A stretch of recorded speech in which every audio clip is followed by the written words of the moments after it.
Almighty God, we, the representatives of the citizens of the City of Brisbane, are assembled here to strive and care for the welfare of our city and all its people. Lord, we ask that you guide us in the decisions we make today. Amen. Brisbane City Council acknowledges this country and its traditional custodians. We acknowledge and respect the spiritual relationship between traditional custodians and this country, which has inspired language, songs, dances, law and dreaming stories over many thousands of years. We pay our respects to the elders, those who have passed into the dreaming, those here today, those of tomorrow. May we continue to peacefully walk together in gratitude, respect and kindness in caring for this country and one another. Please be seated. I declare the meeting open and I remind all councillors of your obligations to declare prescribed and/or declarable conflicts of interest where relevant and the requirement of such to remove yourself from council chamber for debate and voting where applicable. Are there any apologies? Councillor Dixon. Chair, I wish to advise that Councillor Wines will be absent today and I move that he be granted a leave of absence from the meeting. Seconded.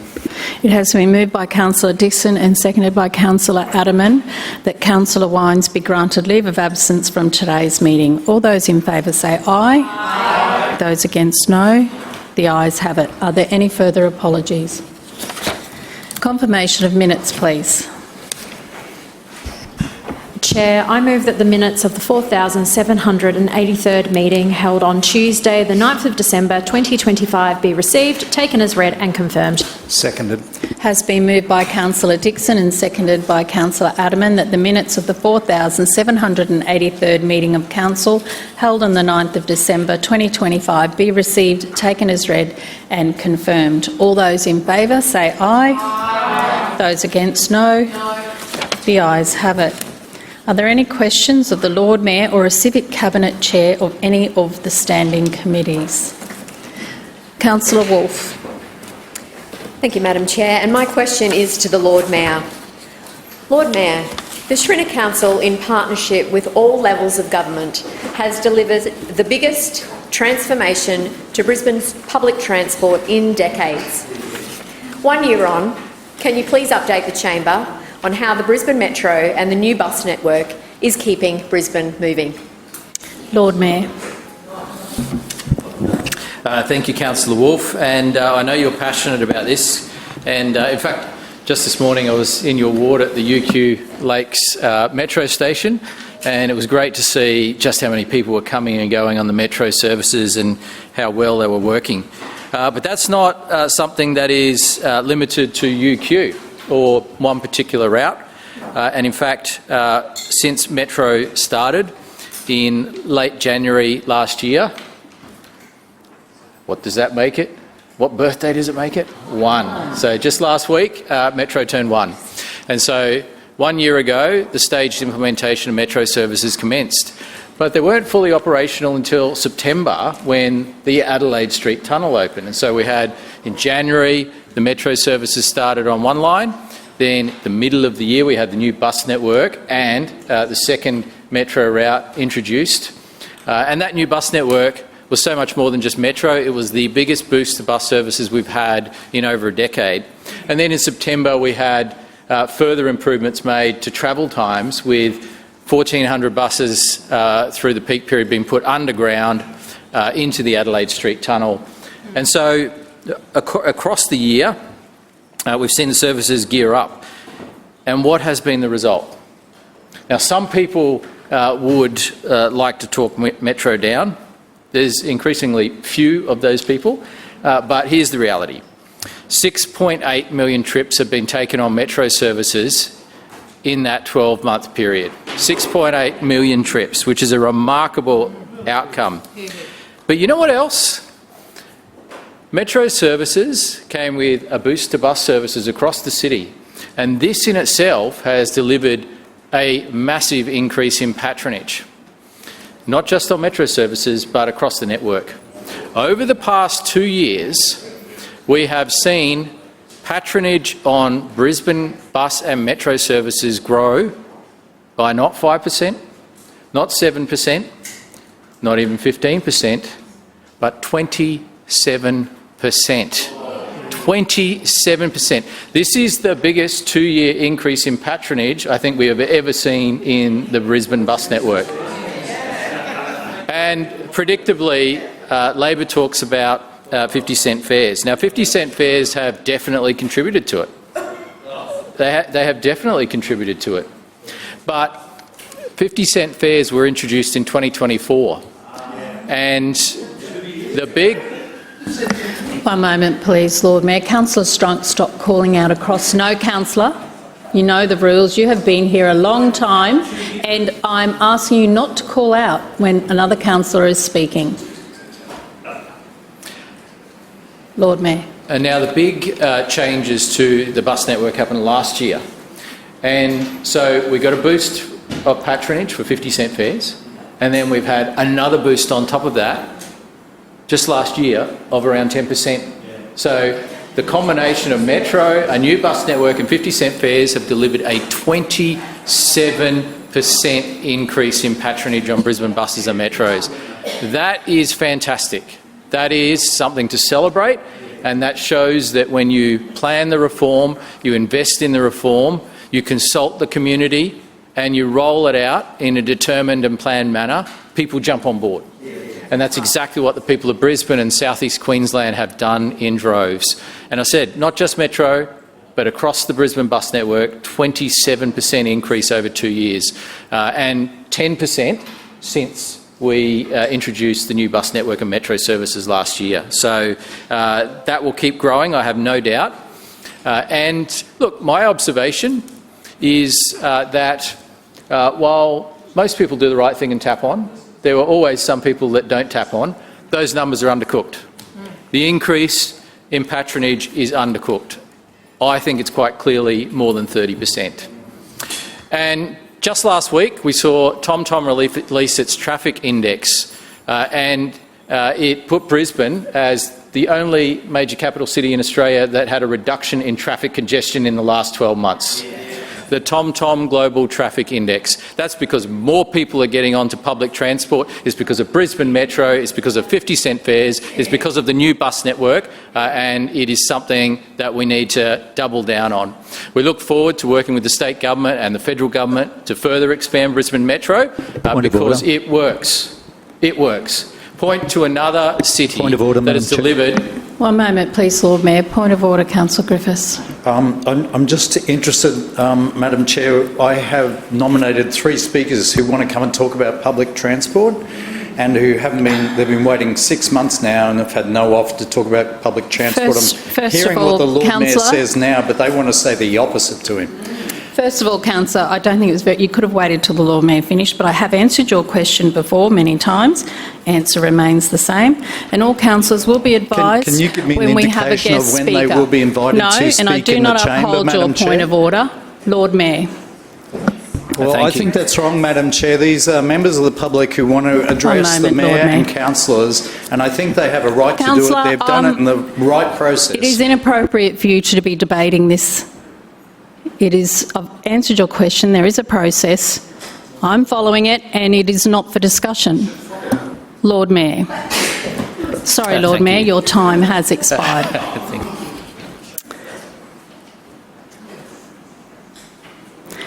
And I'll ask you not to call out. Thanks, Councillor Griffiths. Further questions? Councillor Collier. Thanks very much, Chair. My question is to the Lord Mayor. Lord Mayor, last year you said your LNP councillor for Wynnum Manly and the community she was elected to represent would have to cop everything you proposed in the Wynnum precinct plan because that was your housing plan and it couldn't be changed. At a public meeting of around 300 people, Councillor Givney said, and I quote, "With enough public feedback about height limits, the plan could be changed." Lord Mayor, who is telling the truth, you or her? Refer to the councillors by their names, please. Councillor Collier. Lord Mayor. Well, Madam Chair, I'd be interested in hearing the direct quote that Councillor Collier alleges that I said, because I can't remember ever saying anything like that. What I do remember saying is pointing out Labor's hypocrisy in opposing houses year in, year out, and then complaining about the housing crisis. The hypocrisy in building careers on opposing new homes being built, and then complaining about the housing crisis and trying to make it a party political issue. Karen Walsh from Micah Projects said it's not a party political issue. And if you look at every major city in Australia, they're suffering challenges with housing. And you look at most cities globally, they're suffering challenges with housing. So it's clearly not a party political issue. But there are some people who make careers in opposing housing, and there are others that know the importance of delivering more houses. And us on this side of the chamber, we fall into that category. We want to see more homes built. Now, when it comes to Wynnum, Councillor Givney has been talking to residents, and council officers have been talking to residents, and we've been listening to residents. And we know that there's a great desire to see Wynnum thrive. One of the common things that you hear when you talk to Wynnum residents is this is such a great area, but it hasn't reached its full potential. Yeah, and people see what that potential is. It's an amazing part of the city. Just like Sandgate, Shorncliffe and Brighton are, it needs to reach its full potential. And guess what? More people want to live there. Yeah, there are not too many suburbs in Brisbane that also have their own CBD. And Wynnum has its own CBD. And people tell me that they want to see more to see and do. They want to see probably maybe fewer op shops and empty shops and more activity, because they love Wynnum. They want to stay there, but also they want to see more homes be built. Now, we're going through a process at the moment that proposes more homes being built in the right parts of Wynnum. The other thing about Wynnum is it's got great access to the train line, and the CBD is also right between the waterfront and the train line as well. And so it's a combination of not only opportunities for more homes, but more tourism opportunities, more water sports and water recreation opportunities. And it's also why we're doing the waterfront plan at the moment as well, to talk about what is the next iteration of the Wynnum Manly Loader waterfront. And so that work is going on. So we're committed to seeing Wynnum thrive. Now, people have different views on what that means, but we know that we need more homes, and we know that more homes and more people living in Wynnum is something that the community is open to. Now, you know, if you want to talk about specific height limits, there's a process to go through to get to that point. But let me say, Labor's been doing a very sneaky thing by claiming that they support development and they support new homes, but they've been searching high and low for people to oppose the plan out in Wynnum. We know that. We know that. And look, people can see what you're doing. The Labor Council, we can see that, and it's very transparent. But people can also see what we're doing, which is trying to invest in Wynnum, to revitalise Wynnum, to allow Wynnum to be the wonderful place that it has the opportunity to be, even better than it is now. It is a wonderful place. Wynnum Manly Loader are fantastic locations and suburbs, but they can be even better. Further questions? Sorry. That was my fault. I was going to say, I was asked a question I was about to stand. Thank you, councillors. Point of order, Madam Chair. It has to go from side to side. One moment, please. Councillor Johnson, point of order. Yes, Madam Chairman, I'm just checking that you're okay. You seem to have a very stiff neck there, and you weren't able to take in this side of the chamber. Thank you for your concern, councillor.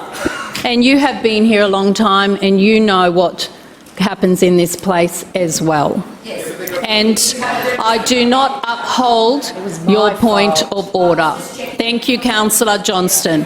Councillor Adams. Thank you, Madam Chair, and I'll remind Councillor Johnson, she took me to the panel to be reviewed when I didn't go side to side a few years ago, so she does know the rules well and truly. Thank you, Councillor. Question, please. Question 2. My question is to the Chair of City Planning and Economic Development Committee, Councillor Allen. One moment, please, Councillor. And just for some consistency, Councillor Cassidy. Just for some consistency, you admonished Councillor Collier for using the word she, but you didn't admonish Councillor, the Holland Park councillor, for using the term Thanks, she Councillor as well. Cassidy. So you're only proactive when it comes to one side of the chamber. Just asking for some consistency. Okay. We've come back to chamber, not school, and I ask you all to be calm. Thank you, Councillor Collier, calling out in the back row.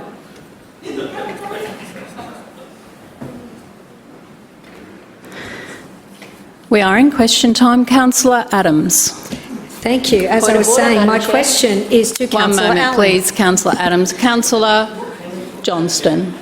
Yes, Madam Chairman. Firstly, Councillor Cassidy did make a point of order, and it was about whether or not you can admonish one councillor for using a pronoun but not another councillor. You made that decision, but you've not responded to Councillor Cassidy's point of order other than criticising him. So, to make sure the rules are clear for everybody, is it your ruling now that you can use she or her? Councillor, I don't uphold your point of order. Councillor Adams.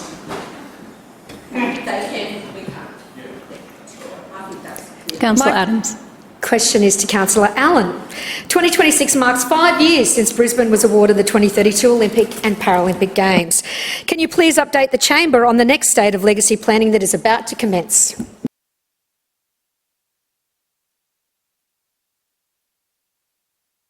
Councillor Allen. Thank you, Madam Chair, and thank you to Councillor Adams for the question.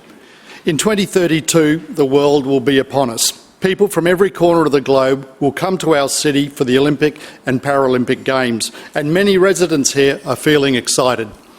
The Games are not only about a few weeks of sport, they are about what comes before and after. They are about what we have and what we leave behind for Brisbane. In short, it's about one word: legacy. We want a legacy that benefits residents for decades to come. Some of these legacies are already clear. Brisbane will have a new 63,000-seat stadium in Victoria Park, as well as a new National Aquatic Centre.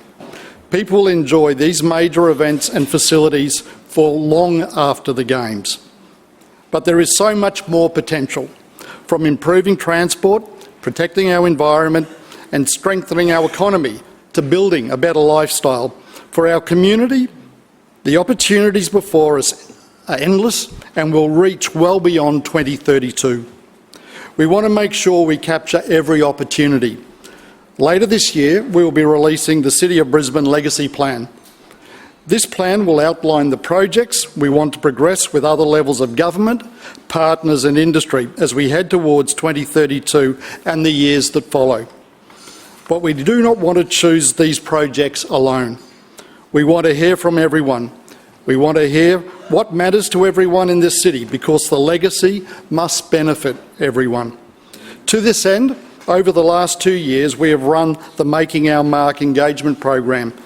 This has helped us gather ideas from council employees, young people, peak bodies and industry across 5 key areas, and these are culture, tourism and lifestyle, environment and nature, enterprise and innovation, connectivity and mobility, and finally, active, healthy and inclusive. The response has been strong and the ideas have certainly been exciting and inspiring. I'm pleased to say that from today, the people of Brisbane can visit Council's website and support the legacy ideas they believe will strengthen our city. These ideas come from our earlier engagement and from some incredible people who have taken the time to share their voices on ideas that could benefit our city for decades to come.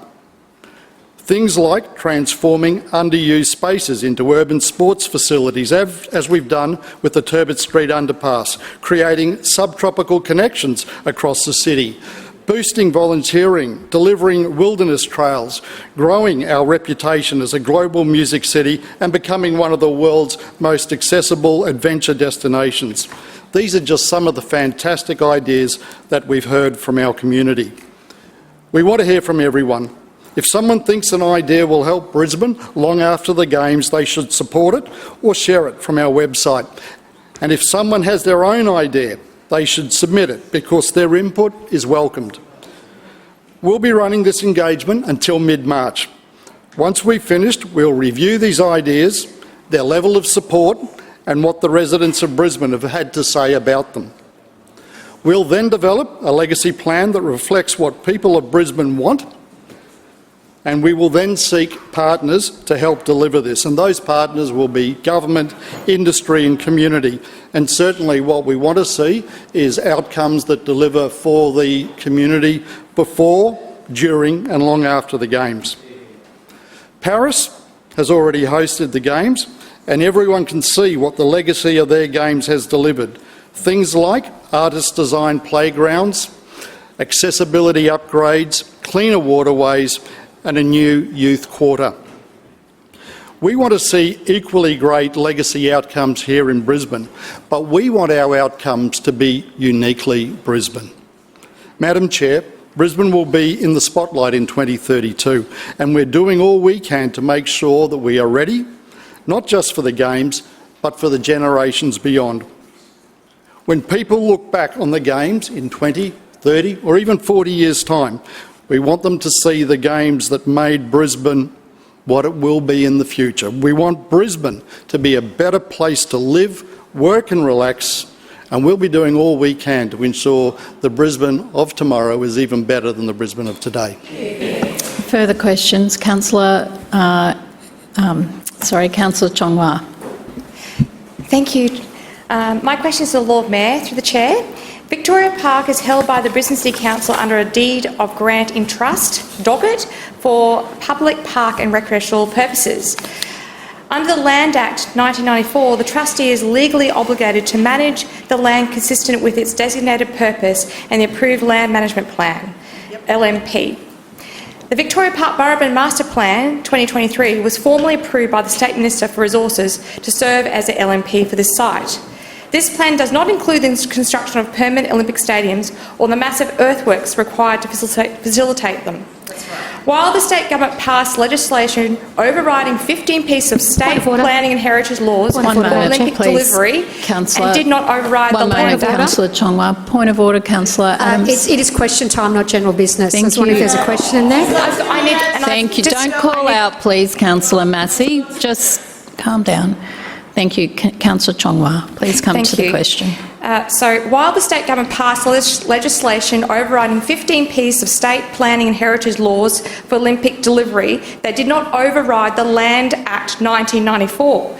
The state government has confirmed that Council, in its capacity as trustee of the land, authorised the recent works by GICA, the Games Independent Infrastructure and Coordination Authority, that includes geotechnical drilling and investigative works for the Olympic Stadium. My question is to the Lord Mayor through the Chair. Are you aware, Lord Mayor through the Chair, that under the current docket and the current land management plan, approving works for a new stadium constitutes an unlawful action and a breach of the Council's legal duties as a trustee? Lord Mayor. No, it doesn't. It certainly doesn't. It's quite fascinating that Councillor Chongwa is such a fan of the LMP, not LMP, land management plan that was developed as part of our vision for Victoria Park, because I do remember that the same group that is protesting against the stadium protested against our plans for Victoria Park. Yeah. And they were out there objecting to it, saying it was too much. There was too much activity going on in this proposal that we had, and they just wanted to keep it nice and quiet. And so they were against our vision for Victoria Park, and now they're against the stadium and long for our vision for Victoria Park. And so it is quite ironic. But we made it very clear that we're going to support the state government's efforts to deliver a great legacy, not just one venue, but two legacy venues in Victoria Park, the National Aquatic Centre and also the new Brisbane Stadium. And so we'll be doing everything we can to support that process to make sure it can occur in a well-planned and timely fashion. And also I can say that the doggett the trust that council, the land in trust arrangement through the doggett that council has, its days are numbered because the trust will be surrendered to the state government, who will take full control of the site soon. It is their land. Victoria Park has always been state land, and they previously made a decision to allow council to manage it for them. But they've made a very clear indication that they want to take back the responsibility for that land, and we'll be supporting that process. Further questions? Councillor Atwood. Thank you. My question is to the Chair of the Community and the Arts Committee, Councillor Howard. Councillor Howard, the Schrinner Council's $2 summer dips have been making Brisbane's lifestyle even better for nearly 3 years now. With 3 weeks left of summer, can you please update the Chamber on its success and what's in store for Brisbane's pools in 2026? Councillor Howard. Thank you, Chair, and through you I thank Councillor Atwood for the question, because nothing says Brisbane summer quite like a day at one of our fantastic local pools, and our $2 summer dips are making Brisbane's lifestyle even better for families right across our city. I'm very pleased to report that this summer has been a record breaker. In just December and January alone, more than 513,000 Brisbane residents have taken advantage of the $2 Summer Dips program. That is more than 500,000 swims in just 2 months, and it has saved residents more than $2 million in pool entry fees during the peak of summer. At a time when cost of living is front of mind for every household, this is just one of the many ways the Schrinner Council is delivering real, practical help for families. Summer Dips was introduced as part of the 2023-24 Schrinner Council budget and is now in its 3rd year. Over those 3 summers, more than 1.9 million residents have enjoyed discounted entry to their local pool, and Brisbane families have saved around $7.5 million since the program began. That is money that has stayed in the pockets of mums and dads, seniors, students and young people right across our suburbs. Each of the 22 participating pools offers something a little different, from wading pools and splash buckets for the little swimmers, to water play equipment that keeps the kids entertained all day, through to traditional 25-metre and 50-metre indoor and outdoor pools for lap swimmers and club training. There really is something for every age and every ability. And councillors will not be surprised to hear that some friendly rivalry has emerged between our centres. So far this summer, Sandgate Aquatic Centre has taken the crown as Brisbane's most popular summer dips destination, with more than 65,000 visitors. Hot on its heels is Newmarket Olympic Swimming Pool with almost 65,000 visitors as well. Then we have Musgrave Park Swimming Centre, which has welcomed more than 42,000 visitors, followed by Yeronga Park Memorial Swimming Pool and Dunlop Park Memorial Swimming Pool, both seeing tens of thousands of locals through the gates. These numbers tell a very clear story. They show that when we keep prices low and invest in facilities, people get out, get active and stay connected to their community. And that combination is exactly what the Schrinner Council is focused on. We are keeping Brisbane's rates among the lowest in South East Queensland, while still investing strongly in the community facilities that residents rely on, including our pools. So while the Summer Dips program is delivering cost of living relief, we have also been busy upgrading and improving these much-loved local assets. Over the past 12 months, a significant program of works has been delivered across the aquatics portfolio. At Acacia Ridge Leisure Centre, we have delivered shade structure replacements, helping families stay sun-safe during those long summer days. We've rolled out further shade structure replacements at the Emily Seebohm Aquatic Centre, the Hibiscus Sports Complex and the Langlands Park Memorial Pool. At the Ithaca Pool, we've invested in fencing and security upgrades, making sure that this historic suburban pool remains safe and welcoming for everyone. And at Musgrave Park Aquatic Centre, a new kids pool and upgraded facilities have been delivered by the lessee as part of their lease agreement, adding even more reasons for families to make Musgrave Park their regular summer destination. That is about more than convenience. Chair, these upgrades are all about creating a better environment for children learning to swim and for families who need shade and comfort. And we've got lots in store for 2026.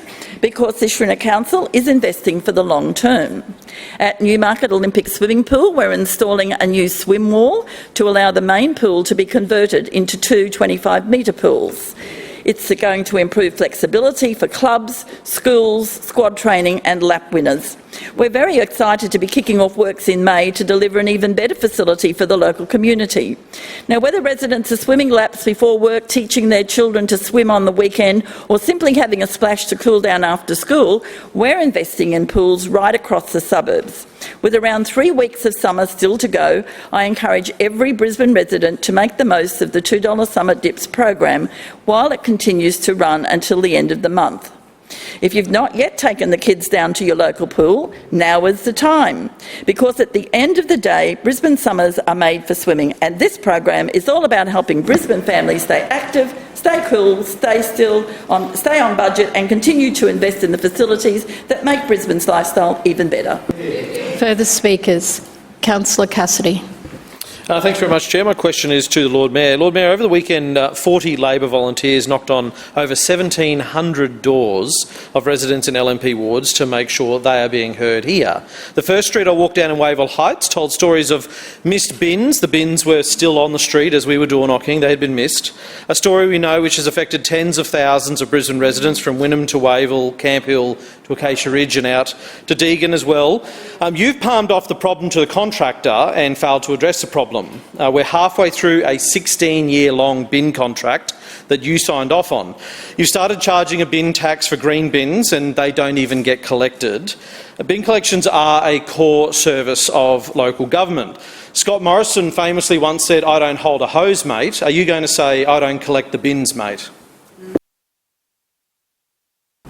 Lord Mayor.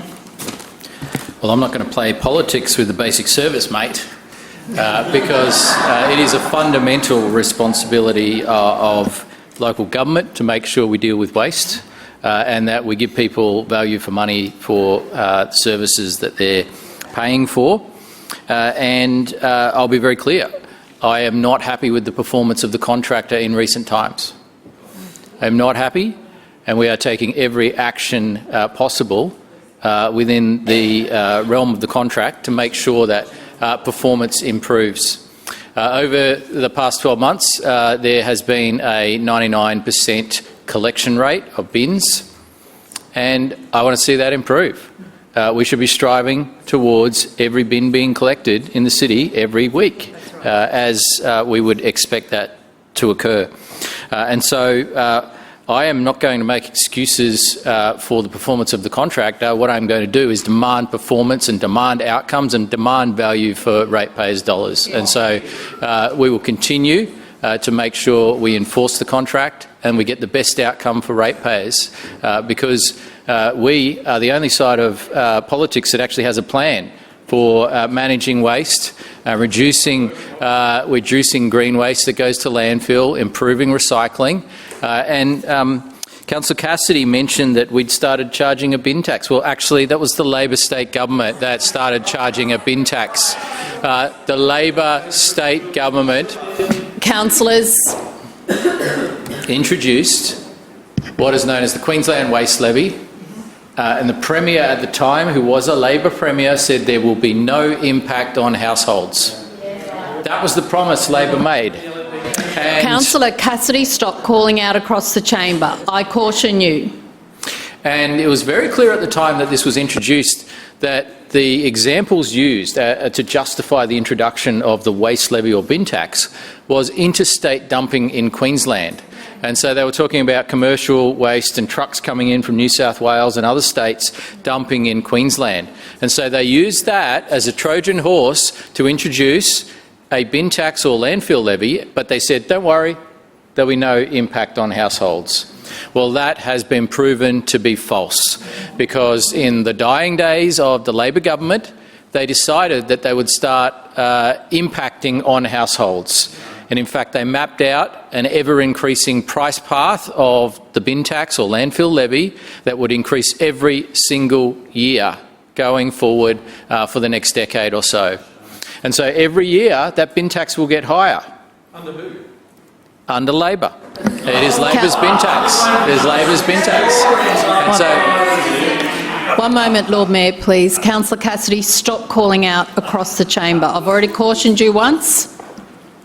Now, Lord Mayor. thankfully, the LNP One government... moment, please, Lord Mayor. Point of order, Councillor Cassidy. I'm just trying to seek some clarity on your rulings. The Lord Mayor accepted my interjection. You have previously said when a speaker accepts the interjection, then that is not calling out across the chamber, but this is a different rule again for Labor councillors. You didn't ask... LNP councillors.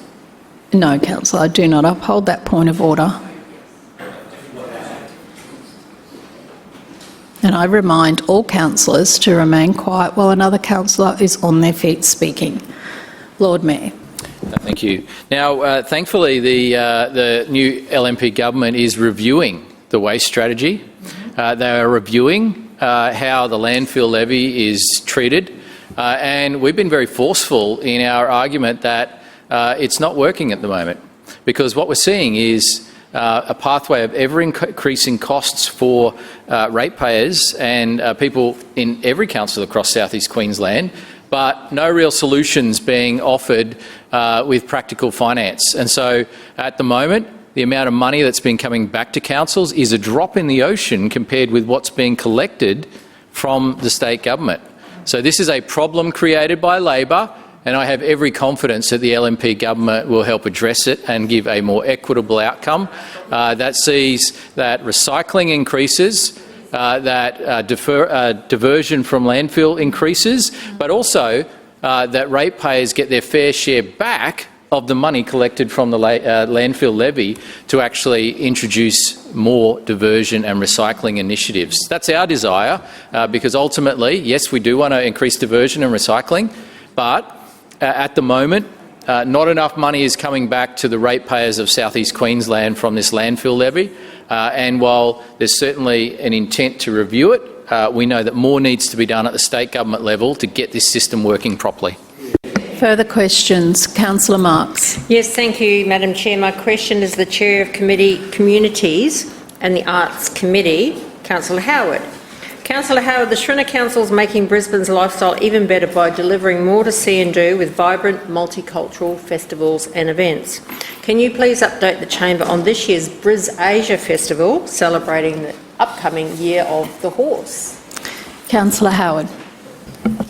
Well, thank you, Chair, and through you I thank Councillor Marx for the question, because it gives me the opportunity to speak about something that truly reflects the very best of our city.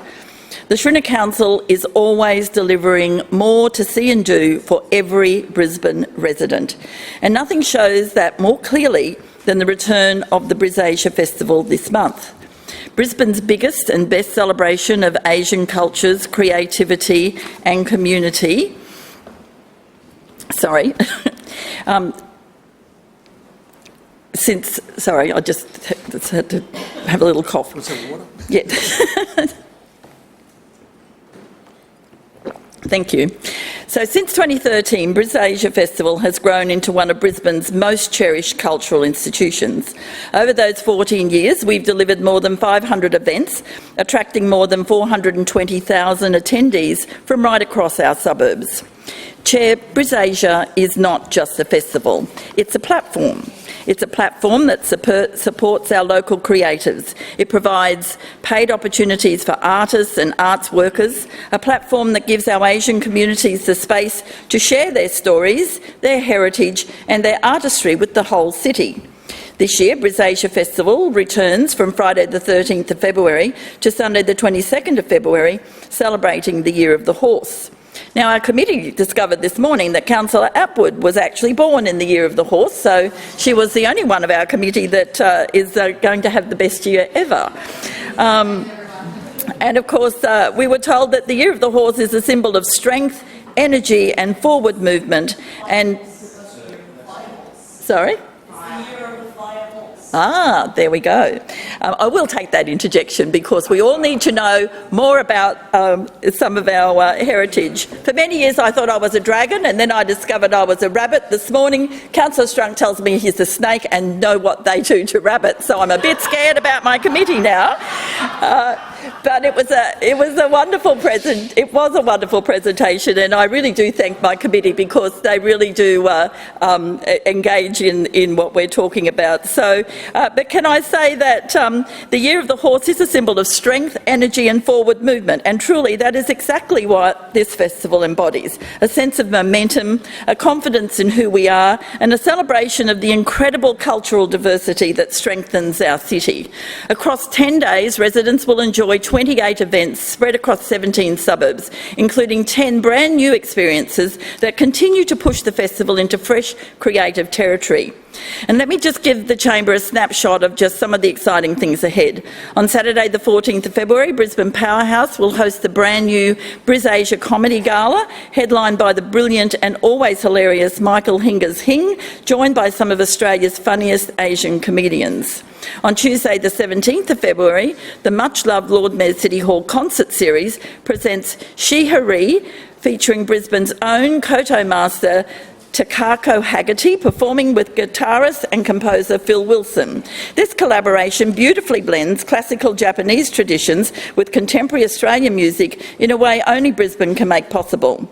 Then on Saturday the 14th of February, Hayoshi in Counterpoint, an all-female Asian fusion band, will take the stage at the Queensland Multicultural Centre at Kangaroo Point. Chair, these artists are true trailblazers, rewriting the rules of contemporary music. And of course, one of the great highlights of BrisAsia, the Lunar New Year in the Gardens at the Brisbane Botanic Gardens, Mount Cootha, is an unforgettable day featuring lion dancers, martial arts, Bollywood, Thai artistry, Indigenous performers and delicious Asian street food. The ABC studios will be hosting BrisAsia Stories at Southbank, bringing together live performances, panel discussions and audience Q&A sessions. For the lovers of visual art, there is just as much to enjoy. At the Museum of Brisbane, artist-in-residence Sarah Nijad is transforming the museum entryway with vibrant works exploring culture, identity and belonging. And at the Thomas Dixon Centre, the exhibition Thresholds and Memories by Lois Kim and Hannah Seong delivers into the structures that shape Asian experiences of movement and memory. Our wonderful Brisbane libraries will host a range of drop-in activities, and Bracken Ridge is going to be home to the inaugural BizAsia Skate Zone. And the Museum of Brisbane will be running a lantern-making workshop with artist Jayanto Tan. Fans of K-pop will love the on-stage K-pop showcase, building on the global excitement sparked by K-pop Demon Hunters. Councillor Strunk and I learnt a little bit more about K-pop Demon Hunters this morning. And so, Councillor Howard, your time has expired. Further questions, Councillor Johnston. Yes, thank you. My question is to the Lord Mayor. Lord Mayor, memorial trees in Gracewell Memorial Park were lost in the storms last year. These trees were planted in honour of local World War I veterans and nurses. Brisbane City Council senior parks officers have told me there are no plans to replace these memorial trees in a heritage-listed park. Will you ensure, Lord Mayor, that council officers are directed to replace the trees and clean up the park prior to Anzac Day this year? Lord Mayor. Actually, Councillor Johnson, thank you for the question. I am not across this one, but I thank you for raising it.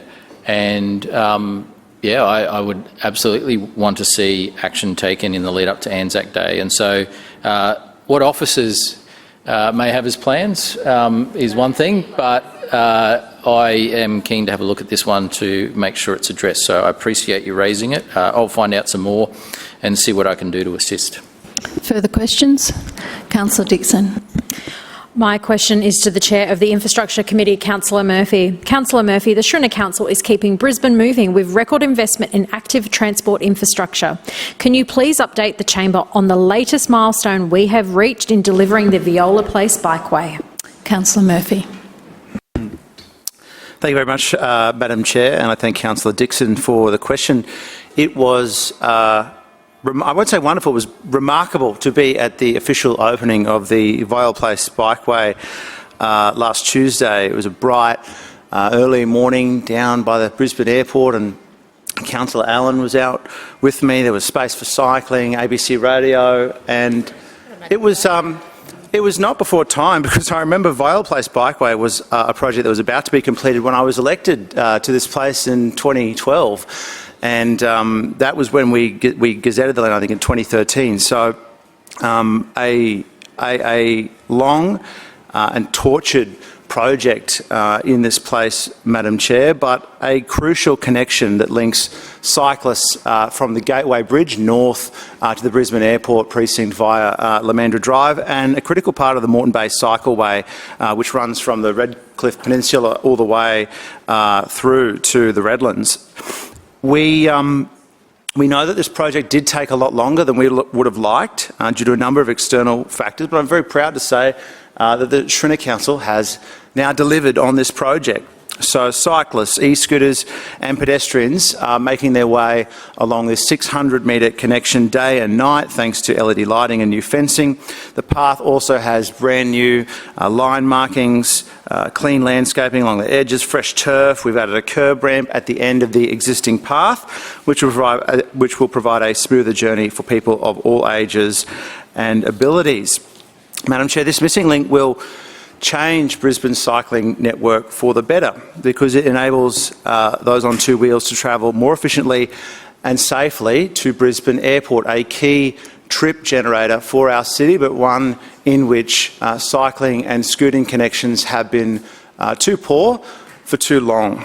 And this missing link was just 600 metres that was missing from a safe, dedicated off-road cycle path for many, many residents. And it meant that the detour, rather than going down Viol Place, was Sugar Mill Road. Now, has anyone happened to drive down Sugar Mill Road at the airport? There's a large army facility there, lots of trucks carrying dangerous goods and things like that, lots of deliveries coming to and from Toll and DHL.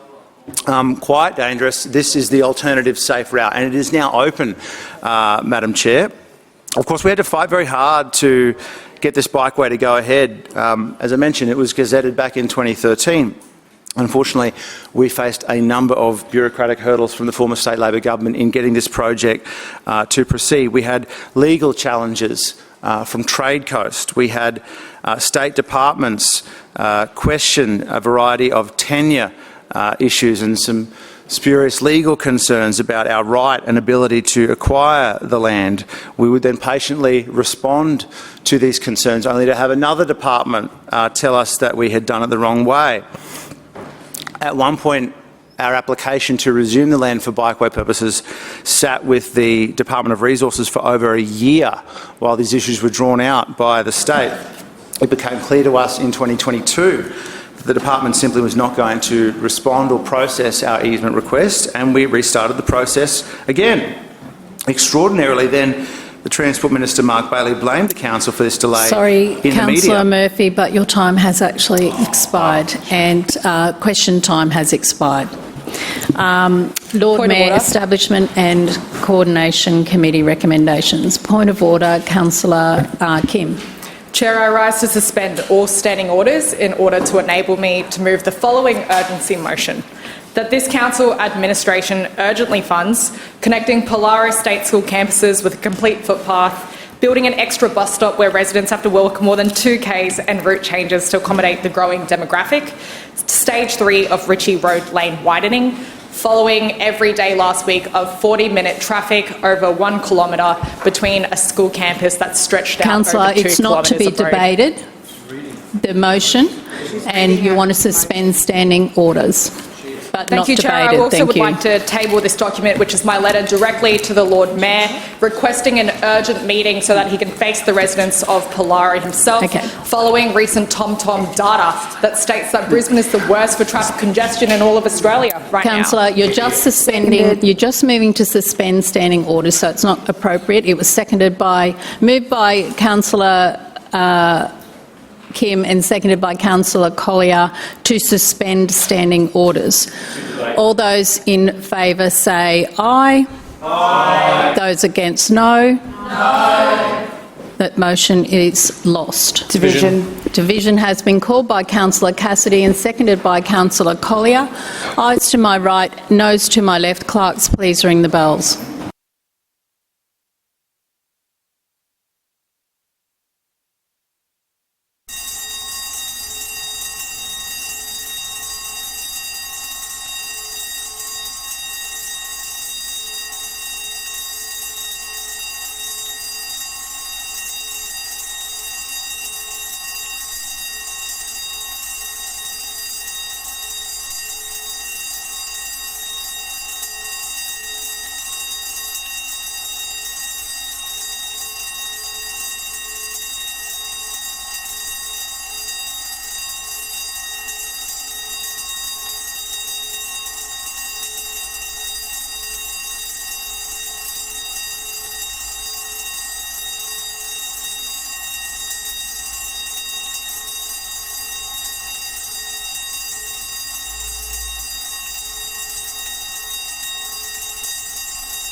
Clerks, please read the results. Madam Chair, the noes have it, the voting being 8 in favour and 18 against. That has been lost. Councillors, resume your seats.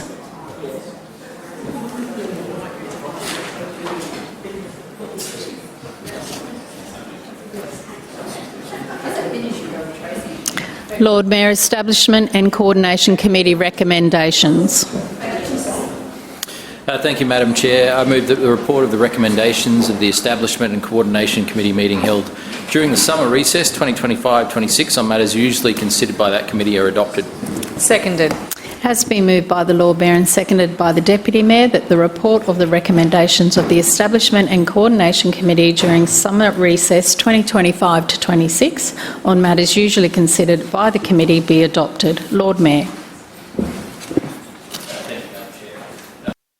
Sorry, I just turned myself off. Before I go into the reports on this agenda, I did, as I always do, want to cover a number of broader issues. First of all, I wanted to talk about the lighting up of council assets, as I do each week in council. Tonight, our assets, such as the Story Bridge and Victoria Bridge, will be lit up in purple to support Feeding Tube Awareness Week, to raise awareness and support those living with medical conditions which require a feeding tube to meet nutritional needs.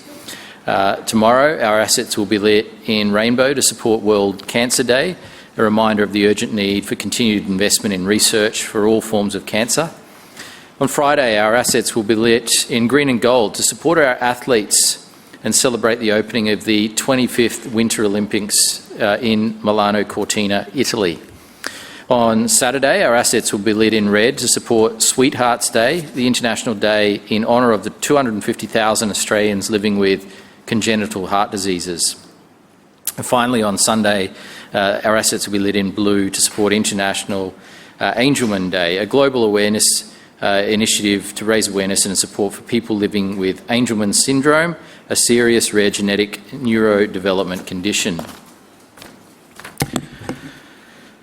This is the first council meeting that we've had since the terrible terrorist attack in Bondi, New South Wales, late last year. And obviously, as all councillors will be aware, we had a memorial service and a vigil in City Hall before Christmas. But I did want to place on the record today in the council chamber just some thoughts about what this means for our country and our city and how we can prevent something like this happening ever again. And obviously, is a truly horrific and shocking thing that people enjoying a Hanukkah celebration at a beach were targeted because of their race or religion. That should never happen in Australia. No one should be targeted for any such thing, but particularly being targeted specifically for the blood that might be flowing through their veins or their faith. We don't do that in Australia, and it's a really disturbing development when we see what this could mean if we allow this to continue to evolve unchecked. Now, I know there's been a big national conversation, and it's a good thing, about responding to violence, responding to anti-Semitism and racism, responding to hatred and radicalisation and extremism. And this is a healthy conversation to have, because the vast majority of Australians, to a person, man, woman and child, would reject this kind of violence. It is a very small number of people that might hold these extremist views and resort to violence. But having said that, we saw on Bondi Beach what a small number of people can do to an entire nation, wreaking terror and literally changing the nation in a negative way, but also, I think, in a positive way, because it's made us think about what caused this and what we can do about it. Now, in terms of what we can do about it here in Brisbane, I think that there are many things that each level of government can be working on, but at the council level, the number one thing that we need to be conscious of is community harmony, togetherness, and also acknowledging that, you know, around 1 in 3 people in Brisbane were born overseas, and we are a city that is very multicultural, very diverse, and celebrates and worships many different faiths. And that is something that we must protect. It's something that makes Brisbane better. It's something that makes Brisbane stronger, but it's something that also can be fragile if circumstances turn against it and hatred is allowed to grow and discrimination is allowed to grow. And so it's been said in the past in this chamber that we all need to be really careful of the words we choose when we're talking about matters such as discrimination based on race and religion and these sort of matters, because our words do have power. Because we saw in Bondi that words ultimately turn into actions, which changed the nation and led to a loss of innocent lives, including a 10-year-old girl, Matilda. The head of ASIO, our internal security agency, has warned politicians in particular to be careful about the words they use and, you know, to resist creating divisions and inflaming divisions, and to resist dividing the community when we should be bringing it together. And so I think that is our very important role as city leaders and councillors. And you know, the Brisbane City Council is all about making sure we bring people together. We celebrate our multicultural community. We celebrate the religious diversity that we have here. And there's not a weekend that goes by when there's not a multicultural festival happening that we don't support, or a religious event. And just on the weekend I was with Councillor Davis and Councillor Landis at the BAPS Hindu mandir or temple on the north side. And it was wonderful to hear their plans, their contribution to our community, but also just to see them coming together to build community and to practice their faith in a safe environment, and we want that for everyone. I also did want to say, on a related note, our thoughts are with the Iranian community in Brisbane and in Queensland and obviously around the world. The terrible things that are happening in Iran at the moment are something that we can all be united against. And we are seeing a regime that is more interested in creating conflict and supporting war and terror in other parts of the world and other countries than they are in looking after their own people. It is a regime that kills its own people. It is a regime that suppresses its own people and supports terrorist groups like Hamas and Hezbollah to create chaos, not only in the Middle East but in many parts of the world. And so if I'm asked, do I want to see that regime fall? Absolutely I do. Do I want to see a peaceful democratic nation established? Absolutely I do. Do I support our local Iranian community and their aspirations for the country they came from? Absolutely I do, and I know we do as well. And I know Councillor Wolfe and also Councillor Howard have attended recent rallies as well. We also lit up our assets in support of these rallies very recently as well, to send a very clear message that we stand in solidarity with the Iranian people, but also the Iranian community in Australia.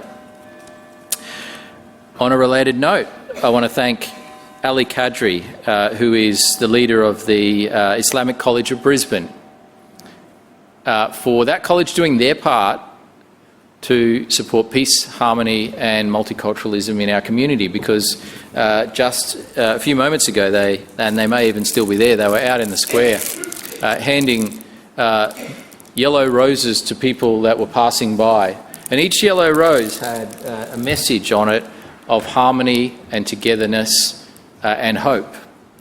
And so they know that at this time community harmony is vital, and they know that the recent events can cause some parts of the community to be divided and move further apart, and they are committed to bringing people together, and I commend that. And I want to thank Ali and the students from the Islamic College of Brisbane for investing their time in something that is truly important in community harmony, understanding and togetherness.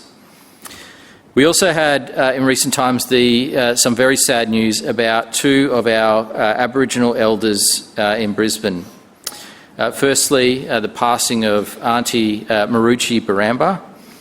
And Auntie Marucci was well known to almost all of us. I think all of us have had the welcome to country from Auntie Marucci, and we all remember it and we're all touched by it.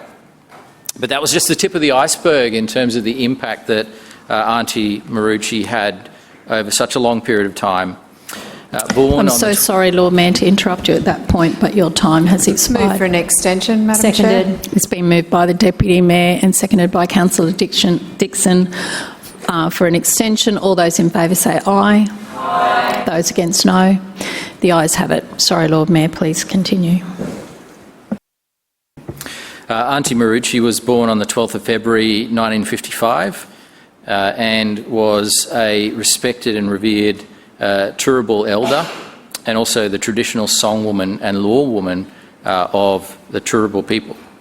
Her life was one of extraordinary strength, wisdom and cultural authority. She was a proud matriarch whose cultural leadership and generosity of spirit enriched our Brisbane community and far beyond. Through her voice, her teaching and her unwavering commitment to culture and community, she shaped the lives of countless people, including so many of us in this room and so many people in the city of Brisbane. This is a time of deep sorrow for Auntie Marucci's family and the Turrbal people, and our thoughts are with them. We also witnessed the sad passing of Uncle Albert Holt, and I want to extend our condolences to the family and loved ones of Uncle Albert, who passed away last month at the age of 89.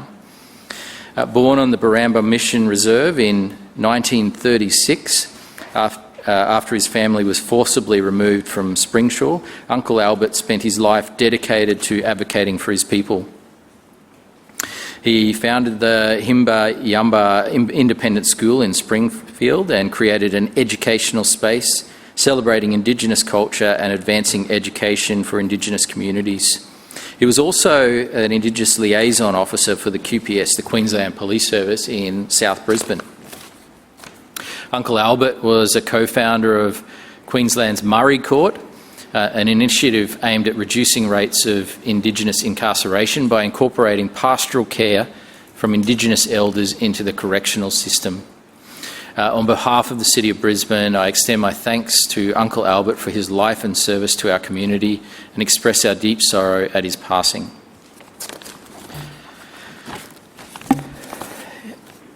Item A on the agenda is the SCP for the Metro Expansion business case. And item B is the significant contracting plan for the Chermside Aquatic Centre renewal.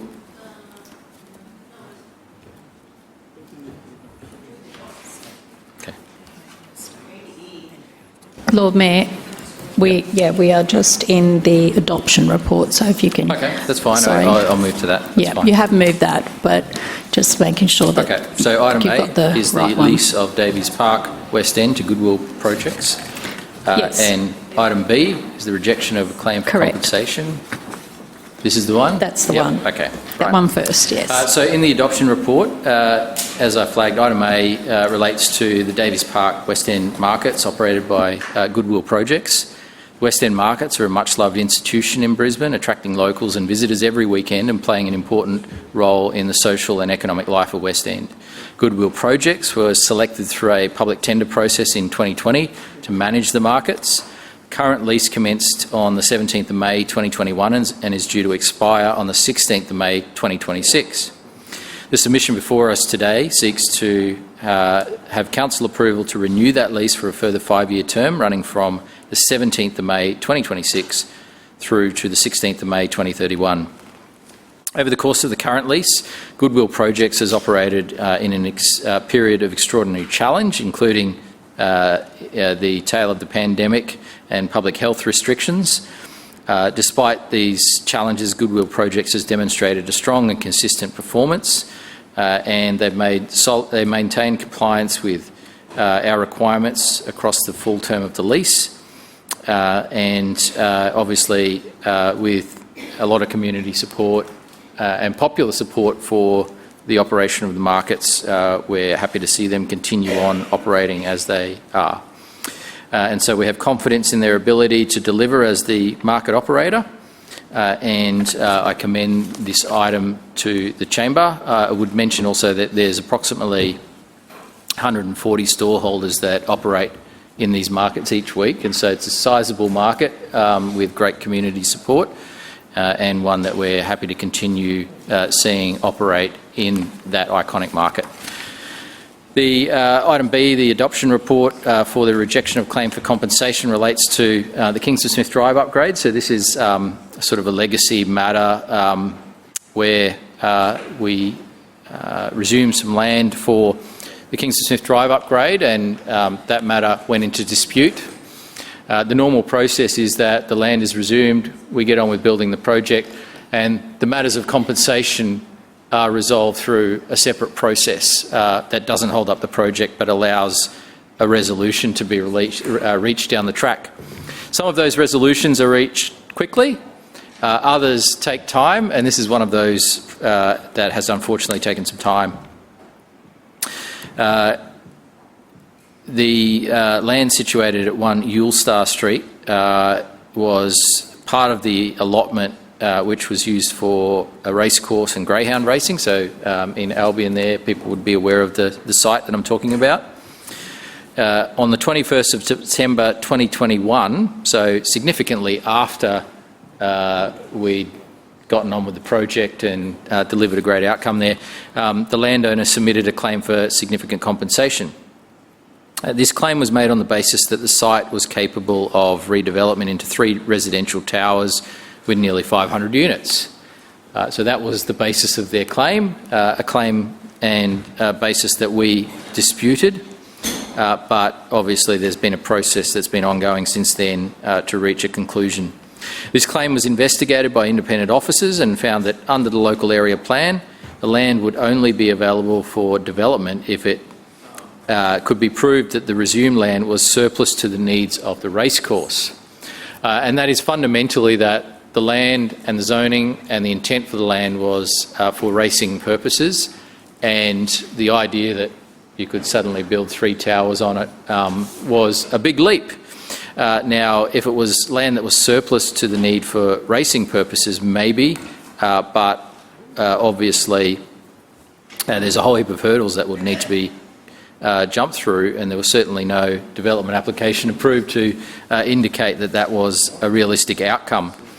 And so the proposed tower development was a big stretch, but it certainly wasn't, I think, a realistic outcome. So Council's independent assessment of compensation took the factors into account on what was a realistic outcome and valued the proportion resumed in the easement at a fair value. So Council will reject the initial claim and instead make a payment on what we believe is a fair value to the claimant, and I commend this item to the chamber. Item C is contract and tendering for November 2025. 9 out of 10 contracts, being 90%, were awarded to local suppliers. So far in the financial year, 101 out of 107 contracts were awarded to local suppliers, with a total spend of $623 million with local suppliers. Contracts in November included the structural repairs for the Kenmore District's Rugby Club and Taringa Rovers Football Club, including a new retaining wall and replacement of clubhouse deck, air conditioning for the Ashgrove Library, core IT services from Adobe, significant drainage works in Auchenflower, adjacent or below Coronation Drive, Stage 2 of the Bulimba Memorial Park upgrade, including new playground equipment and shade sails, another playground replacement at Wills Street Park, Cooperoo, services to deliver testing to more than 500 council sports fields, major works to renew the Brettsworth Ferry Terminal, and the appointment of a specialist contractor to maintain our public art portfolio. Item D is the delegates' contracts and tendering report for December 2025. 16 out of 17, or 94% of contracts, were awarded to local suppliers. And I gave the year-to-date figures as well earlier. The contracts include a $560 million contract over 20 years to deliver green waste processing and recycling across Brisbane. And so obviously, looking at the long-term security and future of green waste processing, now that we have rollout of green bins right across the city, we need to make sure that we have a long-term supply arrangement in place to process and recycle that green waste. And so rather than just relying on one operator, there's a number of operators here that we're working with, which gives us an added level of security as well. Obviously, it's something that will help us divert waste from landfill and deliver a better outcome environmentally. There's delivery of a new swim wall for the Newmarket pool, something which we are very proud to see happen, and we're continuing to invest in pools and libraries across Brisbane, and this is one of those practical upgrades that will make a difference. There's the production and event management services for Valley Fiesta and Cube Effect, a decking upgrade for the iconic New Farm Park Lord Mayor, your playground. time has expired. Move for no. Okay, thank you. Further speakers? Councillor... Point of order, Chair. Oh, point of order. Sorry, Councillor Cassidy. Point of order, Councillor Adams. Thank you, Chair. I request that Clause B be taken seriatim for voting purposes. I have a declarable conflict of interest in Clause B. A member of my family is employed by one of the parties involved in this submission. Out of abundance of caution, I'm choosing to leave the chamber. Thank you, Councillor Adams. So, taking item B seriatim for voting. Councillor Cassidy. Just one moment, please. I'm sorry, I don't think I can debate this while Councillor Adams is here. Wasn't in here, is he? Councillor Cassidy. Point of order. Point of order, Councillor Johnston. Sorry, Councillor Cassidy. Point of order, Councillor Johnston. Thank you, Madam Chairman. Look, as far as I heard as I was coming in the chamber, you were warning people about making sure you declared your conflict of interest. Now, the councillor did not do that when this matter was introduced, and he sat here through all of the Lord Mayor's debate on the matter. So I'm just wondering whether this is appropriate or not, Madam Chairman, and if it isn't, which it shouldn't be, what you're going to do about it. Thank you, Councillor. I believe Councillor Adams was actually out of the chamber while actually during that particular item, during the Lord Mayor's preamble, so, but we'll check on that. Councillor Cassidy. Thanks, Chair. Can I ask, so B is taken seriatim now. Can I ask that C and D be taken seriatim together as a so B, group, sort of be A and E, B by itself and C and D together? Lovely, thank you. Thanks very much. I'll talk on all of these in alphabetical order. Starting with Clause A, of course, renewing the lease for Davies Park Community Markets with Goodwill Projects for another 5 years. The Goodwill Projects has been running the markets in the park since May 2021, as we have heard, as well as Eat Street Northside. This group has an extensive portfolio of markets in Brisbane, Moreton Bay and the Gold Coast, as we find out. They're called the West End Markets, but I think locals and long-term visitors to those markets from elsewhere, other than West End, will always know them as the Davies Park Markets. The original tender promised up to 10 years, but 5 years was granted. Interesting that despite offering the longer time frame on that arrangement and coming up short for community markets, but Council under the LNP have no problem in issuing a 16-year-long contract for bin services, and we find out halfway through that the Lord Mayor has absolutely no handle on them, as we found out during question time today. Completely dropped the ball on that, so maybe those long-term contracts weren't such a good idea as we argued at the time when that 16-year contract for waste collection was put in place. Even more interesting because Goodwill Projects has a perfect compliance record with no arrears or defaults. So they weren't offered any extension or long-term arrangement there for this. And again, comparing that to other contracts, like the waste contract that we've been discussing today, lots of problems there. Lord Mayor feels like now finally, after lots of public pressure, he has to intervene and finally do something about it. I mean, not sure if that's actually a good idea or not that the Lord Mayor meddles, because sort of has the reverse Midas touch on a lot of these things. Council is, though, renewing, so strange we had to go through this process. They were offered 10 years, cut short to 5, then offered another 5 years to make up the 10, which takes it out to 2031. Rent is increasing from $109,200 to $136,800 per annum, based on market valuation accepted by Google Projects. So rent's up 3.5% annually on each anniversary of the execution of the lease or the arrangement, which is above the 3.1% figure for inflation here in Brisbane, but good for council, I guess, to get a bit more out of these community markets. But you do think about the flow-on impact this does have on the community. We see, particularly in that part of Brisbane, rents, not just on businesses and market fees as well for these market stallholders, higher rents, prices, but also this part of the world as well, impacting on cost of living and affordability for everyone, no matter where they go.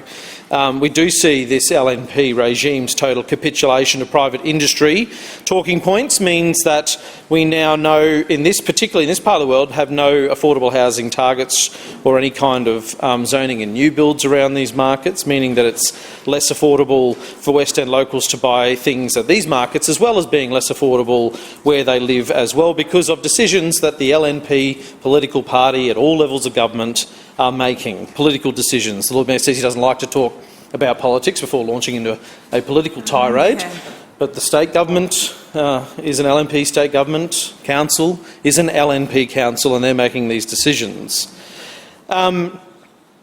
So these weekly community markets, obviously when they were initiated, in markets like them, whether around Brisbane or in surrounding areas and suburbs around Brisbane, were always meant to be somewhere where you could get fresh and affordable groceries outside of multinational or certainly national grocery chains. But now they're becoming boutique events where working class people are pushed out.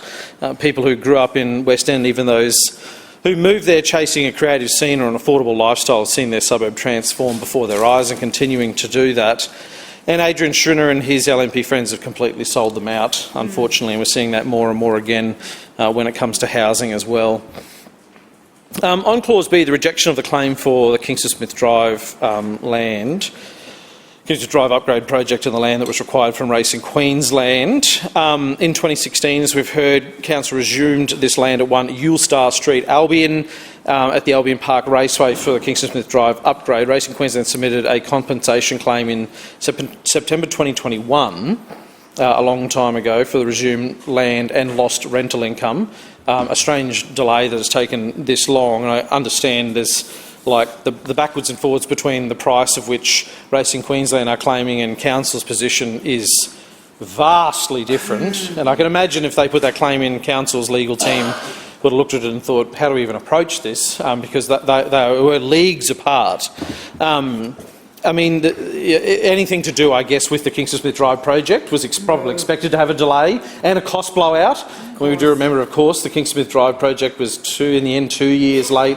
It was $100 million overpriced, and it actually bankrupted an entire company in the process as well, who was doing the engineering works on the project. So I guess if we knew a compensation claim was coming, you could have predicted that it was going to be delayed, take a long time, and include a very large cost blowout on what was acceptable. But we do accept Council's position on this because we don't think the claim that Racing Queensland has put forward would be good value for money for the people of Brisbane. On Clause C now, the first lot of contracts through here. There's a few that jumped out to me that I think are worth discussing here.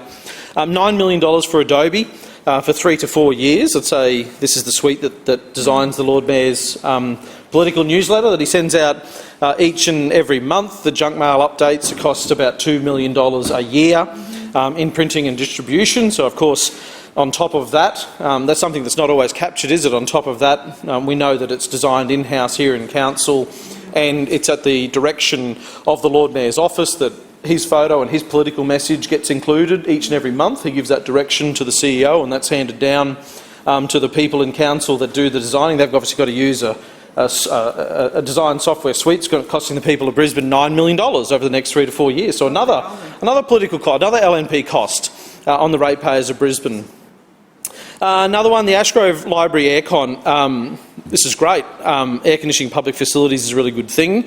I'm sure what we will see in one of those LNP Living in Brisbane newsletters or a newsletter from the local LNP council, they'll claim this is some sort of amazing investment, when in reality it's just basic maintenance. And we're seeing that more and more. When we see something like a leaking roof replaced on the library in Sandgate that was damaging a heritage building, the LNP run around and say, why aren't you congratulating us on investing all this money in the Sandgate Library, when it's just basic ongoing maintenance, fixing a fundamental problem that has honestly just been left to let go for many years too long.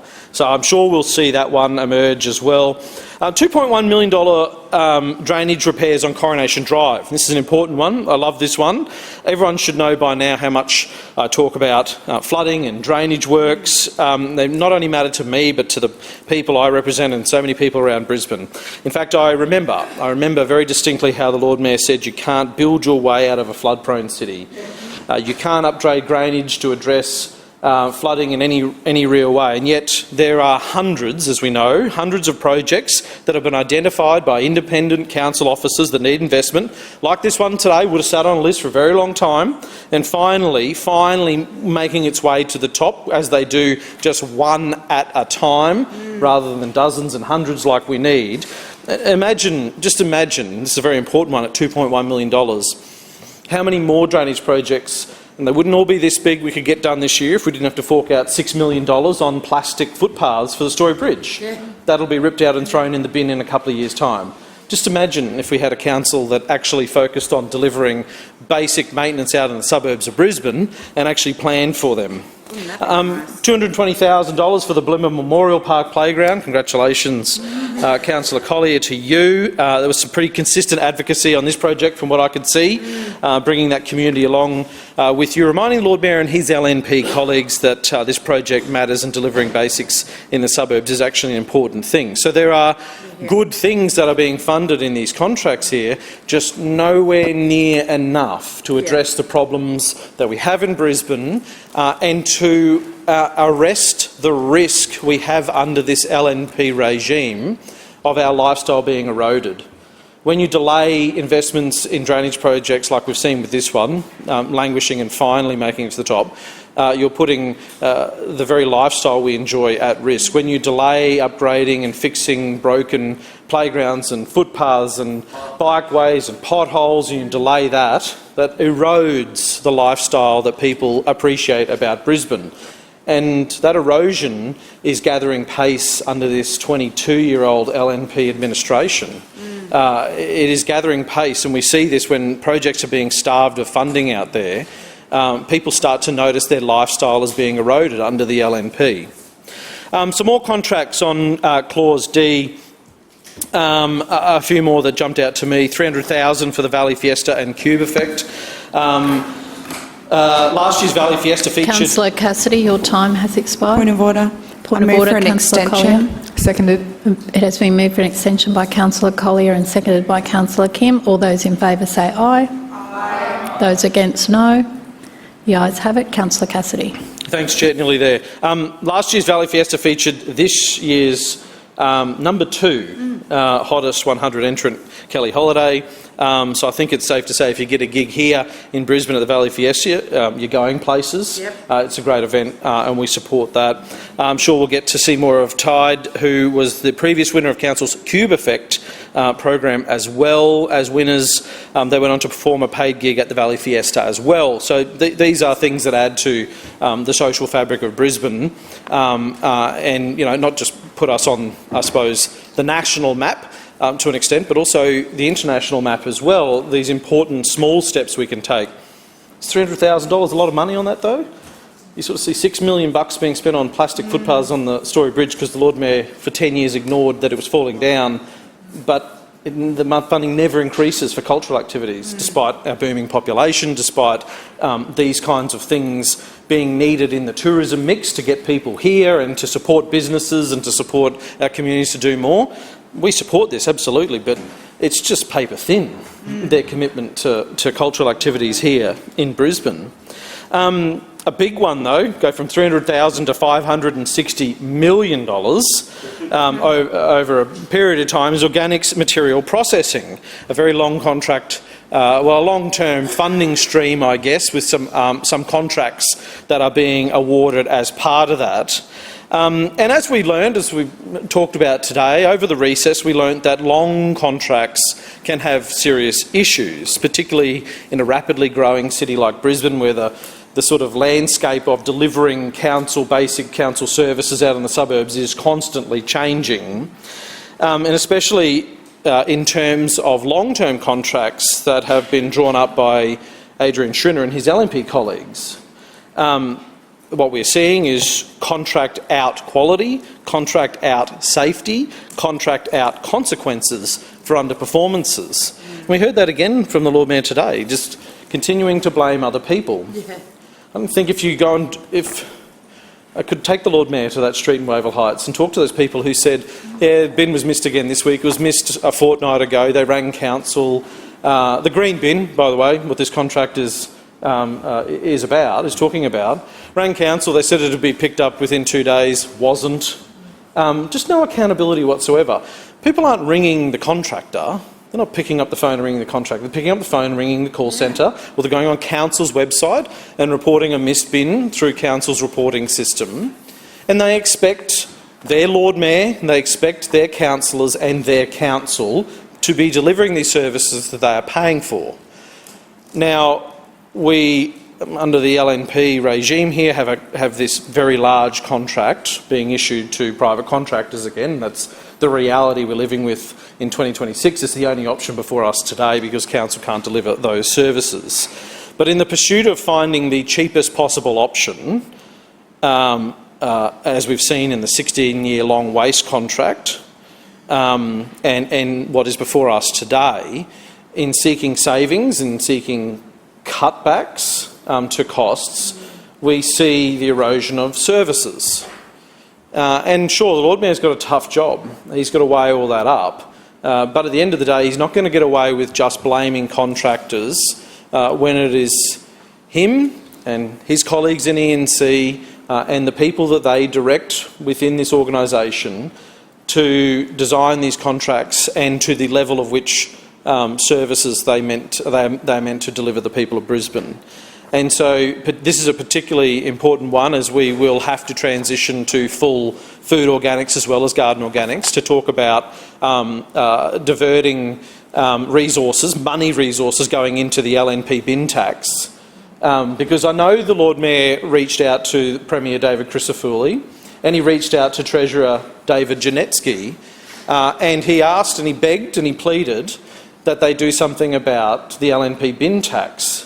Because the full effect of that waste levy only hit councils when the LNP took power at a state government level. All of those subsidies that were in place under Labor disappeared entirely under the LNP. So with contracts like this, they are critical to reducing the rates burden on the people of Brisbane by diverting more waste going into landfill. Because the overtures that our LNP Mayor made to the LNP Treasurer and LNP Premier fell on deaf ears. He got nowhere with them. They said they're going to talk about it, they're going to have a look at it. But let's face it, the LNP state government are not going to cut that tax. No way. They're not going to cut that tax whatsoever. So we need to be innovative as a council as to how we can reduce the burden on ratepayers. Now, they laugh and guffaw about food organics as part of the organics recycling system in the future. In setting up biofuel industries supported by composting industries and agricultural industries in a very uncertain world are going to be critical. If we can use the stuff that we throw in our bin to create electricity, If we can use the stuff we're currently burying in landfill out at Rochedale and probably in a few years out in the Ipswich City Council area, because we're going to have to pay through the teeth to build a big dump out there because there's nowhere left in Brisbane to continue to bury rubbish, we're going to have to get innovative about this. So there's an opportunity in these contracts that are being issued under this $560 million to start working with the industry, to start attracting industry to South East Queensland and setting up entire industries that will support good-paying jobs and reduce rate increases for ordinary working people. Did we hear the Lord Mayor talk about that? No. It's just he had one line. He had nothing more to say. One line in his speech, prepared speech about it. So we're at a critical juncture here, and you think about that saying, think globally, act locally. Yeah. This is ground zero for that, for councils to be able to do that. Right. This is critical for us, and the LNP are just dinosaurs stuck in the past, and it's very disappointing for us going forward. Another one, $9 million for road rehabilitation services. God knows we need more of this. We know 2 years ago the Lord Mayor cut 25% of road crews from council. We knew this would have an impact, and it has. Less streets being maintained, less streets being resurfaced year on year, more potholes. People see us driving down the wrong road with the LNP in charge. $728,000 being spent on driver amenities upgrades at Moggill, St Lucia and Forest Lake. It's like clockwork. If there's one tried and true method to awaken the Lord Mayor who's asleep at the wheel is to have some bad media about an issue, I guess, and when you have bus drivers themselves have to turn up to City Hall and rally for better working conditions. So it's no surprise to see after the unions released the It's a Bloody Mess report and the ABC report on those conditions faced by Brisbane bus drivers, Adrian Schrinner and his LNP council finally, I guess, do something here. It's not enough, but it's something because we know and we get feedback from drivers that not only these locations but a whole lot of other locations, driver facilities are not good. Clause E, the final one in here, managing unreasonable customer conduct. This new policy, AP 295 security procedure, is to manage unreasonable customer conduct. The procedure has been approved by the CEO, we read, aims to protect council staff and maintain service delivery while educating customers about appropriate conduct. Procedure allows council to issue warning letters, notification letters, bans and banning letters to customers. These restrictions can limit how customers engage with council staff and access council services and facilities. This vote today is to delegate the power to implement these restrictions to the CEO. We are broadly in support of this. Protecting staff is good and necessary.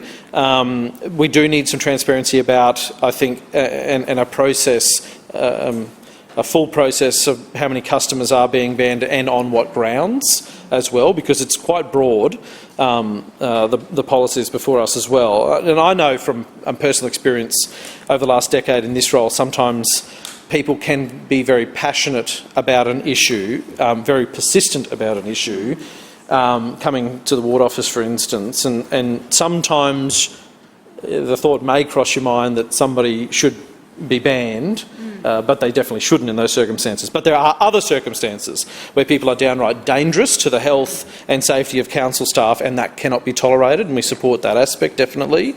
So we just think this procedure should be regularly revisited to ensure that it is being applied properly, and that there is a sort of full loop on reviewing how it is working and whether it is appropriate, and making sure people aren't not legitimately caught up in this as well. Thank you, Councillor Cassidy. Before I call for the next speaker, I just want to acknowledge the former councillor for Marchant Ward in the gallery, Fiona Hammond, and welcome her here today to the gallery. Are there further speakers? Councillor Allen. Thank you, Madam Chair. I rise to speak on item A, the lease of Davies Park West End to Goodwell Markets. The West End markets are currently operated by Goodwell Markets, as we've heard from, or Goodwell Projects, as we've heard from Councillor Cassidy and the Lord Mayor, and they were selected through a public tender process back in 2020 to manage these community markets, and the current lease came into effect on the 17th of May 2021, due to expire 16th of May 2026. So we have a renewal before us today. The renewal is for a further 5 years, has been indicated and is clear in the submission. The markets themselves are incredibly successful. They have about 140 stall holders from week to week. It obviously varies a little bit, but by and large it's around that number.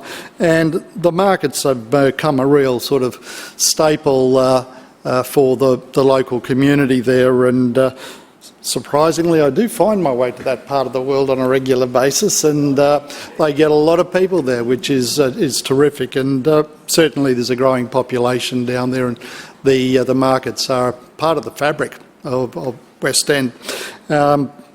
There is a variety of sort of fresh produce and other things, baked goods, the kind of things you expect to see in markets, and perhaps in the case of West End, perhaps some different offerings as well. You know, there's a very strong artisan community down there.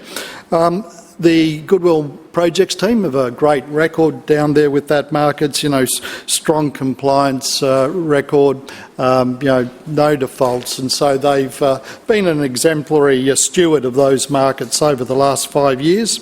They've weathered some challenges, obviously, through the post sort of COVID years and the weather events which come from time to time in Queensland, but nonetheless they've done well down there, and we would expect them to continue in a similar vein. Councillor Cassidy mentioned the initial intent was to give them a 10-year term. However, anything over 5 years requires state government approval, and at the time with the previous state government it was a somewhat difficult process to get a longer tenure agreed, and so accordingly a 5-year tenure was agreed and committed to. The markets themselves, as I've suggested, you know, are a diverse and valued offering down there, and I would expect to see the patronage and the interest in those markets to continue to grow over the next 5 years, and that's great for the community and good for the operator. You know, to have vibrant and successful markets in the city, that needs to work for everybody, and certainly the experience with Goodwill Projects is that they really do embed themselves into the local communities. I'm fortunate to have one of their markets out in Nunda, which they operate in the train station car park down there, have done for many, many years, north of a decade, I'd say, and perhaps heading to two. But you know, they do have good markets. They are relevant to the local communities. One out at Castledine, of course. So they do resonate with their local communities. They're well operated. I expect them to continue to offer safe, clean, efficient and appealing markets, and they'll do that down in Davies Park, and I commend this item to the Chamber. Further speakers, Councillor Massey. Thanks, Chair. I rise to speak on item A, the extensions to the Davis Market lease, and also item B if I get the opportunity, so that's the contracting. Look, the West End markets are more than just a market. For anyone that's been down there, they're a cornerstone of our local community. And they're a destination not only for local residents, but also for residents across the river and across the city. When I lived in West End myself, I was there a lot. I guess it's no surprise, I really like the kombucha that they have there. But as a local councillor, I remain being at the markets a lot, speaking to residents. And I know for a fact that these markets are a place where neighbours meet, where friendships are formed, and where the vibrant spirit of our community continues to come alive. I want to congratulate Goodwill and Mark for their tendership of the markets, because they understand that community sentiment very, very well. I want to thank Goodwill also because, as great as everything can look on paper, sometimes we do have challenges, and every challenge locally that's been faced by this market or with community members, Goodwill has taken on a collaborative approach, has been very often open to conversations with me and my office, and I congratulate them on an extension of their lease because they have done so well to initiate themselves into the local community. As I said earlier, everyone loves these markets, and I am there all the time, which means I have a lot of conversations with market goers, whether they live locally or a little further afield. And there are things that they talk to me about. First of all, they always say how much they love these markets, how much of a staple it is in their fortnight or in their week, and that's something that's really amazing. But there are other things that they talk to me about. So, for example, if they're local, so I'm talking about 1 to 1.5 kilometres away from the markets, right? They always talk to me about pedestrian safety because they want to walk to the markets. And they talk to me about the Montague Road project, the project that has basically been unheard of since 2024 when all the consultation happens. They talk about how they need it to be pedestrian friendly, how they want to be able to get to their markets safely and cross that road, noting that Montague Road has turned from a local road into an arterial road that averages maybe 16,000 vehicles a day. For residents further afield from Kurilpa, they talk to me about the loss of the 86 bus and how deeply that is felt. Its removal forced people into cars. They tell me that too. On a Montague Road that's already congested. This, unfortunately, was a service cut by council. Residents from across the river, from Toowong or Indooroopilly, talk to me about the Green Bridge that was promised in 2020 that we haven't heard of since. That's 6 years ago now. And yet there's been no delivery, and there's definitely been no update on the business case. So, look, yes, the extension of this lease is great. It's really important. And the providers of the market, Goodwill Projects, are doing an amazing job, and I wholeheartedly support giving them another 5 years and potentially more to thrive. But beyond the lease, what the community really wants and needs is for council to do its job, to support local growth, keep promises and stop the delays and cuts that are making it harder. Councillor, please just stick to what is in the report. For residents to get to the markets. I'm going to speak briefly now on item D because I am running out of time, but I want to get a couple of things on the record, and this is about the green waste. Residents in my community have not been having their green waste and their recycling picked up, not just recently, but for months. This is a continual problem. This is a problem that has been happening for multi-dwelling residents for a long time.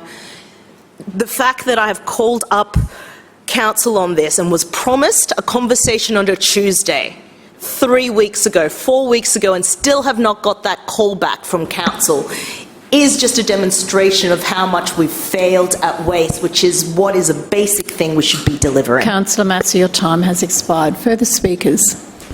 Councillor Murphy. Thanks, Madam Chair. I rise to speak on item B and the other item D. This is rejection for a claim for compensation for Kingsford Smith Drive. Of course, we know the $650 million Kingsford Smith Drive upgrade was a massive success, Madam Chair, and this project was completed all the way back in October 2020, where we widened a 3.5 kilometre section of KSD from Theodore Street to Breakfast Creek Road. Naturally, the project required us to acquire a significant amount of land, and that's what the Z&C item relates to. In 2016, we resumed part of the property located at 1 Ewell Star Street in Albion for the Kingsford Smith Drive upgrade. Members of this room who are engaged in punting may recall that this actually is part of the racecourse and it's used for greyhound racing. And on the 21st of September 2021, Queensland Racing submitted a claim for compensation as part of the easement process. This claim, unfortunately, was based off something that didn't exist, which was their view that they could develop this site into 3 large residential towers with more than 500 units on them. But you cannot blame them for trying. An analysis of this claim found that the development would not have been permitted to proceed under the local area plan, and our independent assessment of compensation took these factors into account and then rejected the claim. Instead, Racing Queensland will be compensated at fair market value as assessed by Council's independent experts, and I commend this item to the Chamber. Next item is item D in the Contracts and Tendering Report. As councillors know, we have an ongoing commitment to road resurfacing and repairs to maintain and improve the local road network for all Brisbane residents. Typically, this includes things like traffic management, cold planing, sprayed bituminous surfacing and the laying of asphalt. The Road Network Renewal Program delivers a significant portion of this work, along with minor repairs and resurfacing projects, contributing to the overall safety and functionality of Brisbane's infrastructure. To ensure that the program of work is delivered on time, we do outsource a component of this work. So we do use external contractors who are required to supplement internal resources. This ensures that the program has flexibility and it delivers value for money for taxpayers.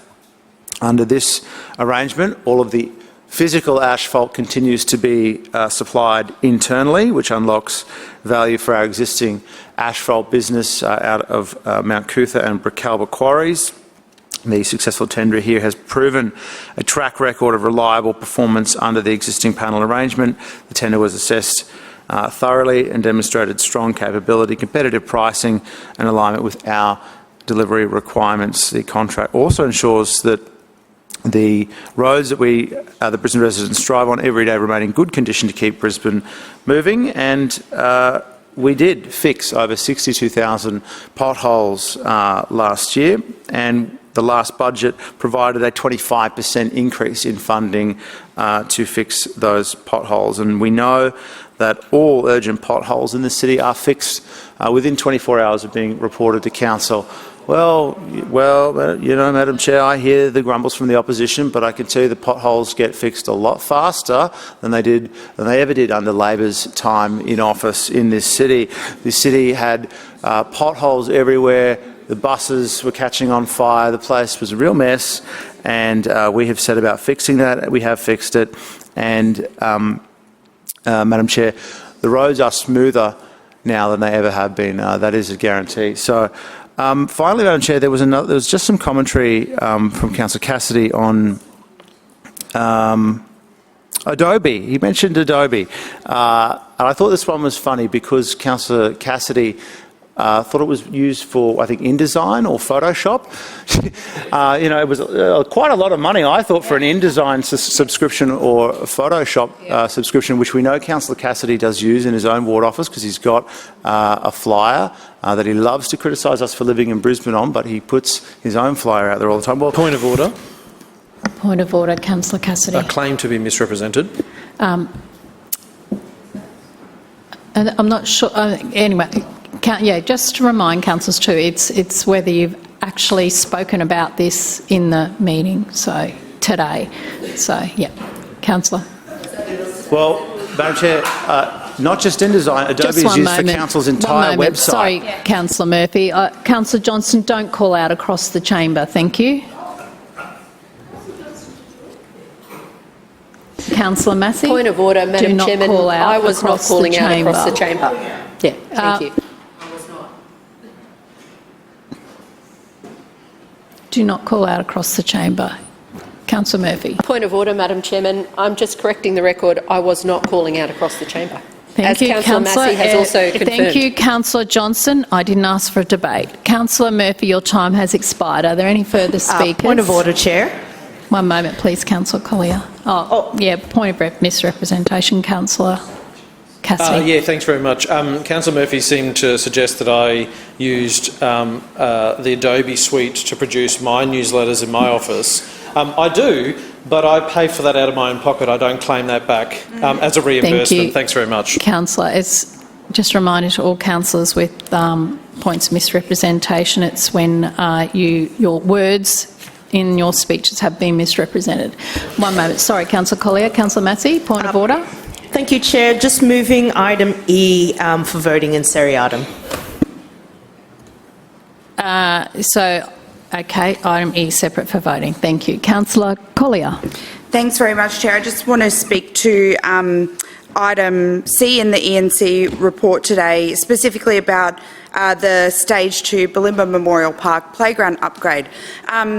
This has been a project that's been long in the making and something that I've stood alongside my community to deliver since this first became an issue. And I think it's really important that this chamber understands the circumstances which has led to this contract being awarded last year.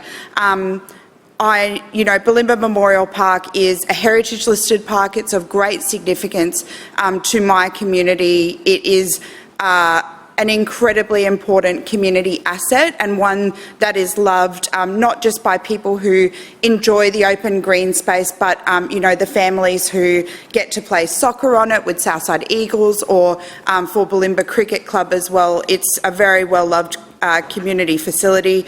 Not only that, it hosts a slew of community events, of course, Hocus Pocus being the most well-known and beloved of my community. So a couple of years ago, unfortunately, one of the trees directly adjacent in the playground, the council's very qualified arborist team notified me was in very poor health. And so because this council is so utterly broke, the suggestion at the time was to keep all of the near 20-year-old playground equipment that has, by council's own data, over 1,000 families accessing every single week, keep it and just move it slightly. And yeah, it would just fall apart. This is stuff that is 20 years old. It is super, super popular. It is one of the only friendly playgrounds for really little toddlers as well, which if you've got really small kids, you'll understand that that's really important. It's imaginative play and it's an icon. So when I heard that that was the proposed solution under this LNP council, who have totally mismanaged their priorities, I stood with my community and said that is not good enough. There was a huge community campaign calling on the Lord Mayor to invest in a playground upgrade, and I stood with them. We got hundreds of signatures through a petition. I put it in my budget submission for 2 years in a row, and the Lord Mayor refused to deliver funding for that. So I have had to do this playground upgrade out of necessity, because out of my CEF funding, which I'm happy to allocate funding out of that for community projects, but it's just so telling that when there is an urgent, emergent need for a community, that council couldn't find the money to actually do this. And the best possible option that this LNP council could come up with at the time was just move it all to one side, and that might be okay. Now, previous year, I've delivered funding for Stage 1. That is complete. It is amazing. It is such a great new playground. We call it the Caterpillar Playground sometimes. It's got all this imaginative play. We've kept the shops. It's got a nod to the history of not only the playground, we're able to even recycle and repurpose some of the existing stuff. That was just from, one stage of investment. Now we're moving on to the second stage. So this will be the equipment for the older kids. We did 2 rounds of community consultation to get to this point. People love their local parks and playgrounds. I personally know, as a mum, we go to our music lessons just down the road at the amazing Bulimba Community Centre, and then we all meet up at the playground a bit later, or it's the spot for school break-up parties at the end of term. Like, this is the centre of our community. That's why I prioritised my CEF funding for it, because I knew how important it was for the community, not only to have a facility that was well maintained and fit for purpose, but actually actually one that we could continue to invest in over time. So whilst I'm really, really pleased to see the second and final stage coming through, it's going to have this amazing, climbing equipment, going to deliver shade sails, proper shade sails, over the playground. I've had to pay for that as well. I don't know if there's going to be another round of the program where they put shade sails over playground. These are the things that matter to communities. As a local councillor, I've prioritised it. I just don't know why, time and time again, the LNP Council won't prioritise this. This is what communities want. We need to start listening to these people and actually delivering for them. Further speakers, Councillor Howard. Thank you, Madam Chair. I rise to speak on items C and D. Madam Chair, item C includes a swathe of investment in suburbs right across Brisbane, and the second contract is yet another great example of how the Schrinner Council continues to invest in our community clubs, and that means so much to our Brisbane families. So under this contract, specialist structural repair works will be delivered at the Kenmore District's Rugby Club and the Taringa Rovers Football Club. Item C also includes a contract for the Schrinner Council Sports Fields Testing Program. Madam Chair, this is an important long-term program that helps us make sure our sporting fields stay safe, high quality and ready for community use across Brisbane. This contract enables the annual council sport fields assessing soil samples, surface hardness, turf condition, undulation and surface levels so that we can benchmark and prioritise future remediation works. And we've got more than 500 sports fields across the city, so this program makes sure every single club, that's right, every single club is offered the chance to be part of it. This kind of inclusivity is something that we're really proud of, and it reflects our belief that every community deserves access to great sporting infrastructure. Council is covering the full costs of these works because we know how important community sport is to the social fabric of our city. Our broader maintenance and upgrade programs like this help ensure that every club has access to safe and high quality fields. Moving to item D, that brings forward two terrific examples of continued commitment to investing in high-quality community facilities and celebrating Brisbane's creative energy. The first is the new swim wall for the Newmarket Aquatic Centre. A swim wall is a clever piece of aquatic engineering. It rises straight up from the floor of the pool to form a temporary wall, instantly turning a 50-metre pool into two 25-metre pools, all without needing to drain a single drop of water. So Florida is the right choice and the choice that delivers best value for our community. Chair, once installed, the swim wall will give the centre far more flexibility. It will allow squad training, learn to swim, lap swimming and general community use to operate at the same time. And the design is already complete. Manufacturing starts early this year and installation is scheduled for late May 2026. So, Chair, I know that our avid aquatics community will be very excited to enjoy this upgraded facility once it's complete. Chair, moving item D also includes a contract that celebrates something very special about Brisbane, our homegrown creative talent, and I welcome the words of the Leader of the Opposition about the importance of Valley Fiesta and the Cube Effect to our city. This is the contract for production and event manager of both Valley Fiesta and the Cube Effect. The Cube Effect, of course, is one of our flagship programs for emerging musicians. It gives young Brisbane artists the opportunity to work alongside industry experts, strengthen their live performance skills and even produce their own music videos. And Valley Fiesta, Chair, what can we say? It's a Brisbane institution. I do have a dream of having Dolly Parton come. That might not be able to be achieved, but I'm still working on it. I never give up. But every year, the Valley Fiesta transforms the Fortitude Valley into a celebration of music, arts and culture, showcasing both national acts and our incredible homegrown talent. It draws thousands into the Valley precinct and supports the venues and the creative workers who help make Brisbane Australia's music city. By bringing these two programs together under a single production contract, we can unlock shared sponsorship opportunities, expand performance pathways for the Cube Effect finalists, streamline and professionalise delivery, strengthen venue and industry partnerships, and boost visibility and outcomes across both programs.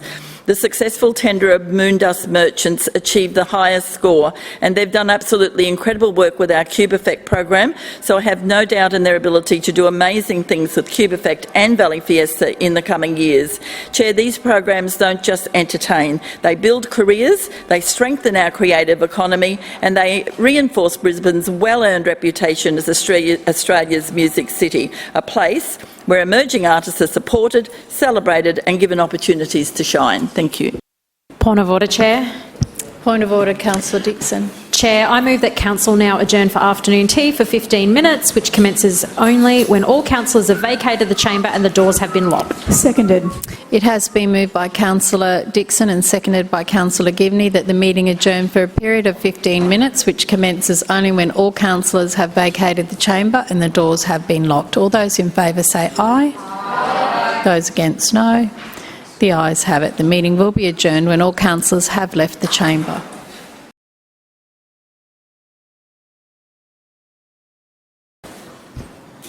Are there any further speakers? Councillor Johnston. Yes, I rise to speak briefly on items D and items C.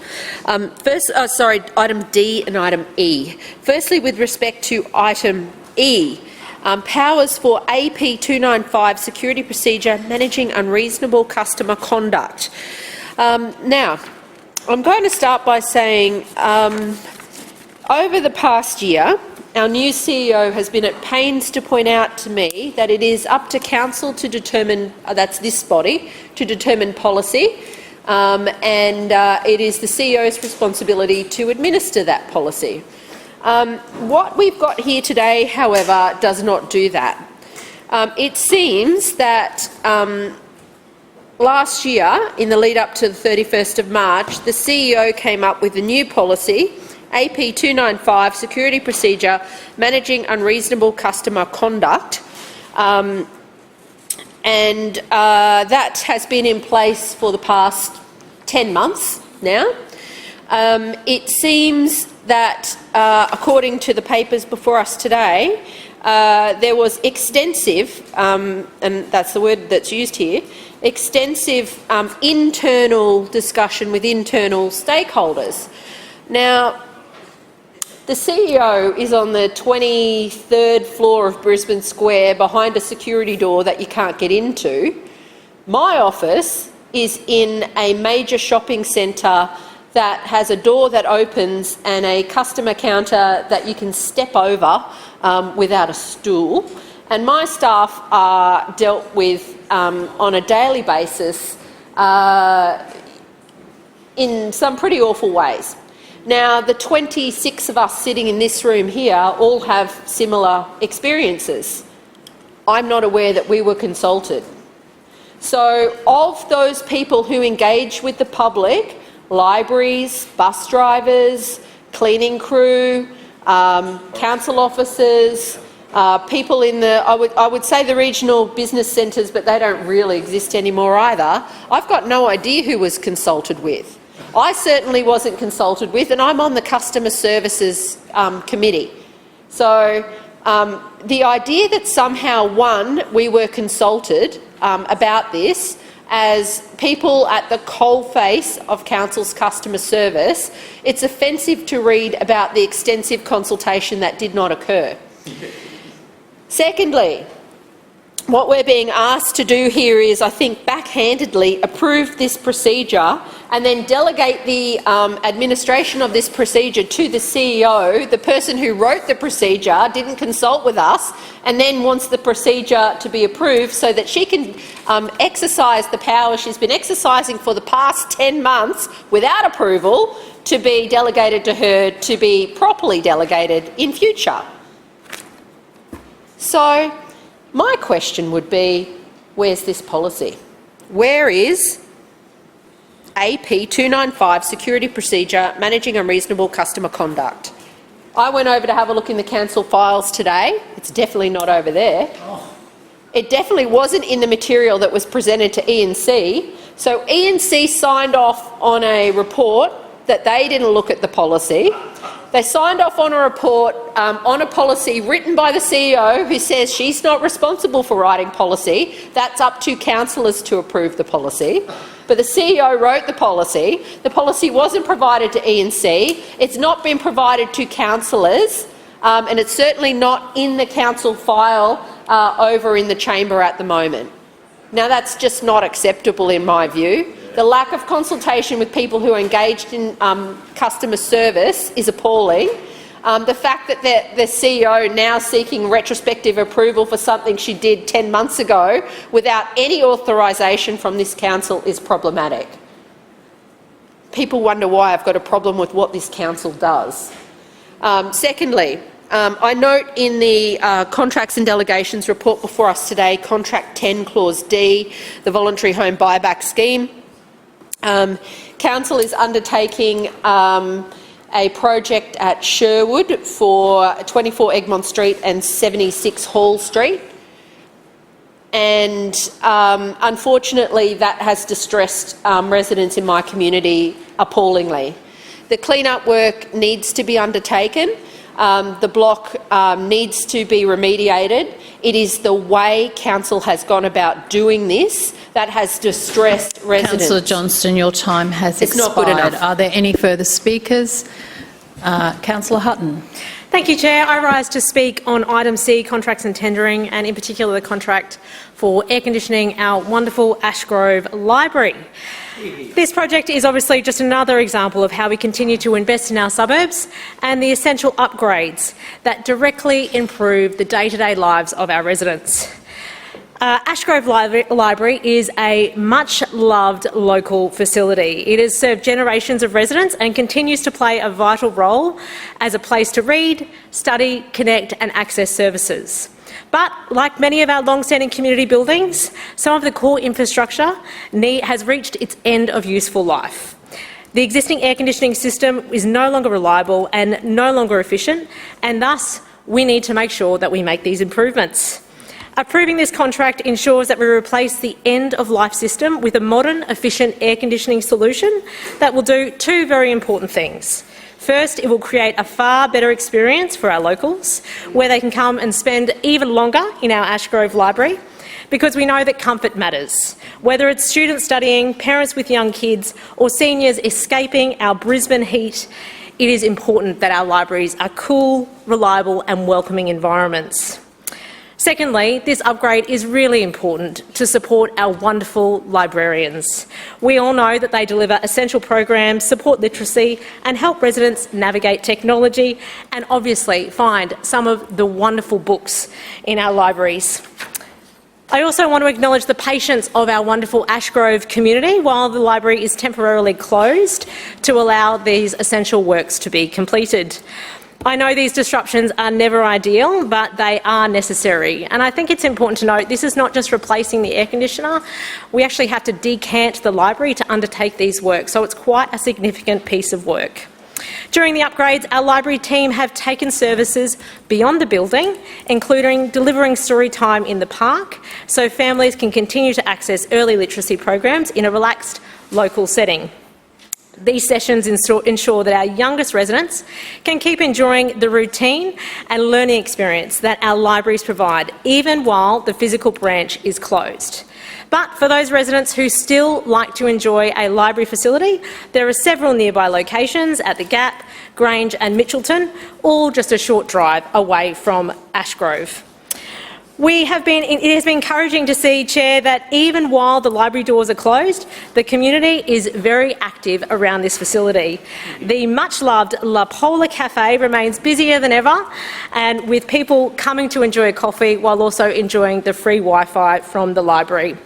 I know that local Councillor Toomey is very excited for the library to reopen at the end of March and, of course, our wonderful community. This project will ensure that when we reopen the doors, residents are welcomed back into a facility that is more comfortable, more resilient and better equipped for the years ahead. Chair, this upgrade is just another example of how we as the Schrinner Council continue to make Brisbane's lifestyle even better. I commend this report to the chamber. Further speakers, Councillor Strong. Thank you, Chair. Listen, I rise to speak on items or clauses C and D, the contracts and tendering a couple of those contracts out of the list that's before us today. The one that really popped up to my mind to do first is in regards to the asphalt contract for road resurfacing and potholes. Councillor Murphy reminded me of the potholes and the KPI he reckons that the potholes are fixed under 48 hours or whatever you say. It could have been a little bit longer than that. I just can't remember exactly what you say, but I can assure you that the residents of Wynnum, who I had the pleasure of talking to quite a few over the weekend, last Saturday, doing some door knocking, were bringing up the issue of potholes and how long it takes to get anything done down there. Now, ALKOOMIE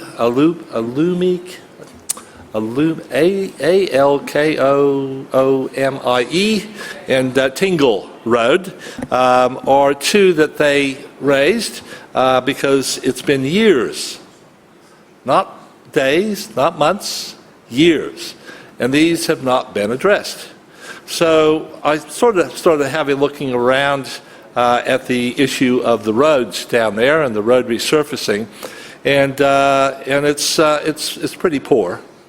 There's other areas in Brisbane that are quite poor as well, and especially at Oxley, and that's been brought up many times in regards to the road resurfacing of that space. But honestly, it was really an interesting exercise. Our ALP team were down there knocking on doors and seeing what people think about what the issues are down in the Wynnum ward. So that was very illuminating. The other contract I want to talk about is, of course, the $560 million GO. The FO is gone. It's just GO, Green Organic Waste, or Garden Organic Waste. And it's a very long contract, as Councillor Cassidy said, probably too long.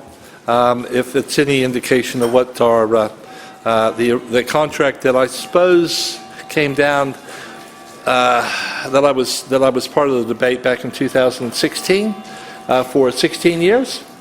And I remember it very well because it was the excuse was it had to be that long because that's how long the trucks last. That's how long the vehicles last. Well, I don't think the vehicles have actually even lasted 16 years because they've been replacing with new ones in recent times. So that was a furphy. That was a ruse. That wasn't true. So what do we do? Believe you now?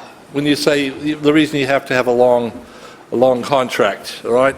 Obviously, you need to be having control. You need to have conditions. We were told that the conditions of that contract that they would be able to address any issues, but obviously that hasn't happened. The Lord Mayor actually has to come down hard, as he said. He's not happy. It's good to hear because the bins aren't being picked up as rigorously as they used to be, only going back maybe 12, 18 months ago.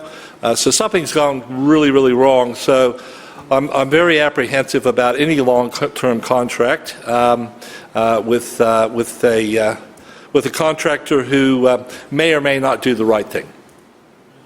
We hope they do the right thing. It's a lot of money.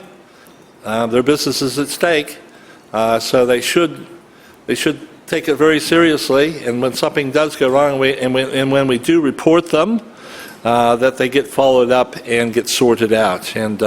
But in regards to the green bins, I have been asked by multiple members of my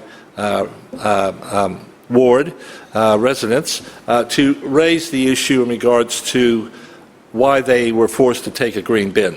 All right, and I said, well, next time I get a chance to stand up and enunciate that, I'll do so because really a lot of them come up to me on a daily, not on a daily, but on a weekly. Probably every week I get one or two people that say, I'm not using the green bin. Why do I have to have it? Why do I have to use it? And Councillor Strunk, your time has expired. Are there contact any the Lord further Mayor's office. speakers? Thank you. Councillor Davis. Thank you very much, Madam Chair, and I rise to speak on items C and D, contracts and tendering for November and December, particularly as they relate to Program 3. Firstly, to November's report, Contract 5 covers drainage pipe repairs at Coronation Drive in Auchenflower following a road failure in late 2022, and while we stabilised the site at the time, this contract will provide lasting repairs by installing a new liner in the culverts to strengthen them. Most of the work will be done under the road. It'll be accessed by barge, so it will minimise any disruption, so no traffic lanes will be closed.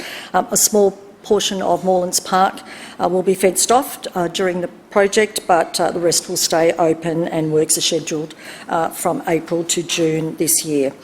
Contract 6 is the next stage of the Blimba Memorial Park upgrade, and it was great to hear Councillor Collier talk about how our local residents do enjoy their parks.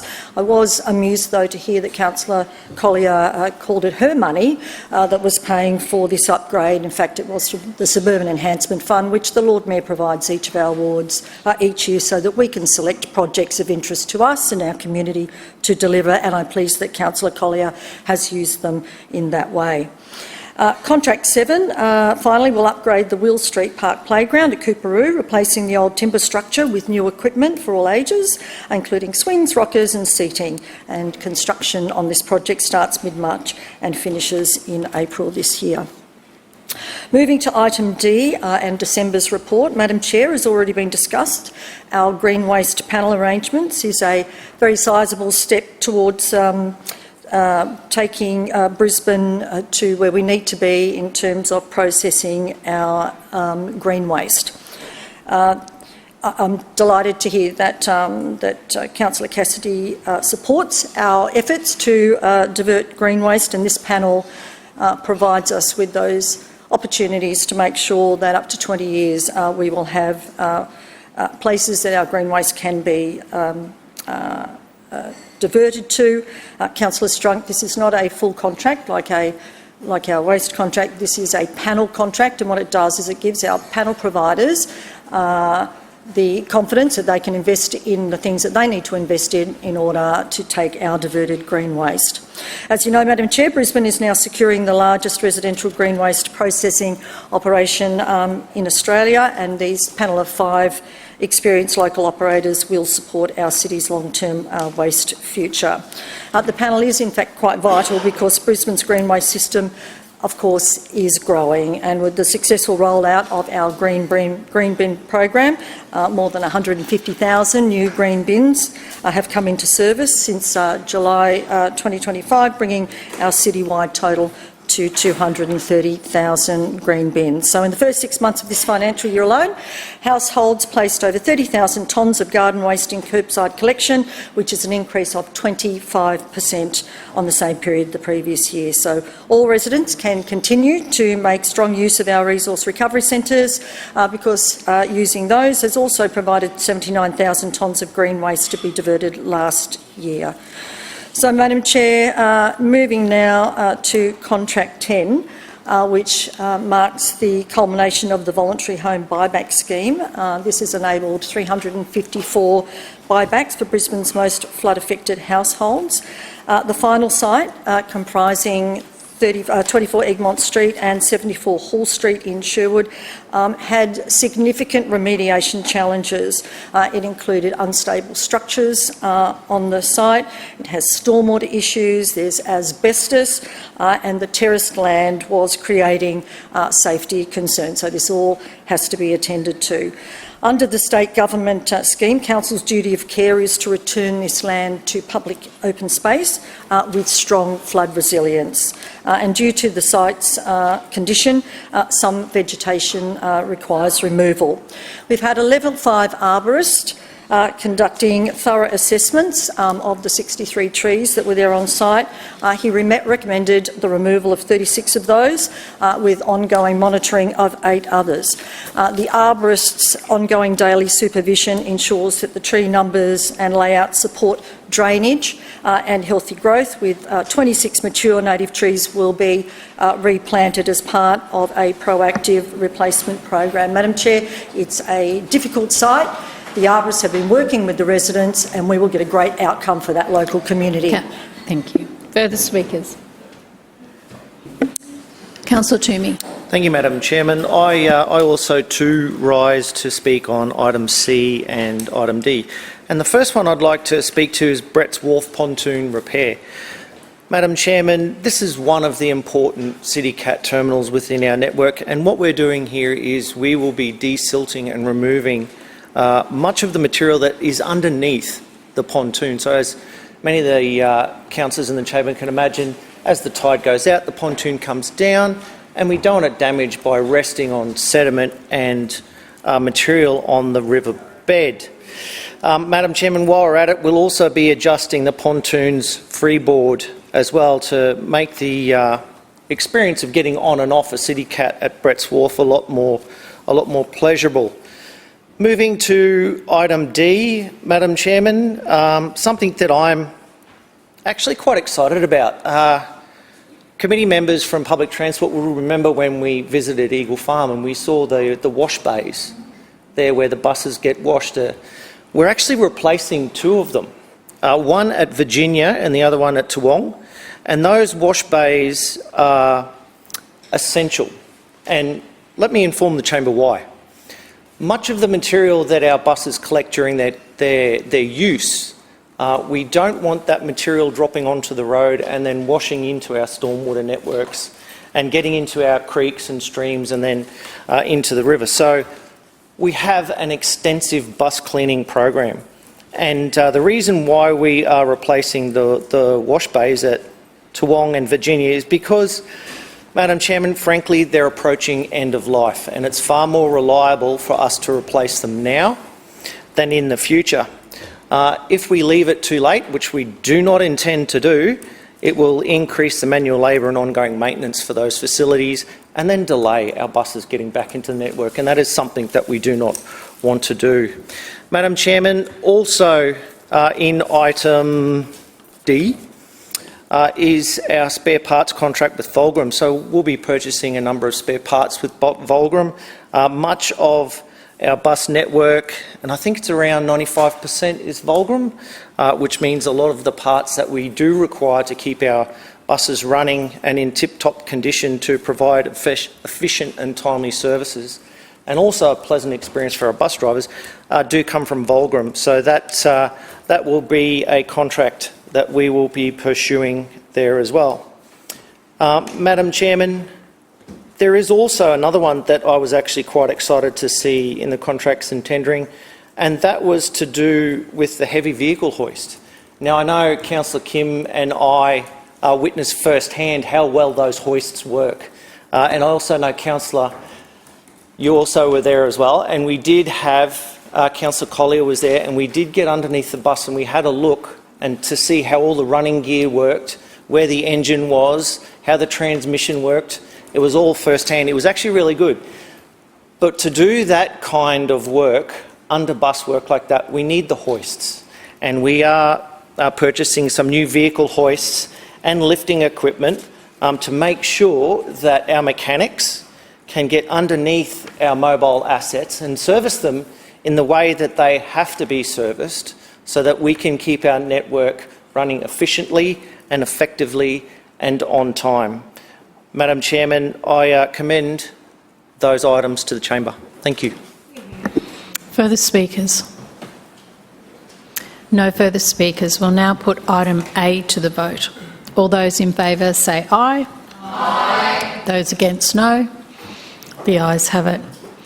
We'll now put item B to the vote. All those in favour say aye. Aye. Those against, no. The ayes have it. Division. Division called by Councillor Chongwan, seconded by Councillor Massey. Ayes to my right, noes to my left. Clerks, please ring the bell.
Clerks, please read the results.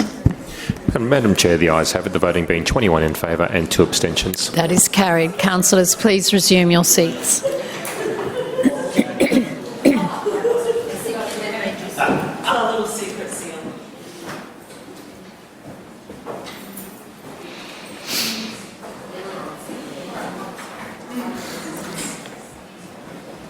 Councillors will now put C and D to the vote. All those in favour say aye. Aye. Those against, no.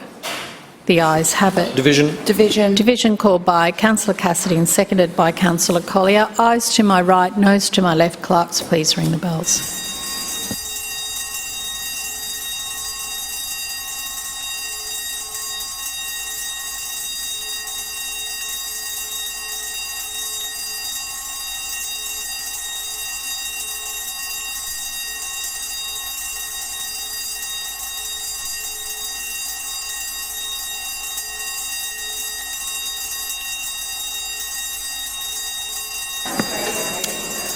Clerks, please read the results.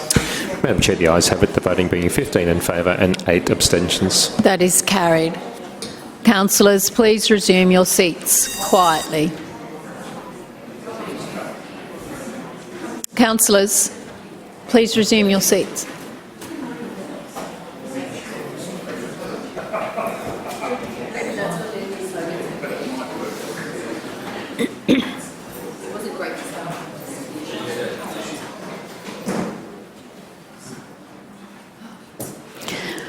We'll now put item E to the vote. All those in favour say aye. Aye. Those against, no. The ayes have it. That is carried. Division called by Councillor Massey and seconded by Councillor Chongwa. Ayes to my right, noes to my left. Clerks, please ring the bells.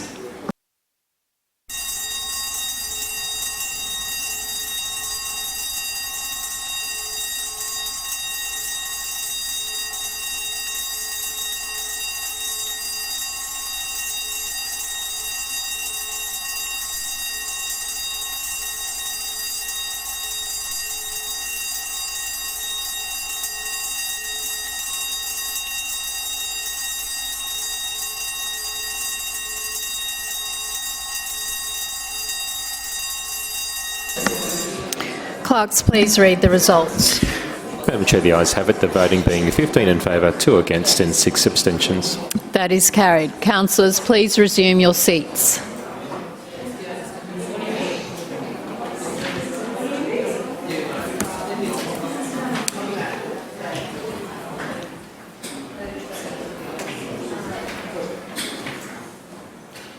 Yep. Yes, Councillor Adamman can return. Thank you. We'll now move to the Establishment and Coordination Committee decisions, please.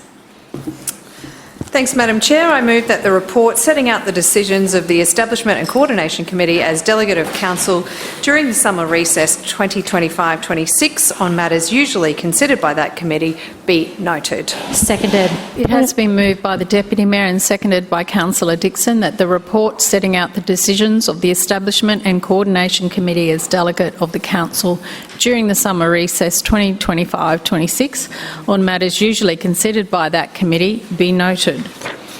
Point of order. Point of order, Councillor Chongwa. I'd like to take in seriatim A, B and E separately for debate and voting purposes, and C and D together for voting purposes. There's only two clauses. Okay. There's only two. In this... So debating purposes separately for A and B. Just for voting or debate and voting? Debate and voting. Okay, councillors will... Deputy Mayor, item A.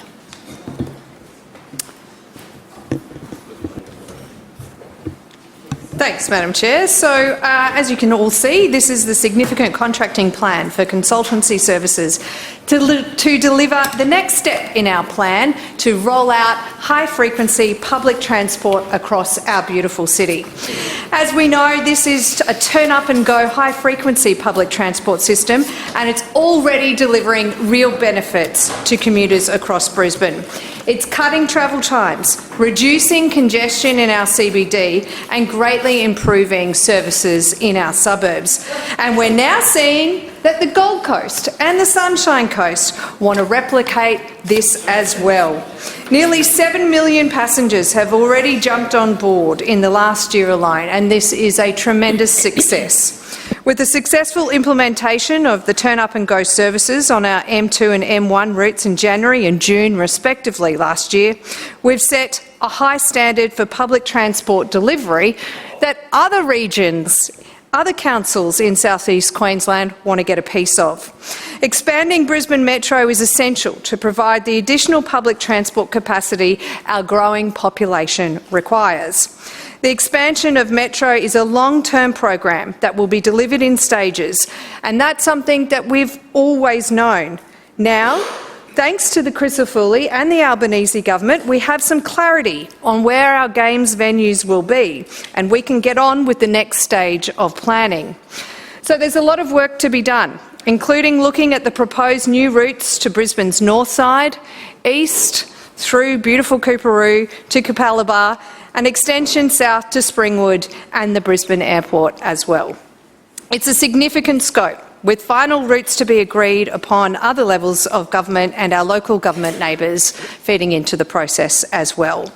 Logan City Council and Mayor John Raven have also offered their assistance for the southern extension to Springwood, which we welcome. The business case will be supported by a suite of experienced advisors who will be selected through this transparent and competitive process. The business case, will require experts in engineering, design and transport planning, operational and systems advisors, specialists in financial and economic analysis, legal services, quantity surveying, among many other important industry professionals. The winning tenderers will assess the specific alignment, the depots, the station locations, network improvements, costs and delivery phasing for these new metro routes. It's important to note that the business case will be delivered in stages. As outlined in the SCP, successful tenderer will have a maximum of 24 months to deliver the business case, which includes a wind-down period after the business case is delivered to properly outboard staff and ensure there is time for any issues to be addressed. We anticipate the first stage coming back far sooner than that, though, Madam Chair. Funding is anticipated to be provided by the federal government in mid-2026, and we're working closely with the Crisafulli State Government, who will be collaborating with us on this business case as well, Madam Chair. I'm excited for Metro to extend through to the east, and I commend the item to the chamber. Further speakers. Councillor Cassidy. Thanks very much, Chair. I rise to speak on item A before us today. And as the saying goes, Rome wasn't built in a day, but at least they ended up with the Forum and great public spaces and the Colosseum.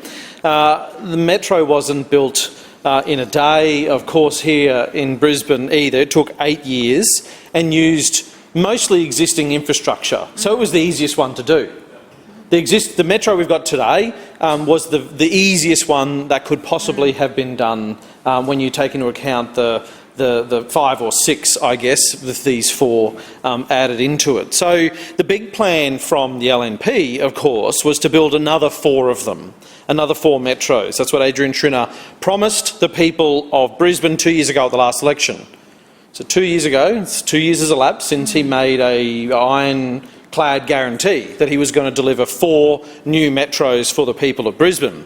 And he even said that the Northside Metro bus depot would be delivered without a business case because apparently his genius knew no bounds. He said that the Northside depot would just be a simple replication of the Rochdale depot. They had a business case for that one, which was incorporated in the original metro. Therefore, he would just build the Northside depot. And you stood there, Chair, and you had the big maps, the big colourful artist impressions when you were running for re-election, and you promised the people of Bracken Ridge you would be delivering that metro depot as well. And how's that going? Well, we'll find out in a moment.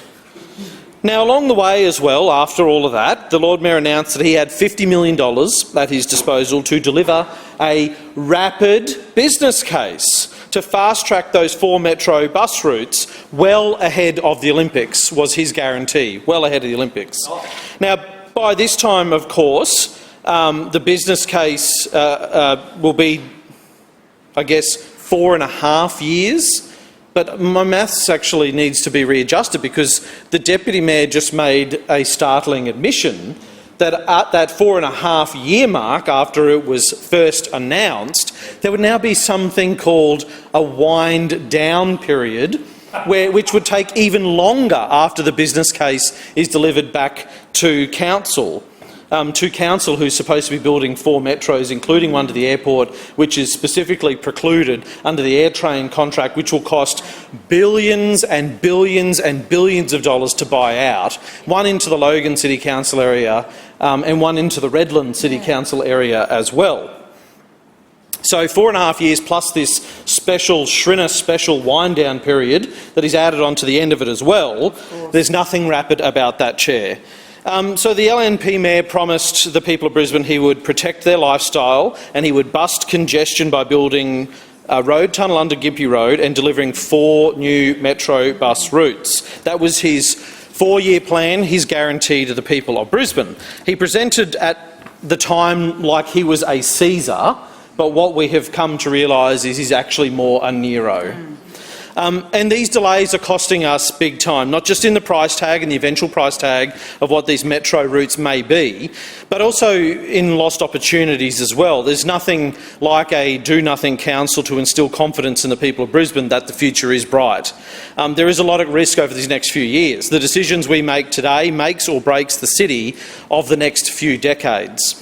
We desperately need public transport to connect more people to more places, and that's why, at the time, we welcomed the $50 million from the federal Labor government to get the work started on the feasibility of these metro projects. But let's be really clear about what's before us now. This was sold to us at the time by the Lord Mayor as essential Olympic transport infrastructure. And the agreement for the Olympics is that the state government and the federal government need to negotiate a funding agreement together for Olympic infrastructure, not just stadiums but also transport infrastructure, and for the legacy beyond. So that's what the agreement says. Council has to pick up the bins. God help us. The federal government is allocating $3.5 billion or so for the stadiums, as is the state government, and another $12.4 billion on transport infrastructure that the state government, the state LNP government, identified as essential for the Games and the legacy beyond. So what we have before us is a really clear list of state LNP government transport priorities that they went to the federal government and negotiated a funding agreement on. They include Bruce Highway upgrades to the Sunshine Coast, faster rail to the Gold Coast, and stage 1 of the Sunshine Coast rail, not metro buses and not metro routes. And the Deputy Mayor just said before that the Gold Coast City Council and the Sunshine Coast City Council want metros. No, they don't. They want light rail and heavy rail. You know, LNP Life member Tom Tate is so upset at the LNP state government. He is committed now, he said, to running for another term so he can continue to fight for light rail, not for metro buses. So let's just be clear about that. But in nowhere in the state government's negotiations with the federal government about infrastructure funding were metro buses included. That wasn't mentioned at all by the state government. So what the hell has the Lord Mayor been doing?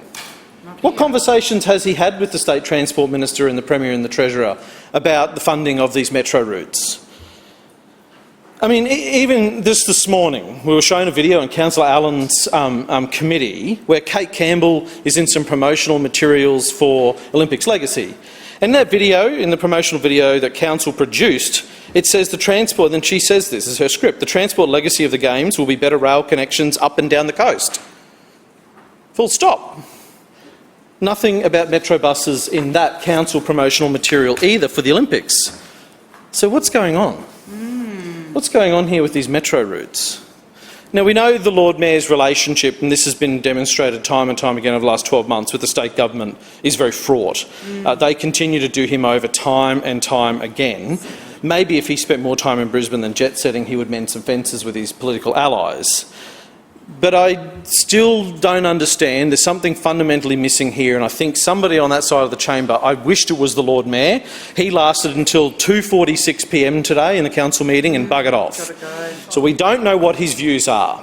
on the record on this, but somebody needs to explain what has gone so fundamentally wrong in the relationship between the LNP Council here and the LNP state government down the road. Because the TMR should be leading this business case. And the arrangement with the City Deal funding would allow that. The federal government would allocate the money to the state government and for TMR to be leading these business cases, not the Brisbane City Council. So why isn't TMR leading this business case process? Now, if you read the LNP's $2 million a year rag, living in Brisbane, they say they're working with the state government, so it seems fine when you read that. And if you just listen to the talking points of the LNP, it's supposed to sound fine to us. But then you think, what's at play here when the Transport Minister, Brent Mickelberg, says on a radio interview in response to questions about the Lord Mayor's bungling of this business case and the delays, he says that's all a matter for the Brisbane City Council. It has nothing to do with the state government or the state government's plans for Olympics public transport infrastructure or the Olympic legacy. So the state government has fundamentally walked away from the metro expansion project under the LNP. The former Labor state government was on board, and the Lord Mayor used to like to talk about that. Not only does he not talk about the LNP state government walking away from the metro expansion project, he's not even here to talk. The Lord Mayor has just walked away entirely. So the state LNP want no part in it. And it's the same story with the Story Bridge. We saw this play out over last year. The state government refusing to come to the aid of their punching bag here in council, the LNP council. So I guess with friends like that in the state government, Adrian Schrinner needs no enemies at all. So going through the timeline, August 2024, 18 months ago, plans were unveiled for the metro expansion in great detail. Stops in the north, south, east and out to the Brisbane airport. February 2025, 12 months ago, federal Labor government granted Council $50 million for the metro expansion business case, labelled with the word rapid. EOI for the business case released to the market 19th of January this year to close 11th of Feb, to run for 2 years, and now with this special Schrinner wind-down period at the end of it to delay it even further. Just make it make sense. Somebody over there, are they briefed by the Lord Mayor's office, these LNP councils? Are they just told they have to come in here and vote for these things? Do they understand what is at stake here in making these decisions? It's absolutely incredible. We've never been critical of public transport projects. We've been critical of the way that they manage them. And we've always been critical of the man who has the reverse Midas touch, Adrian Schrinner. I mean, he couldn't even organise a piss-up in a brewery. I'd ask you not to use that language, please, Councillor. Are there any further speakers? Councillor Toomey. Thank you, Madam Chairman. After listening to that, I'd have to say the Leader of the Opposition's superpower is truly imagination, and one would suspect that his future is probably best placed in Pixar, Disney or possibly Industrial Light and Magic. But anyway, I'll move on. Madam Chairman, start off with, I do know that the Leader of the Opposition was not at the industry briefing. In fact, at the industry briefing, there were over 170 industry representatives. And I do know that a lot of the information that the Leader of the Opposition is putting out there he's drawn out of one line. He admitted that on 4BC radio.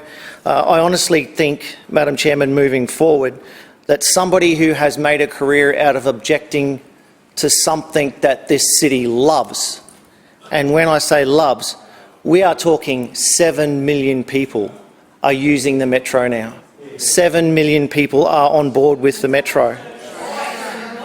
One moment, please. Councillor Massey. One moment, please, Councillor Toomey. Councillor Massey, I caution you, because I've spoken to you already this meeting about calling out across the chamber. It is not your turn. Councillor Toomey. Thank you, Madam Chairman. We see the federal government is on board with this project. We know the state government is also supporting this project. We know that the people of Brisbane are supporting this project. We know they're voting with their feet, 7 million people using the Metro. Madam Chairman, the SCP is simply the next step in developing the Brisbane Metro, taking the lines to the north, out to the airport and to the south. We know that we couldn't do it unless we knew where our Olympic infrastructure was going to be placed. And to use an example, we saw the Queensland Labor Party install a fire station and then have to demolish the fire station because they were going to put a road through it. Madam Chairman, this side of the chamber is a little smarter than that. We just don't go and do stuff on a whim.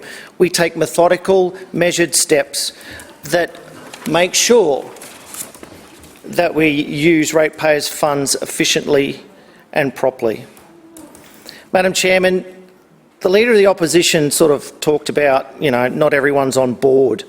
But I should highlight that back in August 28, Mayor John Raven stood shoulder to shoulder with Stephen Miles MP and Cameron Dick MP, spruiking the benefits of the extension to Springwood. They acknowledged how advantageous it would be to their local residents to get buses to the Springwood interchange using a two-seat journey option. In fact, John Raven's quotes were, "My community will love to see this. We know that it's good for our people. It's also good for our roads."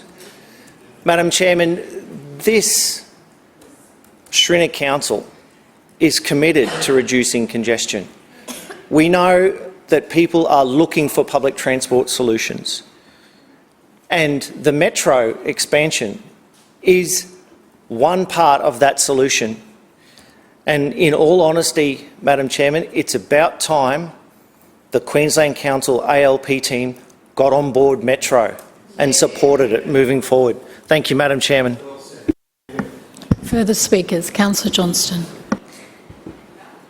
Yes, thank you, Madam Chair. I thank the councillor for the gap, for his stunning insights into the Brisbane Metro project. And while he was speaking, I was sitting there thinking, oh gee, that metro running out there to Ashgrove and to the Gap residents and the Upper Kedron residents, the Mitchie residents, that metro going out there to the west must be so fantastic. He's so complimentary of it.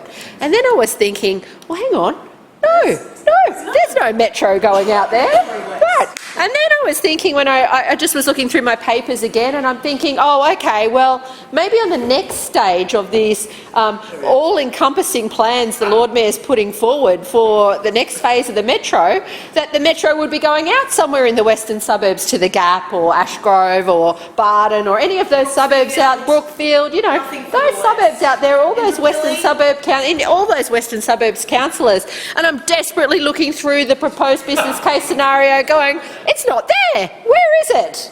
So I just want to thank Councillor Toomey for saying how impressed his residents are going to be when the Brisbane City Council funds a business case talking about buses going to Redlands and Springwood, which aren't even in the Brisbane City Council LGA area. I'm sure they're going to be thrilled with you, Councillor Toomey, for voting for something that has zero benefit for your residents. And I know Western Suburbs residents are very unhappy about buses. Point of order, Madam Chairman. Point of order, Councillor Toomey. Claim misrepresentation. I note your claim, Acting Chair. Thank you. Councillor Johnston. Oh, he didn't praise. I'm sorry, Councillor Toomey. I did not mean to misrepresent you and claim that you supported the metro. I apologise if I've given the impression that you support the metro. I'll let everybody following along at home make out that one. But look, I only want to be quick on this. It's very easy. The LNP botched the metro. They botched it. It started off as a tunnel. It was going to be a bus and a rail tunnel. And over the past decade that I've been here, successive Lord Mayors, Newman, Quirk, Schrinner, and Schrinner has been here as part of the decision-making for every single one of the past decade, where decisions about the metro have caused financial distress to this council. What started off as a $944 million light rail underground has turned into a $1.8 billion bus system that runs on the road, as I've seen. The metro's running up and down Annerley Road because there was a problem the other day. Why, I don't know. It's doubled in price. It didn't deliver what they promised. They failed to fix the bottleneck on the south side. And now this administration come in here and claim, oh, it's all right, we're just going to build these other giant metros all over the southeast corner. We're going to get the right engineers and the right lawyers and the right marketing people, and trust us.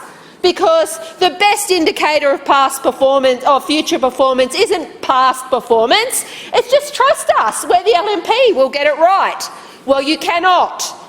This administration has botched every major project that it has touched. It has failed to outline a scope that is accountable and reliable, and that is clearly the problem with this today.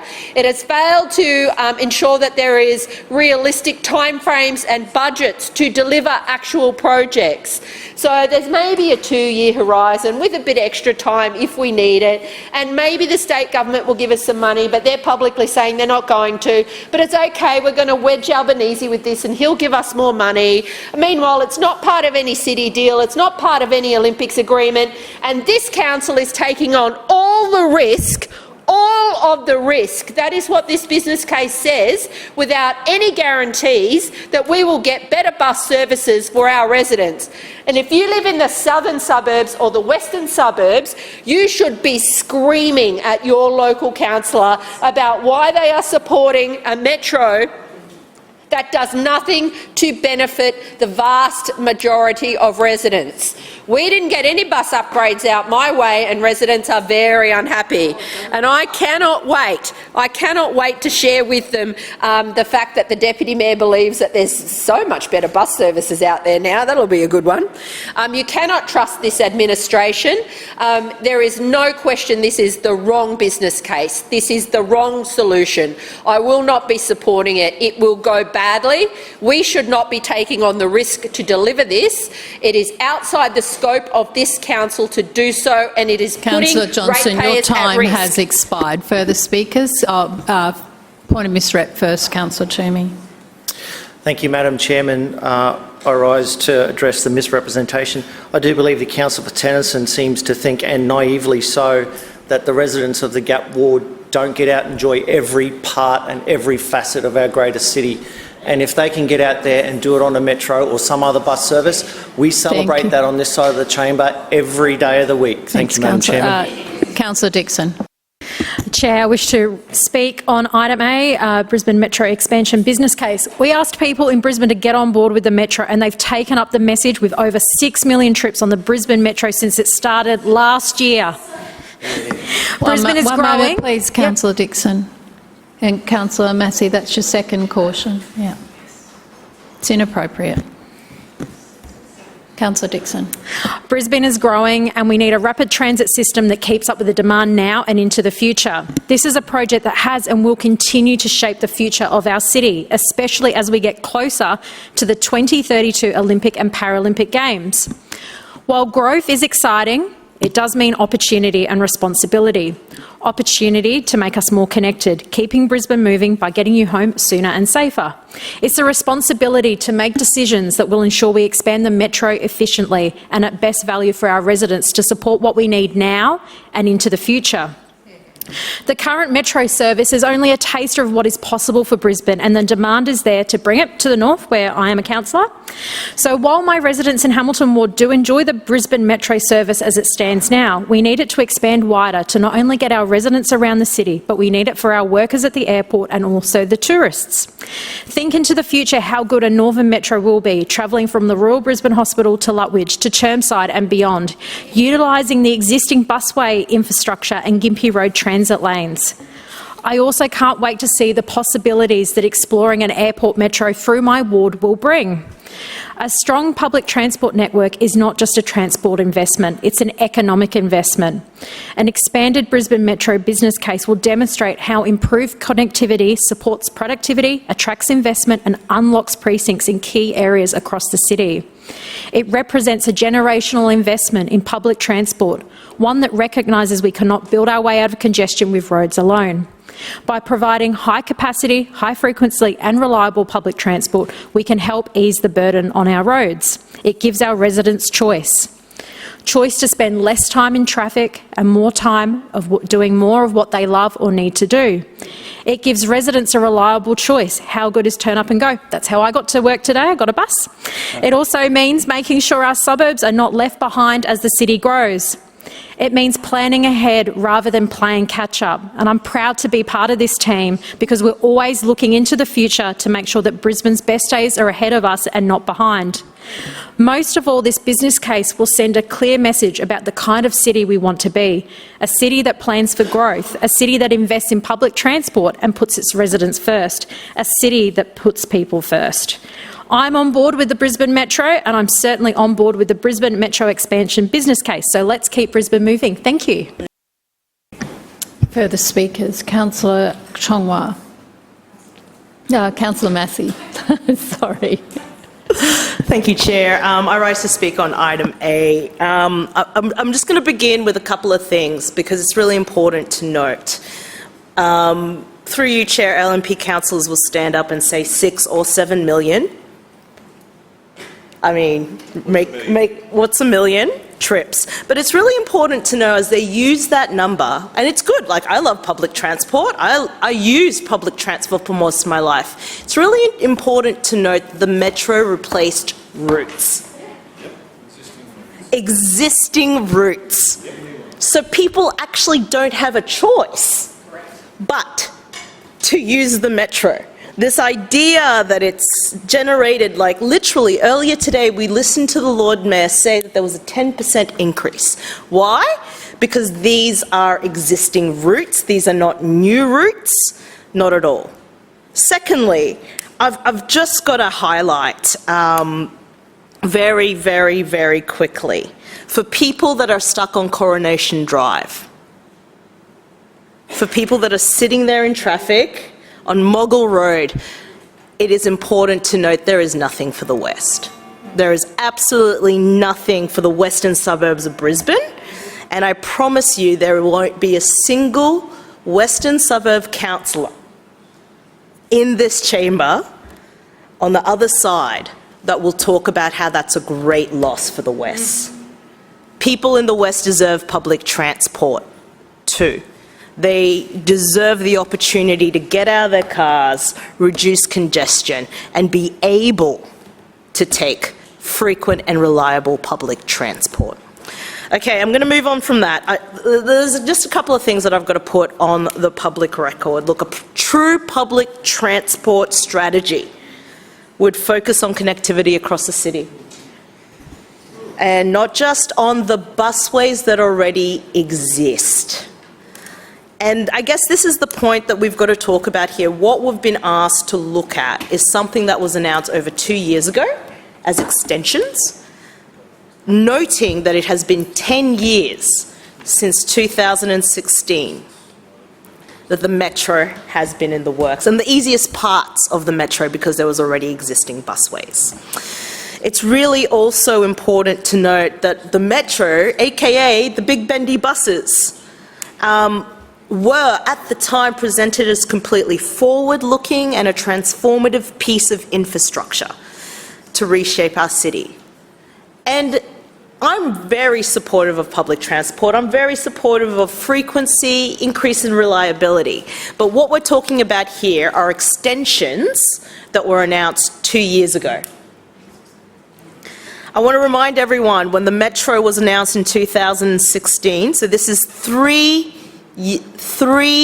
LNP councils' legacy, that the business case was already done.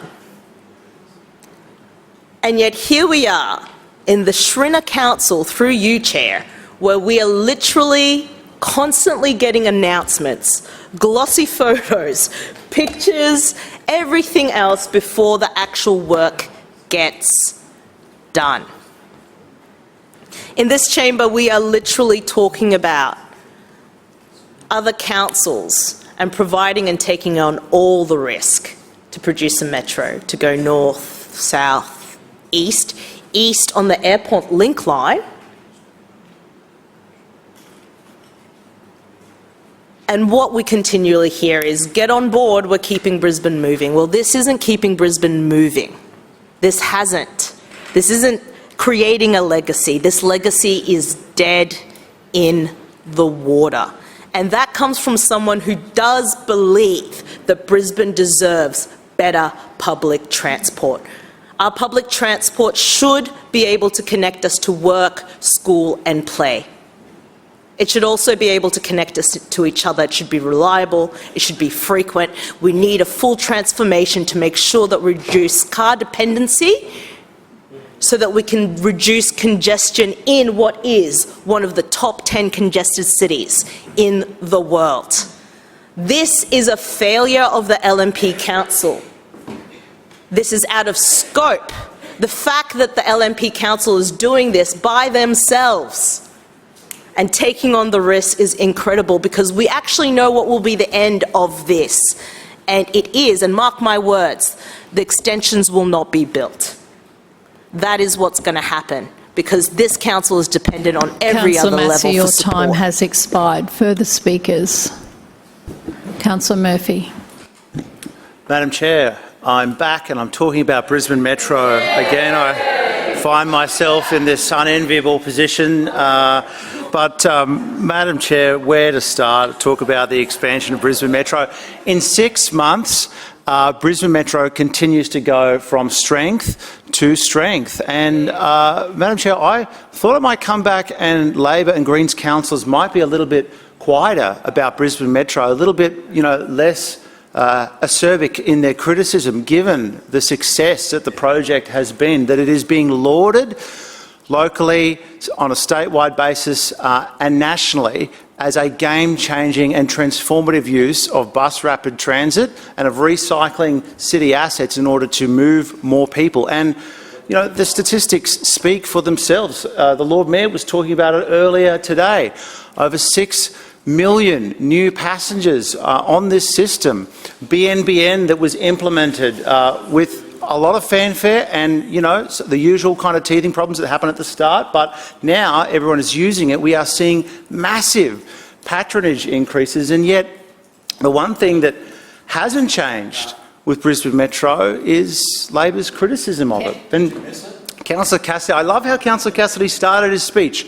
8 long years of Brisbane Metro. It was like the Gettysburg Address, 77 years ago.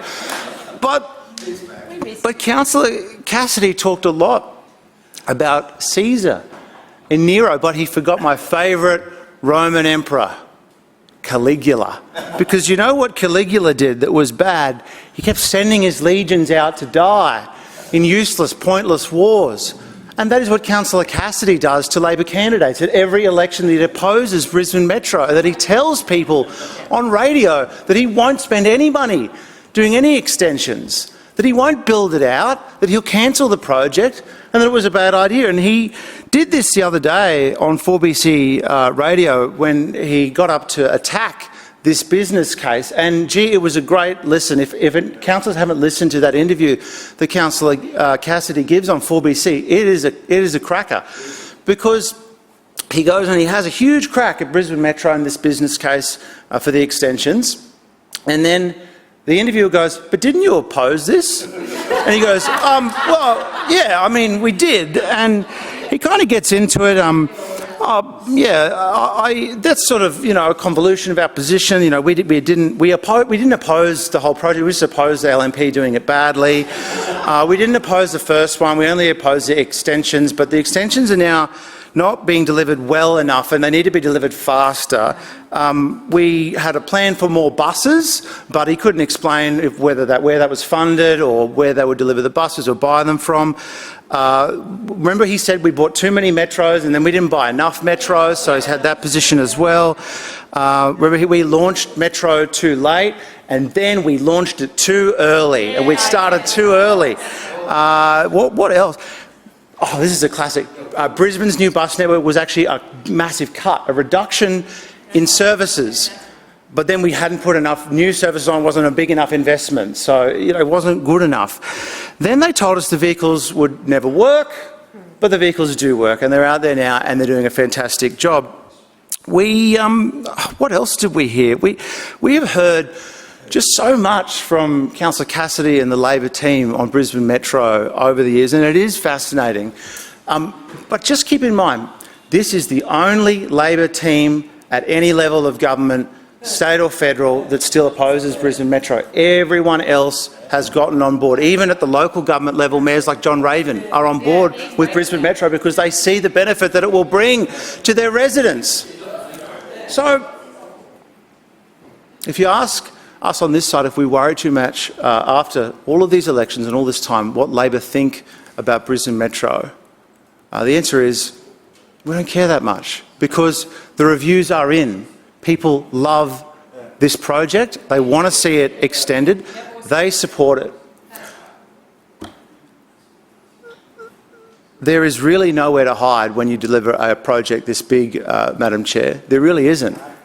If it doesn't work, you know about it very quickly. And I think I have said this in this place. All of us were nervous when we set out and started Brisbane Metro, and then nervous on the day that we launched it.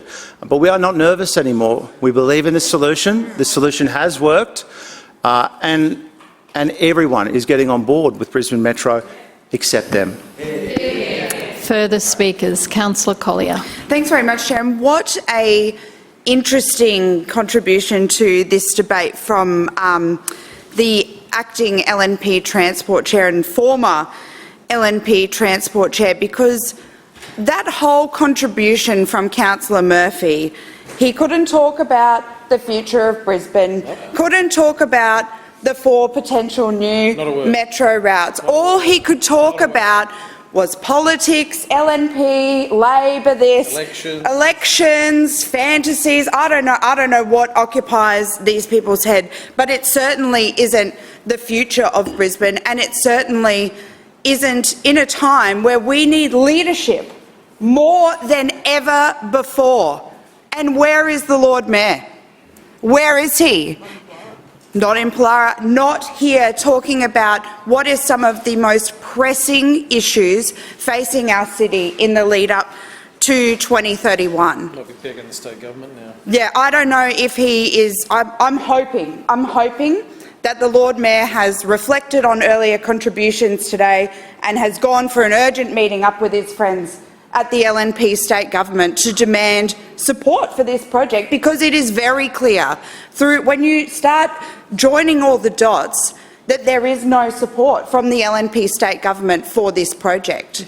I know the LNP like to come in here and say everyone loves it, blah, blah, blah. Where is the money? Where is the money to actually deliver this project from the LNP state government? Billions. This project would cost in the billions. And I was thinking about some of the LNP speakers over there who said, if we do this future expansion of the metro, we'll do it efficiently. How on earth if we look at the track record, how on earth can we think that an initial metro that was delivered by this LNP council took years and years and years, started off as this underground, fancy Paris-style metro? Oh no, it's now just a bus. That's fine, whatever, that's where we ended up. How is that efficient? How can we call a project that started off at $900 million and has jumped out to $1.8 billion, how can that be called efficient? Sawley got busways for nothing. Yeah, and when Labor mayors like Jim Sawley got our Brisbane busways for nothing for this council, we did not spend 1 cent. Paid for it all. The state government paid for it all. So I don't know how LNP speakers on that side of the chamber can stand up in this place and say we will deliver this project efficiently, because their track record shows that they are nothing but. The LNP think that spending all of this money to deliver this project is efficient. Do the LNP think that spending a lot, I can't say the amount, a lot of money to potentially buy out the air train an efficient use of ratepayers' money? I don't think so. I think we should be focusing on the things we can't even do right now, those basic council services, like, I don't know, picking up people's bins. you would think they are the core business of council, roads, rates and rubbish. We can't even do that right. And then we listened to 5 minutes from LNP speakers talking about, like Labor, elections, these people's priorities are so wrong, and it is so fitting that the entire contribution from those LNP speakers has just been about those things and none of the substance behind actually delivering this. This is all by design, by the way. This project will be pushed out into the never, never, never, because there really is no plan right now to deliver this from the LNP state government. And so, I don't know, maybe like the LNP here in council, we've got to cover our tracks, so we'll push it out. We'll add on this, what's it called? The thing at the end? The wind down. The wind down. These are just new fancy ways of packaging up what will be a project that will take years and years and years to deliver. Meanwhile, we're sitting in traffic for longer than ever before. People in Acacia Ridge can't even get a bus anymore. How can you stand there and say that is okay? We can do so much better than this, honestly. Further speakers? Councillor Kim. Thank you, Chair. Not only is this a never, never, never situation, but also Brisbane ratepayers don't realise what's coming next. Increased rates this year. We're going to pay more for a metro service that doesn't even service Brisbane City Council. So we're getting routes that connect to other councils. Meanwhile, Karawatha and Callambale Ward doesn't even have Brisbane City Council bus routes yet. There's a full estate right there, right next to the Islamic College of Brisbane. The Lord Mayor was so proudly acknowledging him today, but that area is also not only on the border of Runcorn Ward, but also a growing area that doesn't have any Brisbane City Council regular bus services. Not only is it just a botched metro project, Councillor Johnson, through you, Chair, it's also a botched regular Brisbane City Council bus service as well. We can't get bus services in Acacia Ridge, Karawatha, Pollara. That's why the Lord Mayor isn't present here today. He's hiding. He's hiding, and that's why he's not responding to my letter, to our residents' concerns. He doesn't have the answer for it because council don't have the money. And where are they going to get this money from? From Brisbane ratepayers. That's what they're doing with the Story Bridge. That's why residents are so scared that the LNP council are going to toll the Story Bridge. The state government LNP, their friends won't come in to help them. They went on media and said, the state government are coming, don't worry, they're going to help us fund this project. Yet their own friends, they said, no, this is a Brisbane City Council project. So I don't know who's telling the truth here, but maybe it stems to the fact that when we look at the Liberal National Party, they're going through a real crisis right now. I mean, this chamber right here, it's meant to be a high... Aren't the Liberal National Party all about lower taxes? But here it's a high cost of living council, a high tax, high cost of living one that increases residents' rates while decreasing services to our area and somehow funding other councils instead. Karawatha, Acacia Ridge, Pollara, there are so many services that are lacking, not to also mention the fact that this is only a business case by 2028. This project is a total failure. Everyone who's listening today knows it. They know that Brisbane has so much more that it needs to offer by the time the election rolls around, but people are secretly saying to each other, even in this organisation, oh man, I'm never going to see this project funded in my lifetime. They know that all across Brisbane City Council. I know the LNP councillors know it too because they're secretly saying this to each other. That local outer suburban project that everyone's asking for, this isn't going to get funded in my lifetime because if they can't service a regular bus route to the outer suburbs, how are they going to do it to anywhere else in Brisbane City? Chair, there is a huge problem and this clause highlights every single one of them, and it's super disingenuous to see our LNP councillors getting up here today beating the drum about how much work they've put into this revolutionary bus service. It says a lot, and I'm still waiting for a reply from the Lord Mayor. So our residents, I would like to see them address whether or not increased services will come to Pollara, to Karawatha. We're waiting for these services, and if a business case is going to come around in 2028, it's time to change this entire council administration at the next election, and residents will demonstrate that at the ballot box. Further speakers? Councillor Chongwa. Thank you, Chair. I am speaking to the NC Information Report Clause A, the Metro Expansion business case. Let's not beat around the bush. This vote is happening over a year late. A contractor will only start the business case by the middle of 2026. That's when this LNP administration had planned to complete them. Attachment A also tells us the business case contract will take 2 years. So we're only going to see a business case by 2028, not even detailed plans. As we all know, this proposal for an expanded metro system is only a north-south and eastern arterial system. There are not even any plans for the Western Link, which is what we've been highlighting today through the Chair to Councillor Johnston and Councillor Massey, at least not until 2032. Let's be clear that this is not a citywide transit system. I want to point out that the Greens have been calling for public transport expansions for years now, and they don't have to be this complicated. Last election, for about a third of the current bus operating budget, the Greens put forward a vision to double the number of high-frequency bus services in Brisbane. We want to run 15 new high-frequency routes between suburbs. The Greens want to upgrade 10 existing routes to high-frequency routes or to create extensions to existing high-frequency routes. And to keep these buses moving, we want to create bus priority along 13 main roads. It's all very straightforward and doesn't involve any billion-dollar mega projects. And frankly, if these metro expansion delays persist, more high-frequency buses might be the real solution to how Brisbane moves people for the Olympics. At this rate, metro expansions won't be up and running by the 2032 Olympics. 2 years of delays means that the Olympics venues in Belmont and Chandler will just be served by buses and private vehicles. This council needs to be preparing designs for the Eastern Transitway and missing links in the Northern Transitway and Busway. The council needs to begin funding more high-frequency services. Brisbane needs to be prepared for this metro delay to blow out. We can't afford to wait any longer. Thanks, Chair.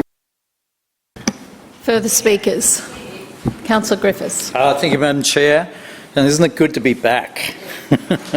I rise to speak about this metro expansion, and I probably want to reflect what I think everyone on this side of the chamber has said. It's sad that the Lord Mayor, the leader of our city, is not here for such an important discussion and such a vital discussion, not just for our city, but for cities adjoining ours. And I think it's good that John Raven and Tom Tate actually have some opinions, because you wouldn't know what those opinions are with Councillor Schrinner. These are key decisions for our city. They're key decisions also for Redlands and Logan, and I understand the need for a north, south and east expansion of the metro system. However, we know from the delivery of the metro and the experience certainly for my residents, the council did this in a shocking way. With Brisbane City Council under this LNP administration, we ended up getting further into debt. $1.5 billion for the metro. And that's because we couldn't negotiate with state and federal government. And it's what the officers are telling me time and time and time again on the ground, is because we entered such a huge contract there and got ourselves into such major debt, we've had to cut services and cut infrastructure spending in the suburbs. So Metro has meant cutting services and cutting infrastructure spending in our suburbs, whether it be LNP suburbs or opposition suburbs. So we know this city is in massive debt, $5 billion worth of debt, massive debt. And we know that is in part caused by this administration's obsession with the metro and their ability and ineffectiveness, and we can see that ineffectiveness today with the Lord Mayor can't even be bothered to be in this chamber. If he can't even be bothered to be in this chamber, how then is he possibly negotiating with state and federal members in terms of getting a better deal for our city? He's not. He's ineffective. And this today just proves it. Look, my experience of Metro for my residents, I'm on the ground, Councillor Murphy. I don't just do radio interviews, it's meant a lot of cuts to services. It means people, pensioners, are walking a kilometre to get to a bus. It means that people are having to catch a number of buses to get to hospital. It's been a real inconvenience and it hasn't worked. What's boosted the numbers in people using the metro is the 50-cent fares. And then people are telling me, well, the buses are packed, so packed we can't get on the buses. And yet we can't provide more services for those people. My experience has been that there are a lot of people who are really unhappy with what we've done for Metro service. And I invite you out to meet them. But more importantly, I've invited those people to come and meet us in the chamber. Because I get an earful when I get out there and I say, well, come and tell the people who did it. And that's why, to you, Madam Chair, that's why it's important the residents who have applied to come and talk about their experience of the Metro mess want to come and speak in this chamber. And they want the Lord Mayor to be here to hear their stories. They have a right to have the Lord Mayor be here and listen to their stories, because they're real stories affecting real people, and they're very important. So I'm very concerned about what's proposed here. I believe this is a sham job, once again, an LNP sham job.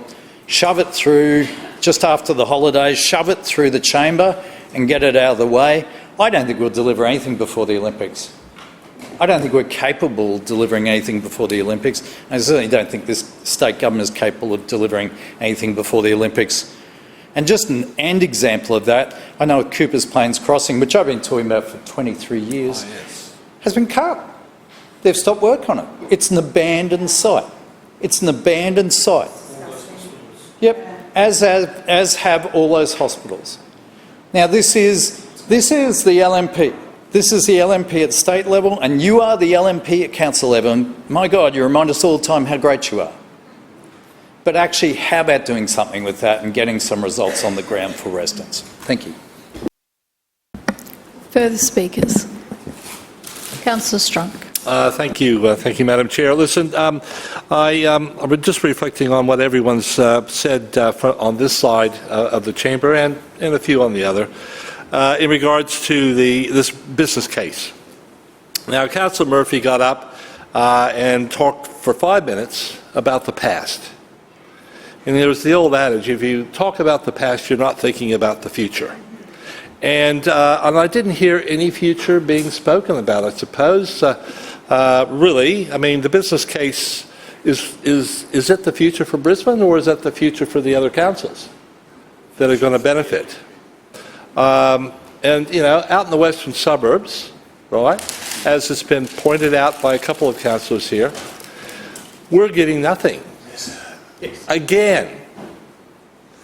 So, Pullen Vale, Walter Taylor, Jamboree, Forest Lake, Callum Vale, probably Runcorn and Tennyson, Zippo. No benefit at all for all this money that Brisbane City Council has already spent on the existing metro, and not the foreseeable future either, unless they revamp the business case and look at the West.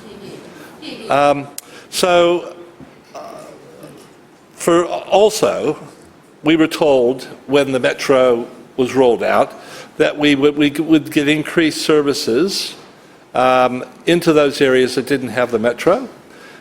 We haven't seen any of that. We got less. In some cases, a lot less.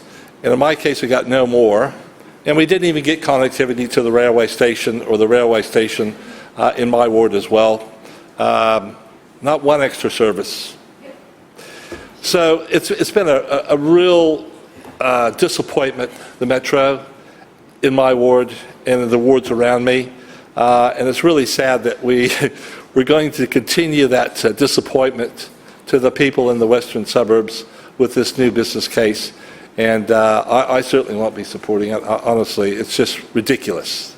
If I ever support it and anyone was watching out in my ward on the camera and heard me say I would support something that doesn't benefit them, well, why would you vote for that person?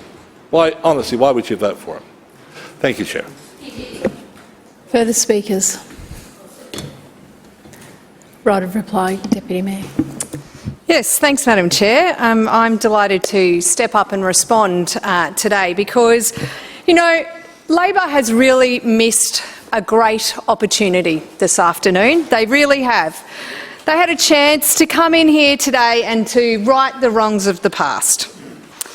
Because they could have come here and they could have conceded what a success Brisbane Metro has been, and it has been a huge success. People in Brisbane are jumping on board Brisbane Metro and they love it. So much so that the other councils in our region want a piece of the action. But they had no plan at the election to expand Metro. In fact, their plan was to scratch it. But they've come in here today as well and in other forums and said, now we're not doing it fast enough. So we're not doing something fast enough on a project that they weren't going to scratch. Well, that they were going to scratch. Their federal Labor colleagues are on board with Brisbane Metro. Their Labor Council colleagues in other councils are on board with Metro and wanting to have Metro services to their region. But yet they continue to come in here and talk our city down. You cannot build your way out of congestion, Madam Chair. You can't keep doing the same thing and expecting a different outcome. That is the definition of insanity, and quite frankly, it seems to be the definition of the Labor councillors. Because the Brisbane Metro, you don't even need to hear it from us. You can hear it from other people. Like, for example, let's have a look at what Joshua Cooney had to say. He is the RACQ's General Manager of Advocacy. And he says, the Brisbane Metro has been successful for the River City, and it's time to plan a full expansion of the Metro network across southeast Queensland. Now, Labor councillors are out of step with Brisbane residents. A moment, please, Councillor. Councillor Cassidy, stop calling out. You've had your opportunity to speak already. It is the Deputy Mayor's turn, so please don't call out. Thank you, Madam Chair.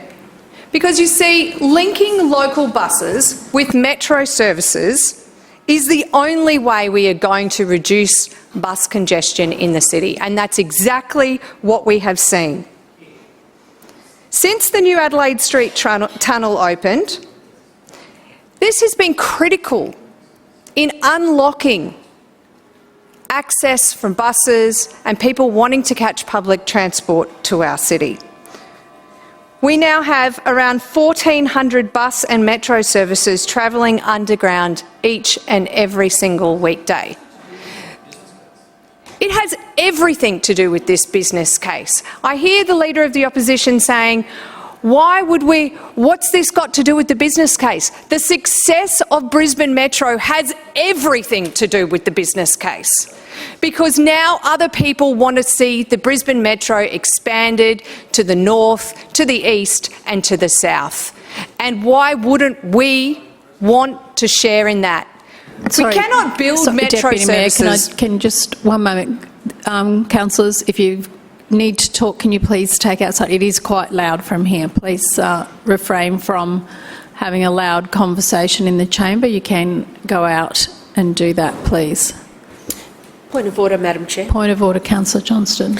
Madam Chair, I'm just seeking your clarification under the meetings law about which section the Deputy Mayor is entitled to sum up the NC report. Section 41 of the meeting's local law says the mover of the original motion shall have the right of reply. Yeah, that is who. It is the Deputy Mayor that moved this one today. It wasn't the Lord Mayor? Yeah, no. Oh, sorry, I apologise, right? Yeah. Okay, so if we can all be quiet, you've all spoken today, and let the Deputy Mayor speak. Deputy Mayor. Thanks, Madam Chair. Would simply say, how do you know where the metro routes are going to be when you also don't have the venues confirmed for the Olympic Games? This is a point of clarification that we have now had from both the Crisafulli and the Albanese government. And that is why, another reason why, we can...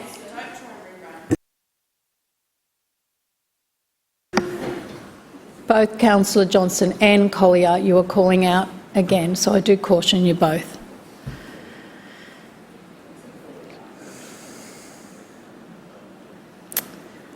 Deputy Mayor.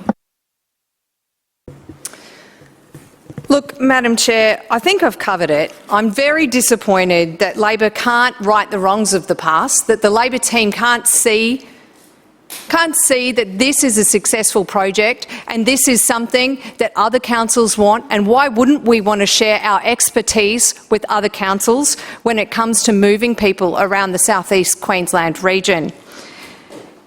Where to start, though, with the Greens, because their plan at the election was to take away lanes, to increase congestion and somehow put trams on the Story Bridge.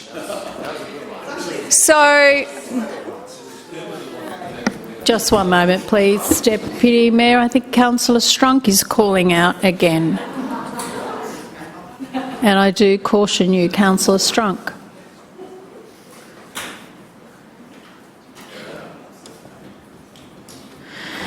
Deputy Mayor. So I would simply just say through you, Madam Chair, to Labor councillors, today is your chance.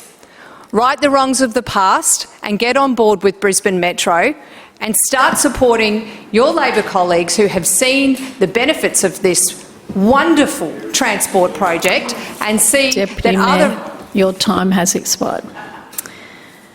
We'll now put item A to the vote. All those in favour say aye. Aye. Those against no. No. The ayes have it. Division called by Councillor Dixon, seconded by Councillor Adamant. Ayes to my right, noes to my left. Clerks, please ring the bells.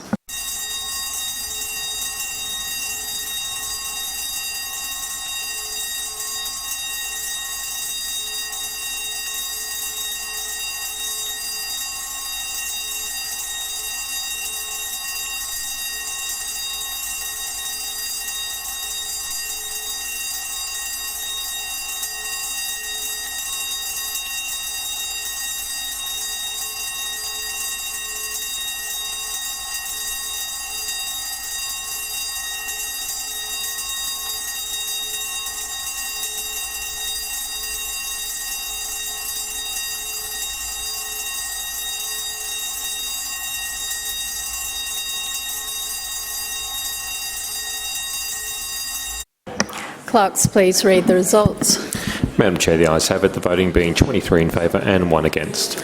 That is carried. Councillors, please resume your seats.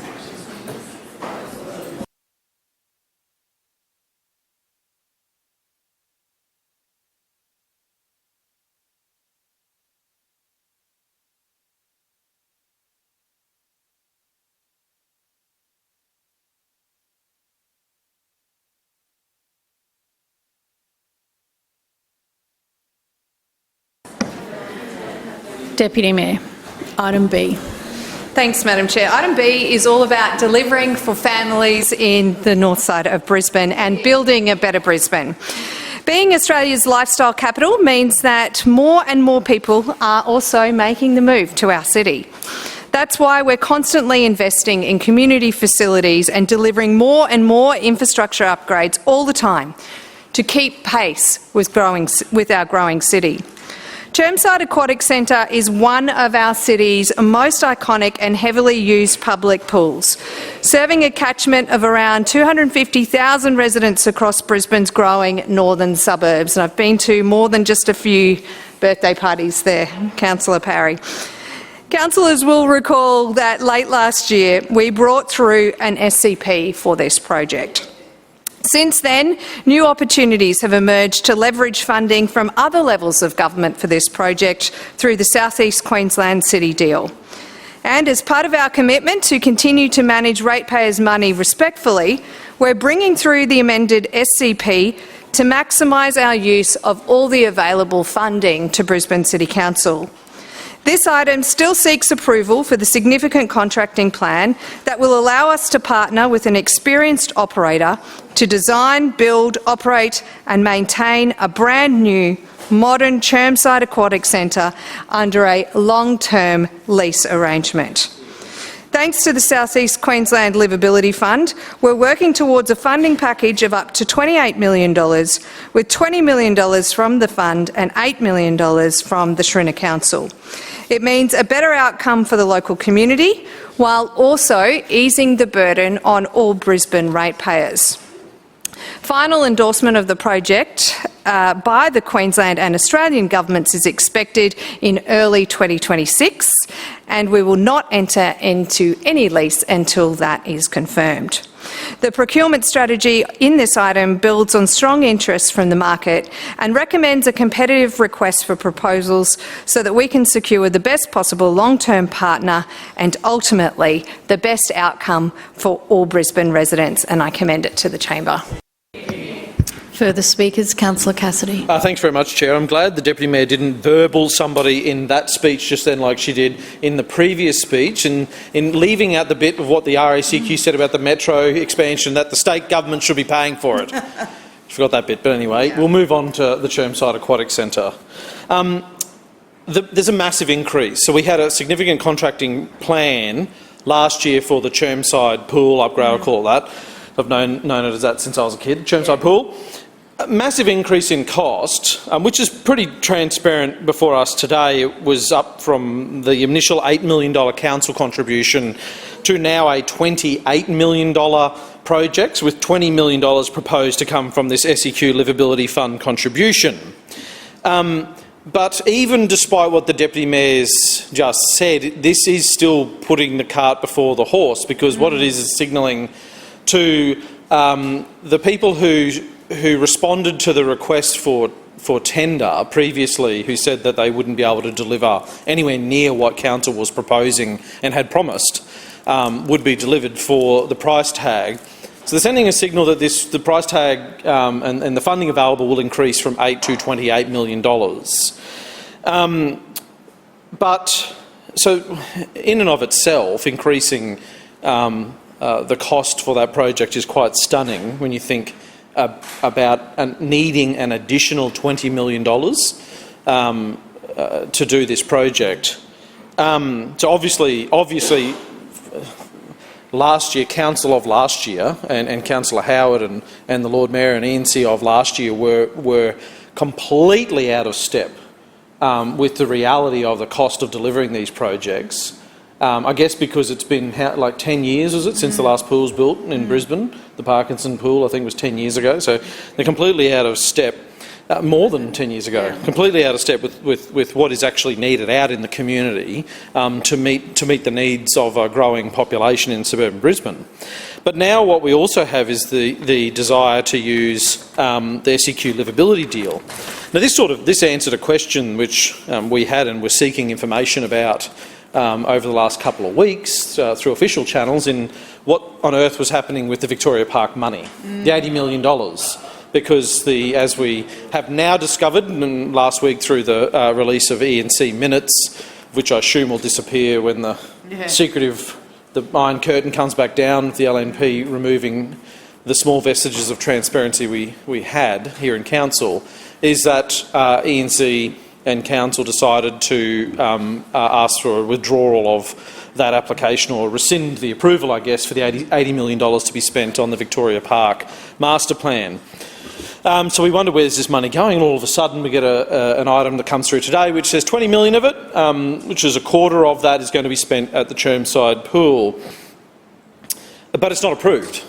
There's an application in there, and we were sort of mulling about this, I guess, and sought some other questions today, and I know in the committee this morning some more clarification was sought from Councillor Howard about whether that was likely to proceed, and there was more confusion given in the answer, because this isn't guaranteed, obviously. So how do you approve a significant contracting plan which quite clearly sets out a $28 million pool of funding for this project, when what is approved in the Lord Mayor's budget is $8 million for this and the previous significant contracting plan. So what happens if there is a hitch? So the Deputy Mayor said just now that it's expected that the application will be assessed and answered in early 2026, and no leases and no arrangements will be entered into until that happens. But what if it doesn't happen?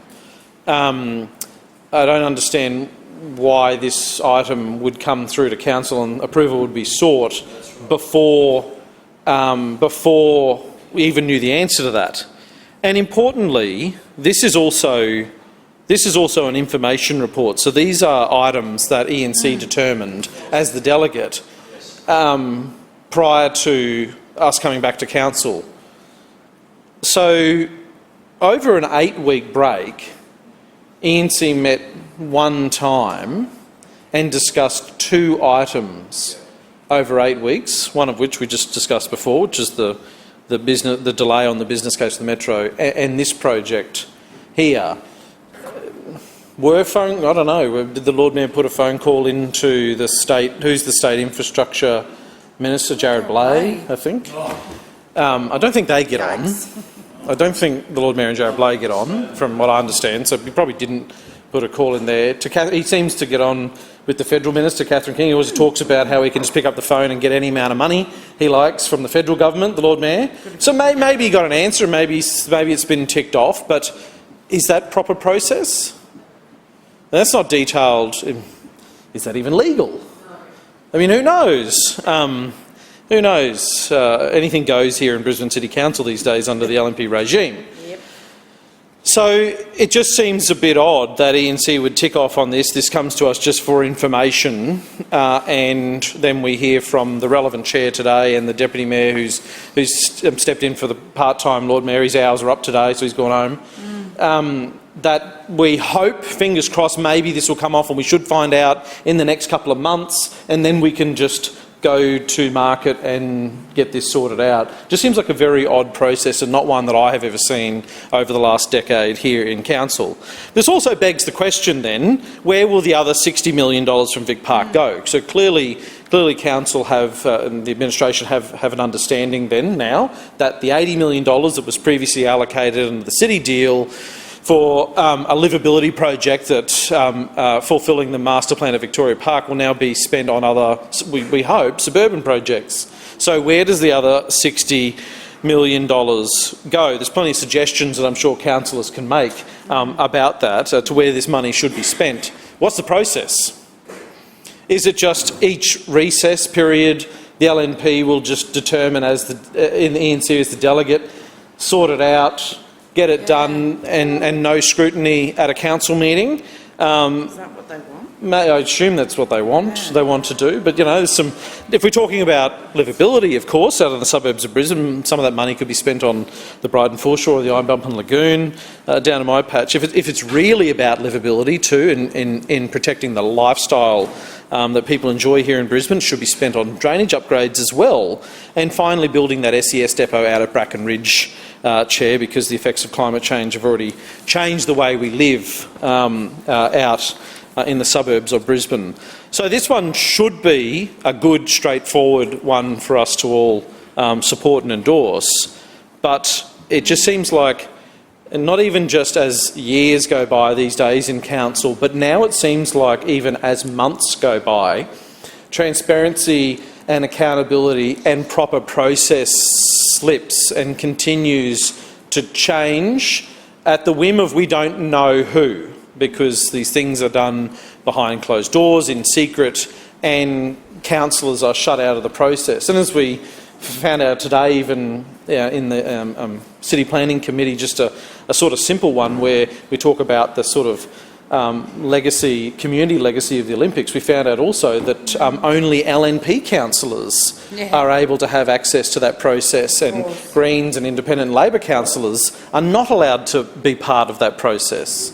So it just sort of strikes me as there's that sort of stench running through the organisation, the sort of rotting fish, and as we know, it rots from the head.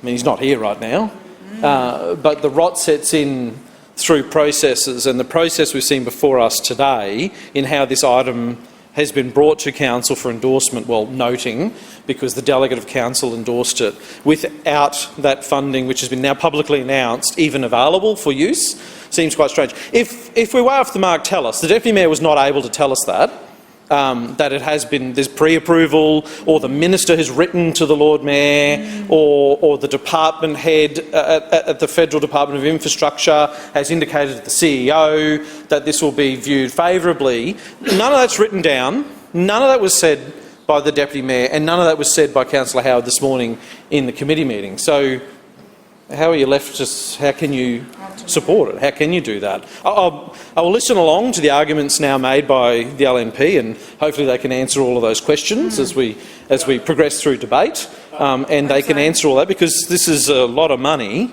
Whether it's all coming from council or the state or the federal government, it is a lot of taxpayer money that we're seeing spent here. And we want to see a great project at the Chermside Pool. It is one of those Northside institutions that it's not just for people who live in Chermside, it's for people who live not just even just across the Northside, people from right across Brisbane and beyond Brisbane come to it as well. So we're not talking about that. We're not talking about the project. We're talking about the process here. We want to make sure it's all above board. Further speakers? Councillor Johnston. Yes, I rise to speak on the matter of the Chermside Aquatic Centre. And, you know, it's very fresh in my mind, the debate we had back in August. And at that time I said that the way in which council was going about the project would be a disaster. And here we are, literally 4 months later, with council scrapping that project and putting in another project that I don't think meets our obligations under the City of Brisbane Act. To my knowledge, we cannot approve projects that are not funded. This report says to us that the funding is not secured for this project. If this project does not receive funding through the revised processes that secretly E&C discussed over the Christmas break, then this submission either becomes redundant for a second time, or it means council is going to foot the bill directly for the additional increase in funding because they stuffed up the scope of the project. I mean, I've been here for 17 years and it is, I can't believe I have to keep saying it over and over again. It is the same problems happening because the same people are in charge. They cannot scope these projects properly. Suddenly we're finding that the $13 million that they'd scoped and they'd had all the technical advisors and they'd worked out the costs, suddenly now it's more than doubled. More than doubled. They've gone through a project of requesting, requests for proposal. We haven't been told anything about that. They've just ditched all of that. All those people who engaged in good faith with council have been kicked out the door. And this council is now bringing in a report to council asking us to approve something that it says in the report is unfunded. We cannot do that. We cannot do that. We cannot do it. We cannot do it because this report actually says that the funding has not yet been agreed for this project. So I just want to be very clear on the record here.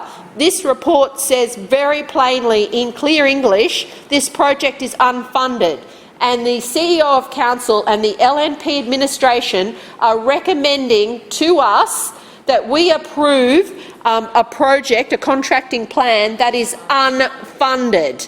Not only unfunded, no doubt the scope will be wrong with this one as well. I don't think legally we can do this. It is an obligation under our legislative commitments to ensure that a project can be funded. And this is saying there is no guarantee it can be. So again, this LNP administration going about the responsibility of managing its budget and its governance processes in a way that is contrary to its statutory responsibilities. And the fact that the CEO of Council has brought this forward to E&C, that this has been stitched up at a quick meeting of E&C over Christmas without any disclosure to this Council about the livability projects, what the new priorities are, none of that. None of that. I think they found out because of their market soundings last year that their project wasn't viable at Chermside, and now they've got to patch it up. And to do so, they are doing a Hail Councillor Mary Johnston, and hoping someone else will fund it. I do have to stop you there, as under the provision of section 35(13) of the Meetings Local Law and the expiration of the period allowed for debate for committee reports, I shall now put the motions remaining to the meeting for the noting of any committee report not yet voted upon without further amendment or debate. So I will now Point of put order, Madam item Chair. B. Point of order, Councillor Johnston. Madam Chair, in light of the fact that this is an unfunded proposal, I move that the motion lie on the table. Councillor, we are no longer debating, and we are actually moving to the vote. As meetings... Just one moment.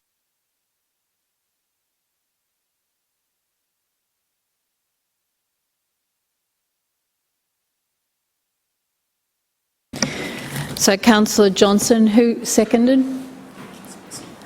Councillor Massey, I have moved that this particular clause B lay on the table. All those, all councillors in favour say aye. Aye. Those against no. No. Division has been lost. Division called by Councillor Johnson, seconded by Councillor Massey. Ayes to my right and noes to my left. Clerks, please ring the bells.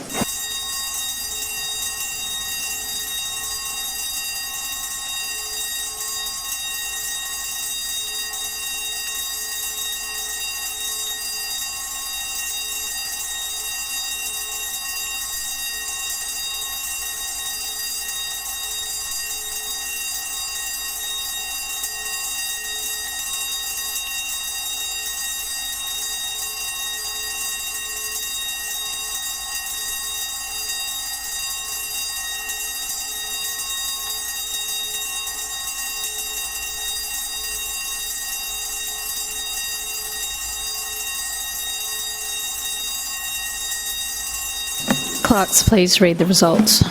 Madam Chair, the ayes have it, the voting being 8 in favour and 16 against. That is lost. Councillors, resume your seats.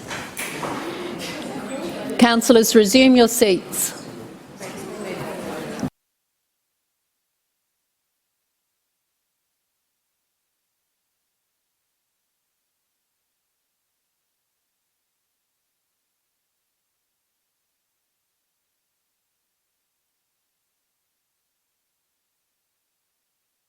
We'll now put item B to the vote. All those in favour say aye. Aye. Those against, no. The ayes have it.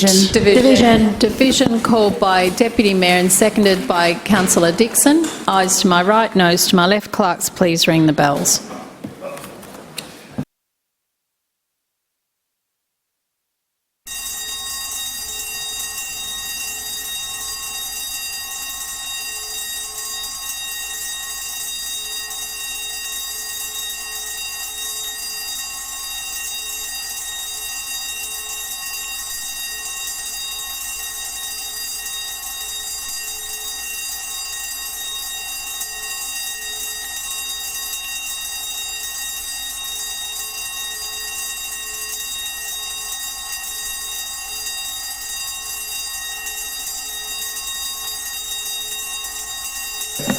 Clerks, please read the results.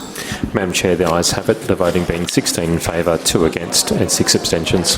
That is carried. Councillors, please resume your seats.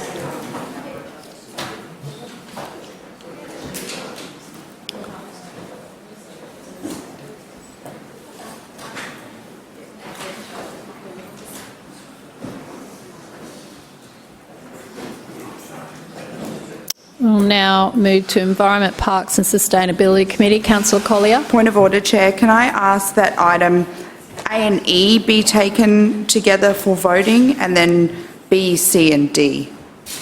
Together? Yep. So A and E as one group? Yep. And B, C, D as a second group? Thank you. Councillor Point of Massey. order, Chair. Yes. Can we please separate for voting B and E? Okay, so we're going to do A, B, C and D together, and then E. All good. Councillor Atwood?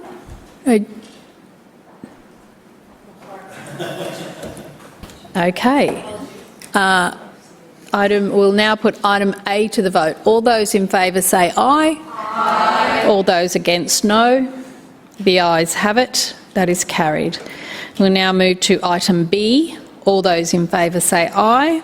Aye. Those against, no. No. That is carried. Division. Division called by Councillor Cassidy, seconded by Councillor Collier. Ayes to my right and noes to my left. Clerks, please ring the bells.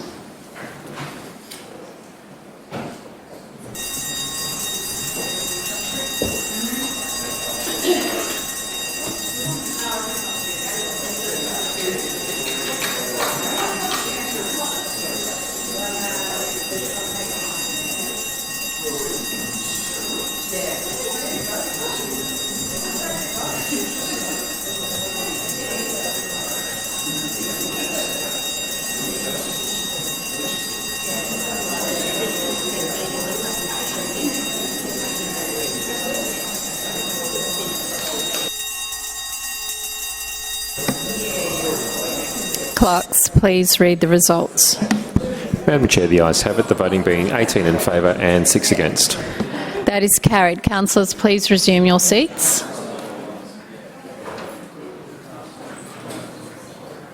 Councillors, resume your seats, please.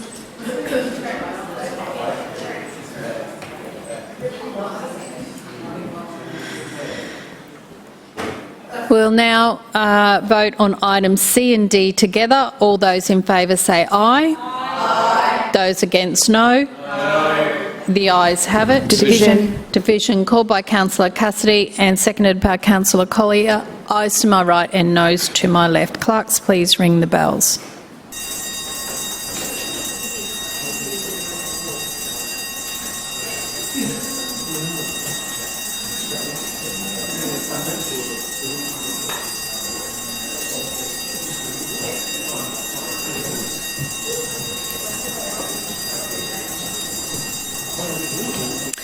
Clerks, please read the results. Madam Chair, the ayes have it, the voting being 16 in favour and 8 against. That is carried. Councillors, please resume your seats.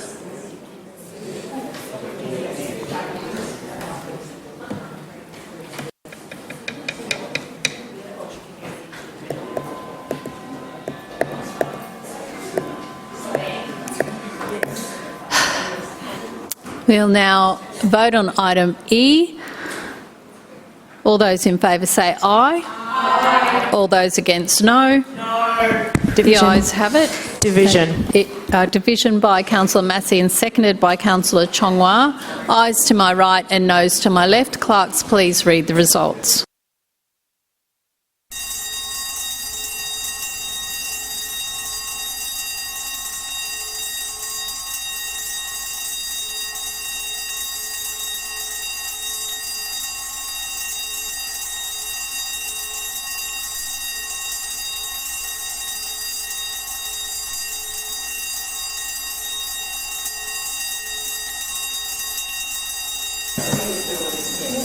Thank you, clerks. Can you now read the results?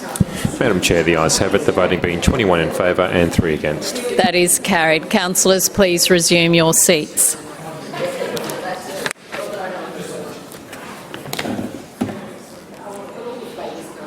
I've asked you to resume your seats. Well, we've read the results.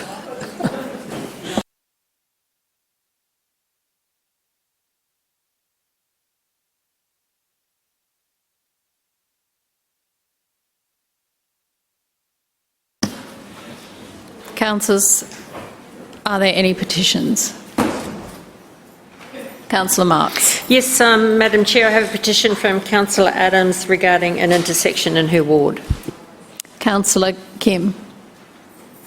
Thank you, Chair. I have a petition requesting Council improve safety and traffic management around Stretton State College, and another petition requesting Council install traffic lights at the intersection of Pollara Avenue and Goodham Road, Pollara. Any further petitions? Councillor Dixon.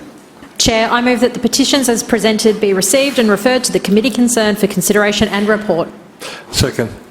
It has been moved by Councillor Dixon and seconded by Councillor Strunk that all petitions as presented be received and referred to the committee concerned for consideration and report. All those in favour say aye. Aye. Those against, no.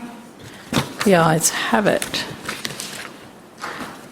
Councillors, are there any statements required as a result of an Office of the Independent Assessor or Councillor Ethics Committee order?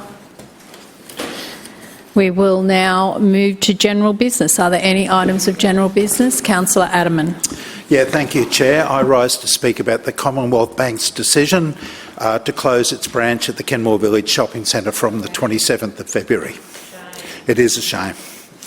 To say there is considerable anger among both residents and local businesses in my community about this is an understatement. Upon learning of this decision in mid-January, I decided to do what I could on behalf of my community to try and convince the Commonwealth Bank to reverse its decision. My first action was to organise an online petition stating my reasons why the branch at Kenmore Village should be retained. Chair, I've been overwhelmed by the response to this petition and the support in general from small business operators, residents and the elderly. As of today, more than 1,100 people have signed the petition, and it's still showing no signs of slowing down. My next step was to seek the support of both the State Member for Moggill, Dr Rowan, and the Federal Member for Ryan to seek their support in retaining the branch.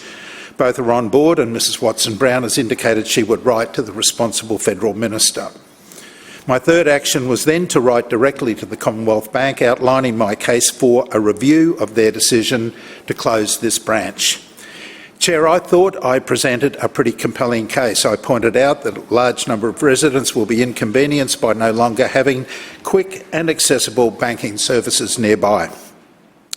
Of particular concern is the impact it will have on the large number of elderly residents who live in the Pullenvale ward. Many of them live in 4 local retirement villages or nursing homes, and considerable planning is involved for them to get to Kenmore, let alone if they would have to travel up the road, further 6 kilometres up the road to either Mount Omni, Toowong or Indooroopilly. Local small businesses essential to Kenmore's economic vitality will be adversely affected too. These enterprises rely on the convenient services this branch provides to manage their finances efficiently. Losing this branch means these business owners will have to spend precious time travelling to other locations, affecting their productivity and operational efficiency. I appreciate and understand that more people in this day and age are doing their banking business online, but for many of them, particularly the elderly, technology can be overwhelming. Some of them either don't have or are unable to operate a computer or device. They prefer to do their business face-to-face at a branch, and they'll be severely impacted if they're unable to do this at Kenmore going forward. Yep. Chair, late last Friday I received a response from the Commonwealth Bank which was full of typical corporate spin, but disappointingly gave no indication that the bank would consider my request, and I'd like to table that letter. I know the odds aren't good, but that's not going to stop me fighting for my community until I see the close sign at the branch on the 27th of February. What really angers me is the Commonwealth Bank is a $250 billion business.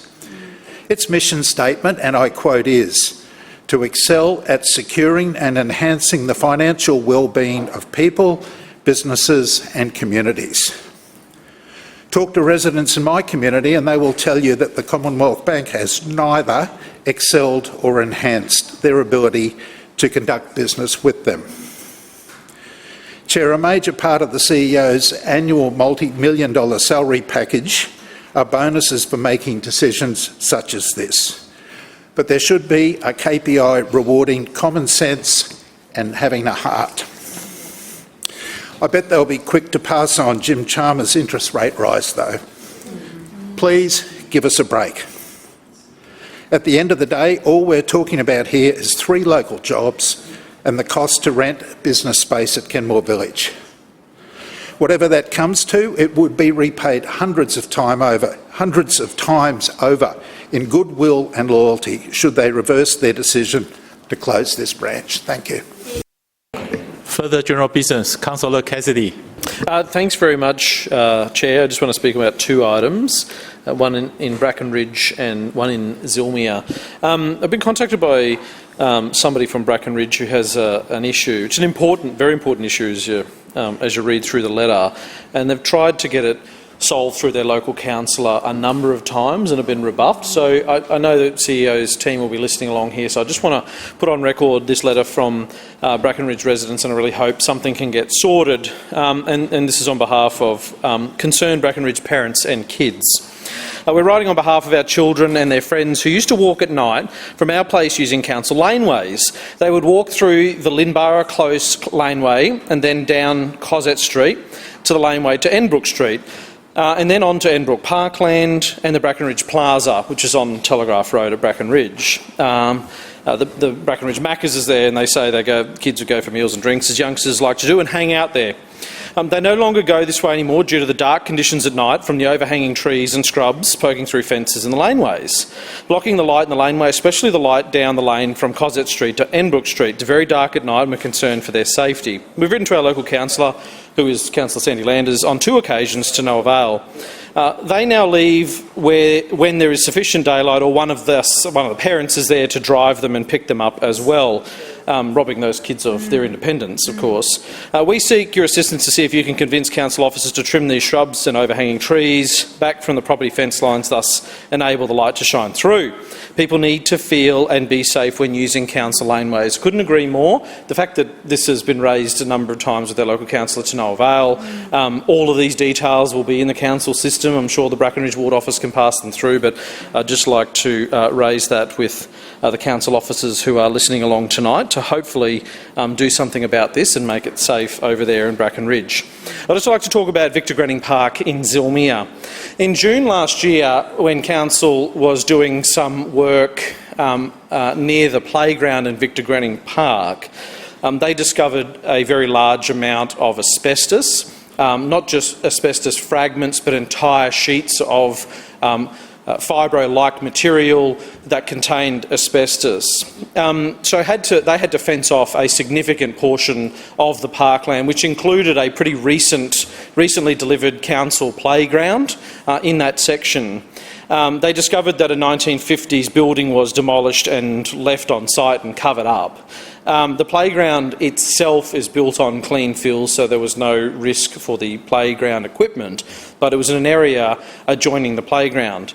Now, that was discovered earlier last year, obviously. In the council budget, there was north of $400,000 allocated, and I appreciate that and welcome that and think that's a great thing to remediate this park. Now, Victor Granning Park is a great big open space which has lots of different areas for families to enjoy in Zilmere. There's got to be dozens of local streets feed into what is sort of, I guess if you looked at an aerial photo, a bit of like a town common in this part of Zilmere. They all lead into this park. And for the last 8 months, people have been asking the question, when is council going to do something about remediating this? And that's my question too. And I continue to go to council and ask that question, and the answer I get is we will look into that and provide you with a response. And 8 months later, it's still crickets. Yeah. Now, there's $400,000 allocated to remediate this asbestos problem. I don't know if that's enough. Maybe that's the problem. Maybe we need to be asking for more. But when you as a local councillor get continually asked by local residents what's happening in this council park, and you seek information through the organisation, and the council officers we go to, like our outcome manager, I assume are pulling their hair out as well and trying to get information about this project as it continues to go up the chain, because we still have no answer about this. And the community is getting rightly peeved off about this, because not only do they see an amount of $400,000 wondering why on earth it's going to cost that much, because they don't even know the extent of the problem in this fenced-off area. If you go for a drive down there, and any LNP councillors or the chair of the committee might like to take a drive into that part of Zulmia, I know not a lot of LNP people hang out in that part of Zulmia, it looks like Chernobyl. You know, like nature has taken over the council playground again. It's pretty remarkable what happens in 8 months when you fence it off and leave it alone and mow the rest of the park and leave this huge area fenced off. So I'd just say to the CEO's office and team, please look into this, and to Councillor Davis, please look into this as well. Councillor Cassidy, your time has expired. Further general business. Councillor Marks. Yes, thank you, Acting Chair. I just wanted to speak very briefly on a devastating occurrence of events that happened in New Zealand in January of this year. I also want to put on the record I thank the Lord Mayor Adrian Schrinner, Senator Paul Scar, both for putting up posts on their social media acknowledging the fact that this event had happened. I have to say I was very disappointed that there's no mainstream media covering this devastating event.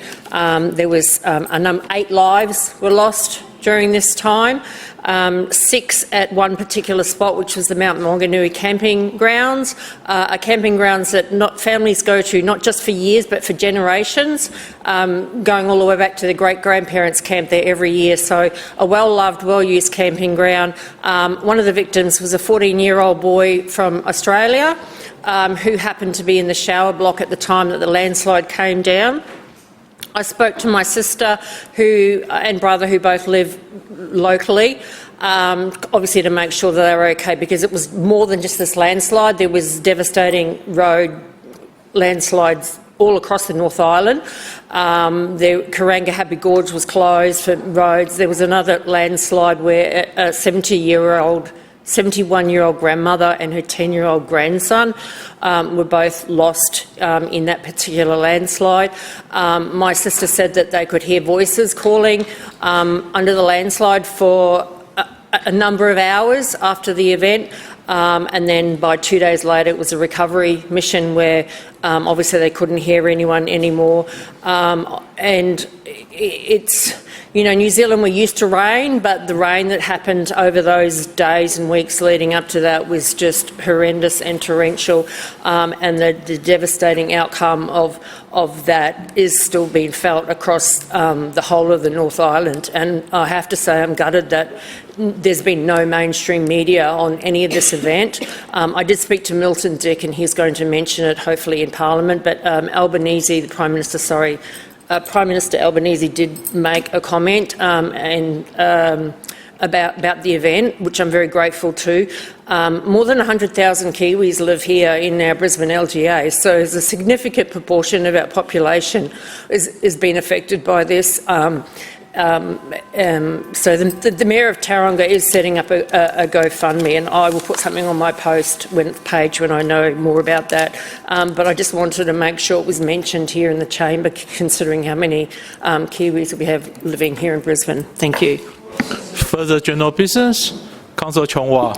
Thank you, Chair. I am rising to speak on the petition before because of debate was closed, so I'm now speaking on it now.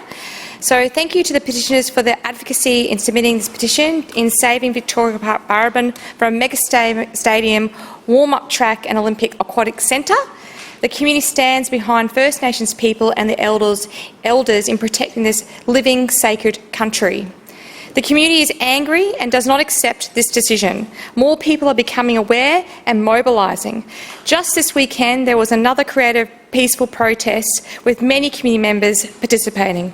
To be clear, the community is not opposed to Olympic stadiums, just not in Victoria Park Brisbane. So this LNP Council and state government still have a fight on their hands.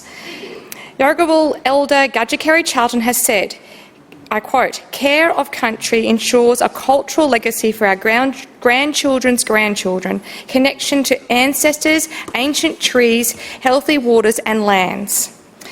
This entire chamber is fully aware that Victoria Park Brisbane holds deep cultural and spiritual significance to the First Nations, Yuggera and Turrbal peoples.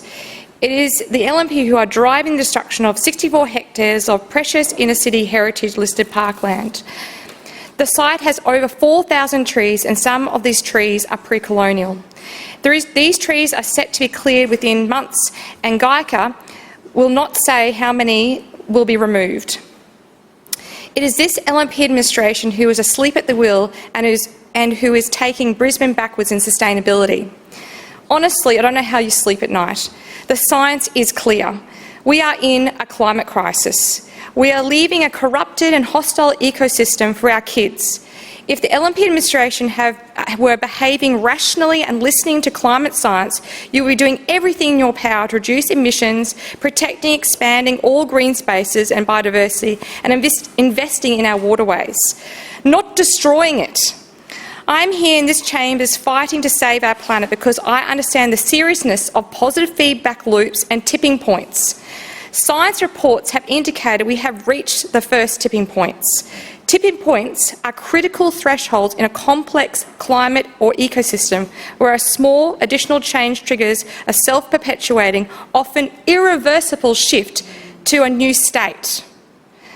An example of a tipping point is that over 80% of coral reefs have experienced bleaching in recent years, marking a 1.2 degrees threshold failure. Therefore, we need trees to draw down CO2 from the atmosphere. On another note, and what all decision makers want to pretend doesn't exist, is that the Olympic host contract 2032, the Brisbane City Council is that the Brisbane City Council is a party to, clearly states that no new Olympic venues are to be built on a statutory or cultural protected area. The entire park is state heritage listed.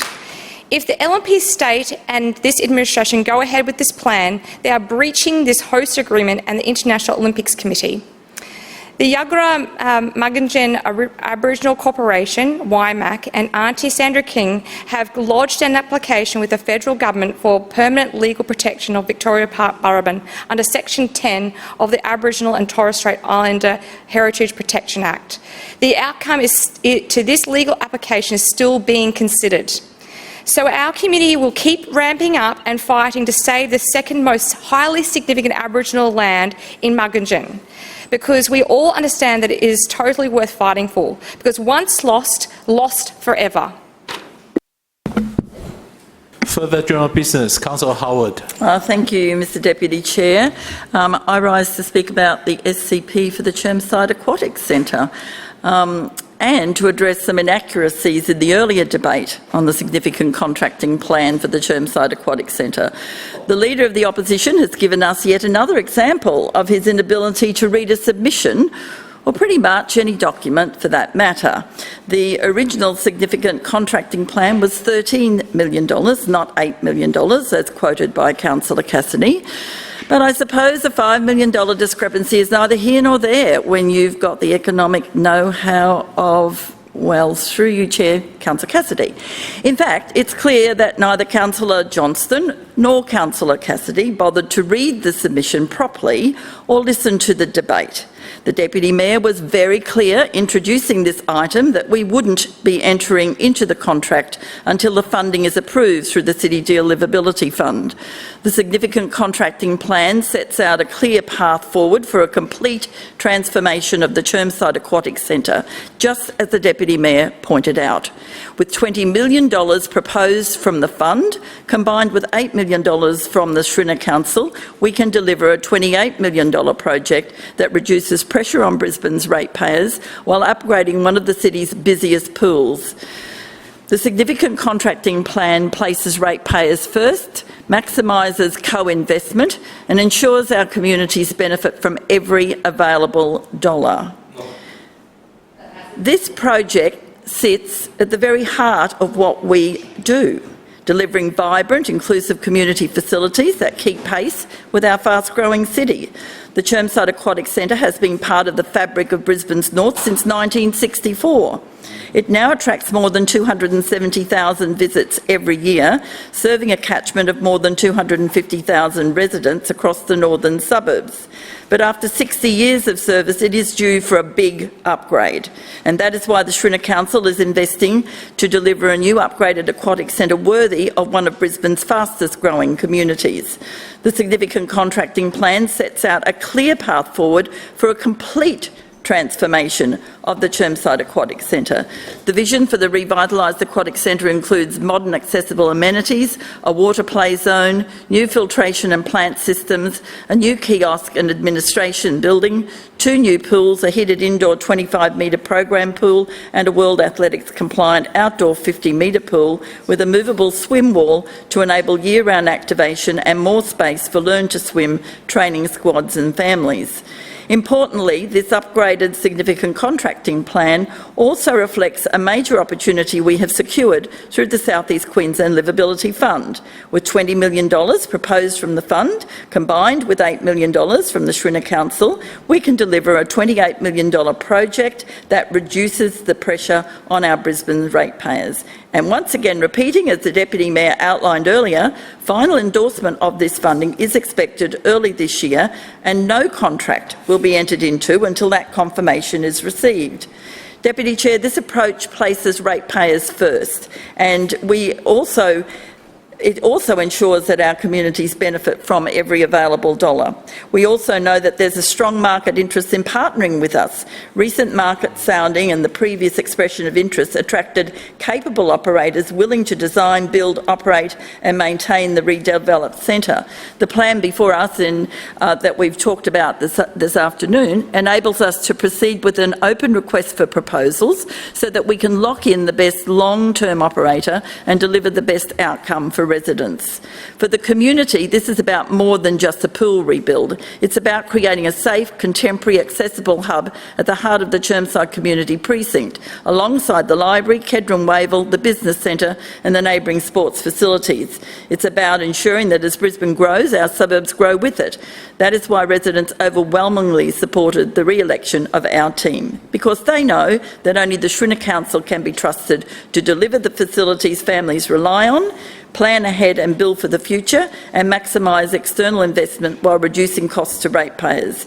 This is just one of the many ways this Shrinner Council is delivering the lifestyle that makes Brisbane the greatest city in Australia.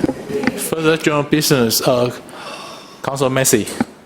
Thanks, Deputy Chair. I rise to speak on 3 items in general business. Firstly, West End State School welcome back breakfast. Secondly, a waste situation in the ward that I'd like to bring to the Chamber's attention. And thirdly, the Uniting Church in West End.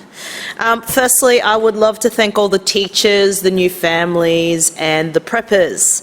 About 2 weeks ago, we did a breakfast at West End State School to welcome about 200 teachers and about 200 new families to West End State School. It was such a wonderful morning. I really appreciate the invitation from the PNC and also from the local principal. It was a wonderful opportunity to not only welcome the youngest members of that school, but also to thank teachers who have come early to school. It was a wonderful time to make conversations, great to meet parents, great to thank the teachers, and I just want to give my heartfelt thanks for the invitation to give that breakfast from West End State School. Secondly, I just want to talk about a very specific waste situation. I know earlier today, the Lord Mayor, through you, Chair, talked about how 99.9% of waste is picked up and it's a very rare case. I just wanted to talk about one specific case of a multiple dwelling in Kurilpa, West End, which has been experiencing months of non-waste collection.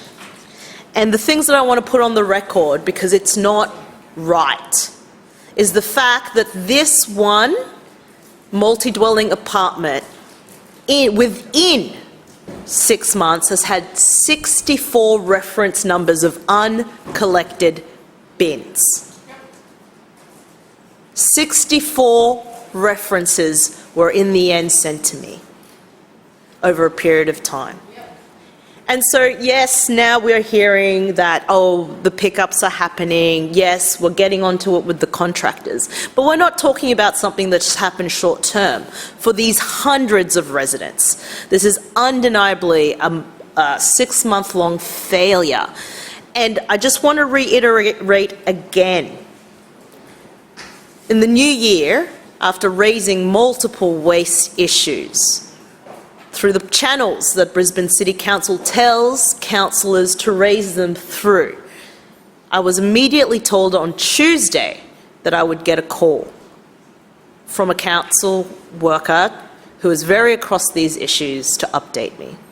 That was 4 weeks ago and I still haven't had a call.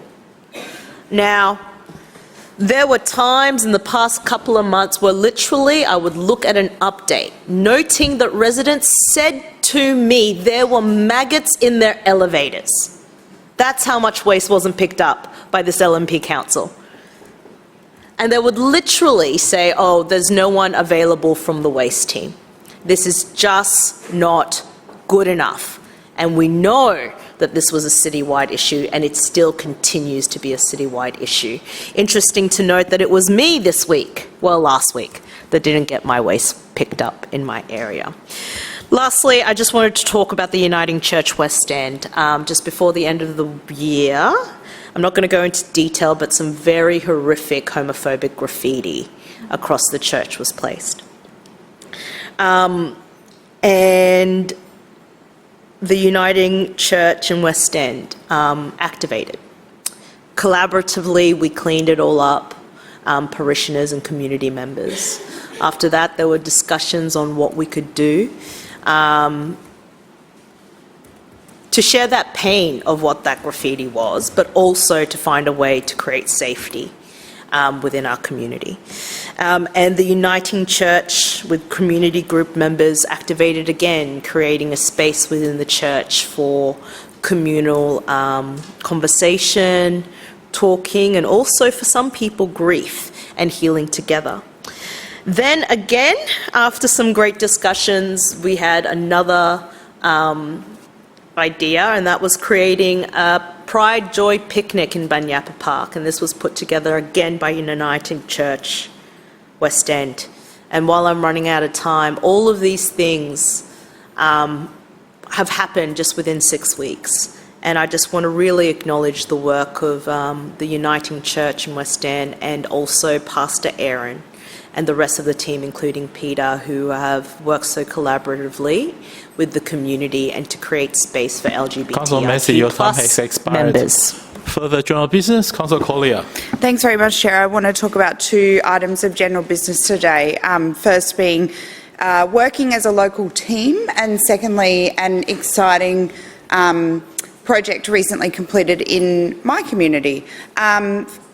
As many of you know, the state member, Di Farmer, federal member, Renee Coffey, and I are a great, strong local team. We get together more often than you'd think, given we are all so busy, to work hard for our community. And we love doing that in a huge variety of ways. We're always, in contact with one another, talking about the issues that matter most to our community and how we can work together to solve them. I know that so many people locally come up to us and say how refreshing it is to see us all working together in such a positive way. And one of the things we're working on at the moment is putting on a perinatal women's health forum. This is part of a series of events that Di has been delivering, the first being a really popular one on endometriosis and pelvic pain, and then the second one was on menopause and perimenopause. And I've got to say, it's a topic all of these topics are things that are not discussed enough, and to be able to create a safe space, hear from experts about these important issues, how they're impacting local women, and also where to go to seek support when you need it is so important. So we're very excited to be working together to deliver the next in that women's health series, which will be focused on the perinatal period, of course, which is for families who might be thinking about starting their family, those who are currently pregnant, or those within that first year after having their baby. And I know there are many mums who relate to the transformative experience it is that is growing your family, and all of the range of emotions and logistical challenges as well that go along with that. That we're working with the Morningside Panthers to deliver this free event, and we'll have a range of expert speakers for an industry panel. being able to work together to deliver this event for our community is something that I'm really proud of, and we'll continue to do this working together as a local team. This is just one of the ways that we do that. Speaking of working as a team, it was fantastic to be with our federal member Renee Coffey recently to check out the recently completed black spot intersection upgrade on the intersection of Wynnum Road and Beverley Street in Morningside. This is a project that's been some time in the making, and I'm really pleased to see that it has been completed for our community. The reason why this came about is there'd been a huge number of accidents or incidents at this intersection requiring hospitalisation. So it was good to see council, taking up the issue to the Commonwealth Government, and the Commonwealth Government working together to deliver this project. That's been a few months in progress to see it constructed. It's now left in and left out only, and now it's finished. And to the local residents who live nearby, I hear your concerns. I hear that you want to know about the impact of how this intersection reconfiguration will impact local rat running, and that's something that I'll be monitoring over the coming weeks and months. And it's been great to work with council officers who have recognised that there will be a change in behaviour and are willing to look at traffic studies and collecting all that data. I guess the next step, of course, is making sure that this council is willing to step up and invest in measures that might alleviate any concerns. We haven't had great luck in the past addressing things like local rat running and funding for traffic calmings and projects like that, but I'm hopeful that we can monitor this over the next couple of months and see the impacts. Like I said, it's just been an absolute joy to work alongside Renee Coffey. She is such a fantastic federal member, and it's just another way that your local team is working together for the community. Further general business? Councillor Strunk. Yes, thank you, Deputy Chair. Listen, I rise to speak on a couple of items that sort of happened in my ward over the last few weeks. The first one, and I was speaking to Councillor Howard about this because we've done some work to try to find a new posse for our men's shed at Forest Lake. And I'm happy to report that they have moved into a men's shed that was constructed some years ago, but hadn't been used for a number of years at the PCYC in Swallow Street at Inala. So I'm really happy that they have just shifted in there over the last few weeks, and they're talking about it only being temporary because they've got a few other irons in the fire in regards to a more permanent place, but they can actually stay there as long as they like. I don't think the PCYC would be would want to see them go now that they've moved in. The other thing is there's been a 70th anniversary in the ward, and considering that the Inala, which was the original satellite city that makes up my ward, was started construction in 1948. The Bluefin Fishing Club, which is now 70 years old, has pretty much been part of the community for all of its time in existence. Now, people often say a fishing club in the middle of Brisbane or 18 kilometres outside of the CBD of Brisbane, what the heck is that all about?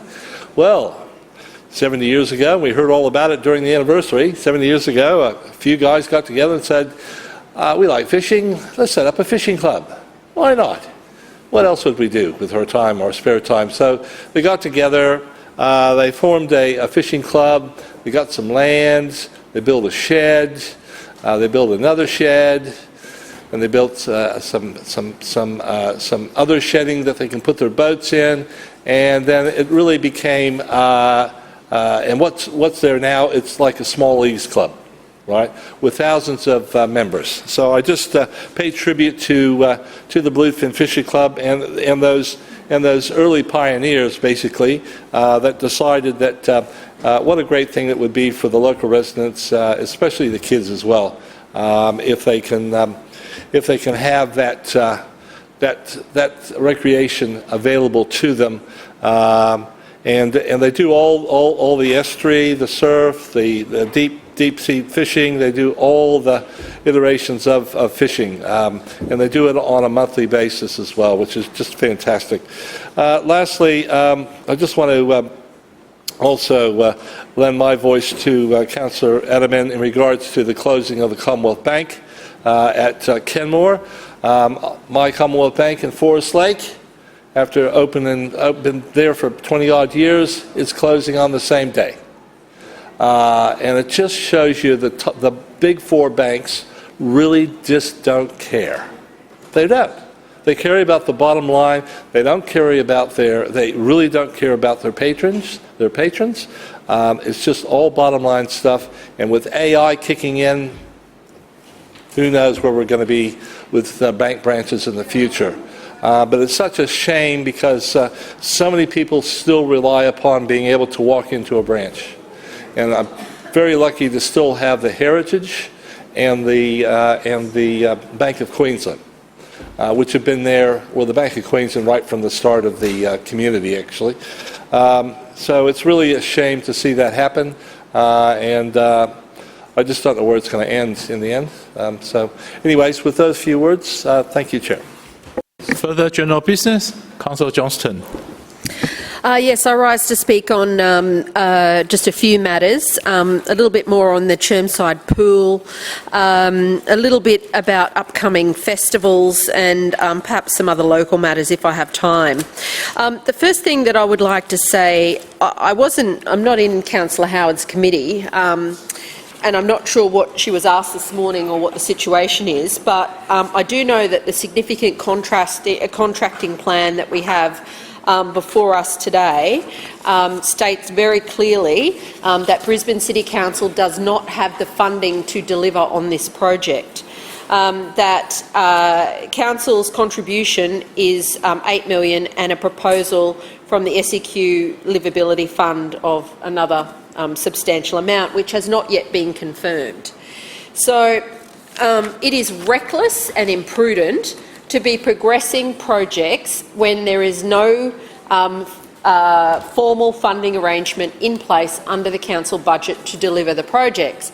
And for those councillors who are newer to this place, I say this because as part of the Metro project, Brisbane City Council went down the path of engaging contractors to build the tunnel on the south side under QPAC to the busway, and had advanced that project so far without state government approval that it was taken to court by the contractors who had spent millions of dollars on proceeding with their proposals to council, and council was forced to pay them back.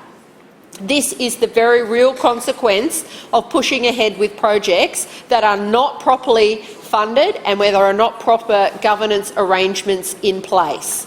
And that is imprudent and irresponsible, and it's certainly something that we should not be doing at council. I just want to talk a little bit about something unusual that happened. It may well have happened just before Christmas, but I didn't see it till I was back. I think it was either just before New Year or just after New Year. But I note that the councillor for Walter Taylor Ward, Councillor Penny Wolfe, is having a festival in Indooroopilly. It's called the Big Love Festival. And the Big Love Festival it has the Lord Mayor's and Councillor Penny Wolfe's signage all over it. And the big love between the Lord Mayor and Councillor Penny Wolfe is about celebrating 90 years of the Walter Taylor Bridge.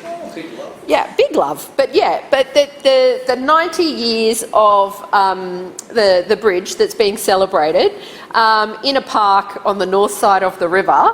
But the signage, the big love, is so big. It's so big, the big love between the Lord Mayor and Councillor Penny Wolfe. The big love's on the south side of the river as well.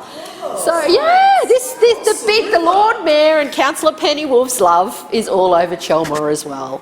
So I'm fascinated. I'm fascinated by the big love spreading to the south side of Brisbane with signs from Councillor Wolfe and the Lord Mayor, all cosy, celebrating their big love festival, turning up on the south side in Chelmer. Now, I did ask around. I said, are councillors from other wards putting up signs in your wards to councillors? And they're all like, no, what's happening? And I said, well, this is what's happened.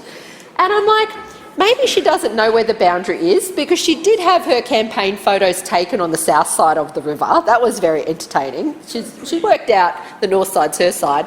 But it is quite fascinating, I think, that the councillor for Walter Taylor and the Lord Mayor are putting up their signs all over Tennyson Ward.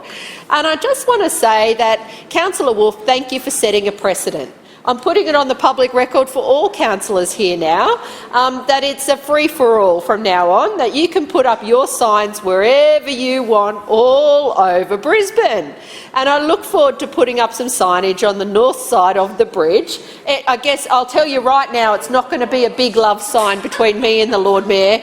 It's not going to have me and the Lord Mayor cosy on the bottom of the sign, talking up the Walter Taylor Bridge and the big love festival that's coming on Valentine's Day.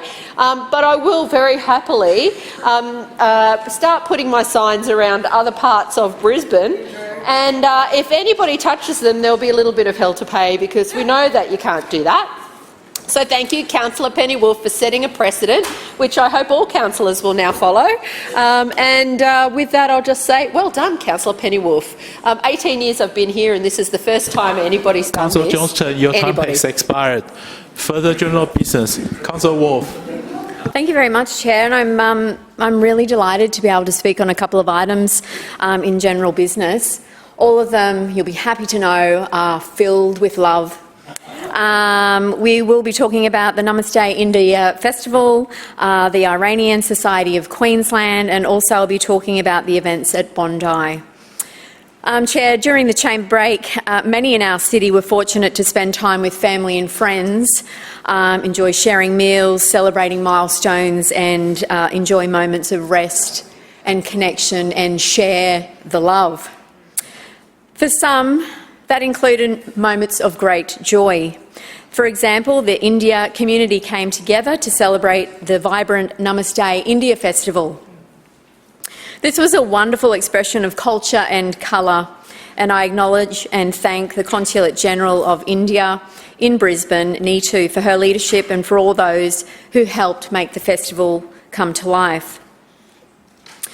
Yet, even though many of us were celebrating, others in our community were also experiencing deep heartache. In my ward, the Iranian Society of Queensland, which is based in Toowong, represents the local Iranian community. They continue to live with the distress of watching loved ones endure violence and repression under a brutal regime. Even from afar, that burden is very heavy to bear, and it does not pause for holidays or for recess. My heart goes out to that community.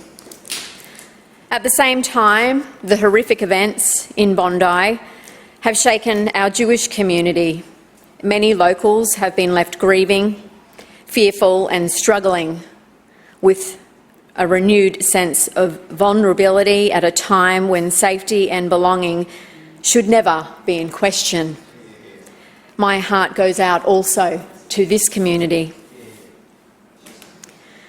These experiences remind us that while conflict and hatred may feel distant to some, for others they are deeply personal, carried quietly into our workplaces, into our schools, into our places of worship and into our homes all across Brisbane. As a council, we do not control global events, but we do shape the tone of our city. We have a responsibility to stand up against hatred, to affirm that every community belongs here, and to ensure that compassion, respect and inclusion remain at the heart of Brisbane. Today I acknowledge those who are hurting. I stand with our Iranian community. I stand with our Jewish community and for those carrying unforeseen grief. And I reaffirm our shared commitment to our city, where diversity is not just tolerated but protected, and where no one feels their pain. So let's spread the big love. Further general business? Councillor Kim. Thank you, Chair. Tonight, it is a pleasure to recognise our Citizen of the Year, Michael Begita, aka Magic Mike, and I'm proud that he is an exemplary Callum Ward local. Michael is someone many respect and a good friend. And I say that because I've seen firsthand how he shows up for people in quiet but incredibly meaningful ways. He's the kind of person who takes JP bookings for over 50 years with an open heart, welcoming people into his home to help them when they need it most. When someone is stressed or under time pressure, he makes things easier. No fuss and simply opening up his home, treating our community like his family. Many residents also greet Michael at the Gowan Road Stretton State College crossing, where he turns up week after week as a crossing supervisor. He keeps kids safe and mornings calmer, and also advocates for local government infrastructure while he's at it, always letting us know what the latest things are to look after around there. We really care for everything that he does, and we appreciate everything that he's also done for our community. He also notices when something's not working, and he speaks up and he follows things through, and he does it respectfully. What really stands out about Michael, though, is his humility. He's always quick to acknowledge his family and the role they play in supporting everything he does. He's a man with strong values, and those values guide how he treats people and how he serves this community. His over 13 years of volunteering with the QE2 Volunteering Services family and postings at the QE2 outpatients and allied health departments is also an inspiring way he has given back to his QE2 family after his wife passed away in November 2023, and he retired 44 years as a banker. Michael represents the very best of Callum Ward. His steady presence, kindness and commitment make our community stronger. Michael, thank you again for everything you do and for the generosity you show our community every single day. Congratulations, Citizen of the Year, and thank you, thank you and thank you. Further general business? Councillor Griffith. Yes, thanks, Mr Chairperson. Thank you for letting us go over time with general business. I'm just here to talk about the rewilding initiative that I'm undertaking in the ward and just give the chamber a bit of an update for the record. I'll also table the flyer that we're just sending out to residents now across the ward. But can I say that it's been a huge success? We have had lots of energy and enthusiasm from all over the ward, but particularly for me, for different areas of the community. So actually we've got a lot of young people involved and a lot of people from different cultures, different religions and different age groups. So I'm really excited by the fact that we've been able to do that. So what are some of the projects we've been able to undertake?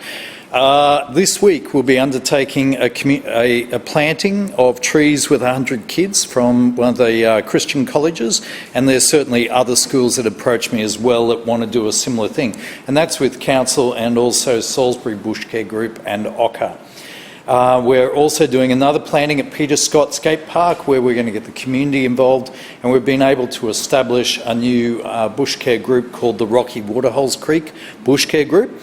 We've also been able to extend a new frog habitat in Maruka at Peggs Park, and that work will shortly be being undertaken with Council and the local habitat group, including John and Maureen, who are the leaders of that group.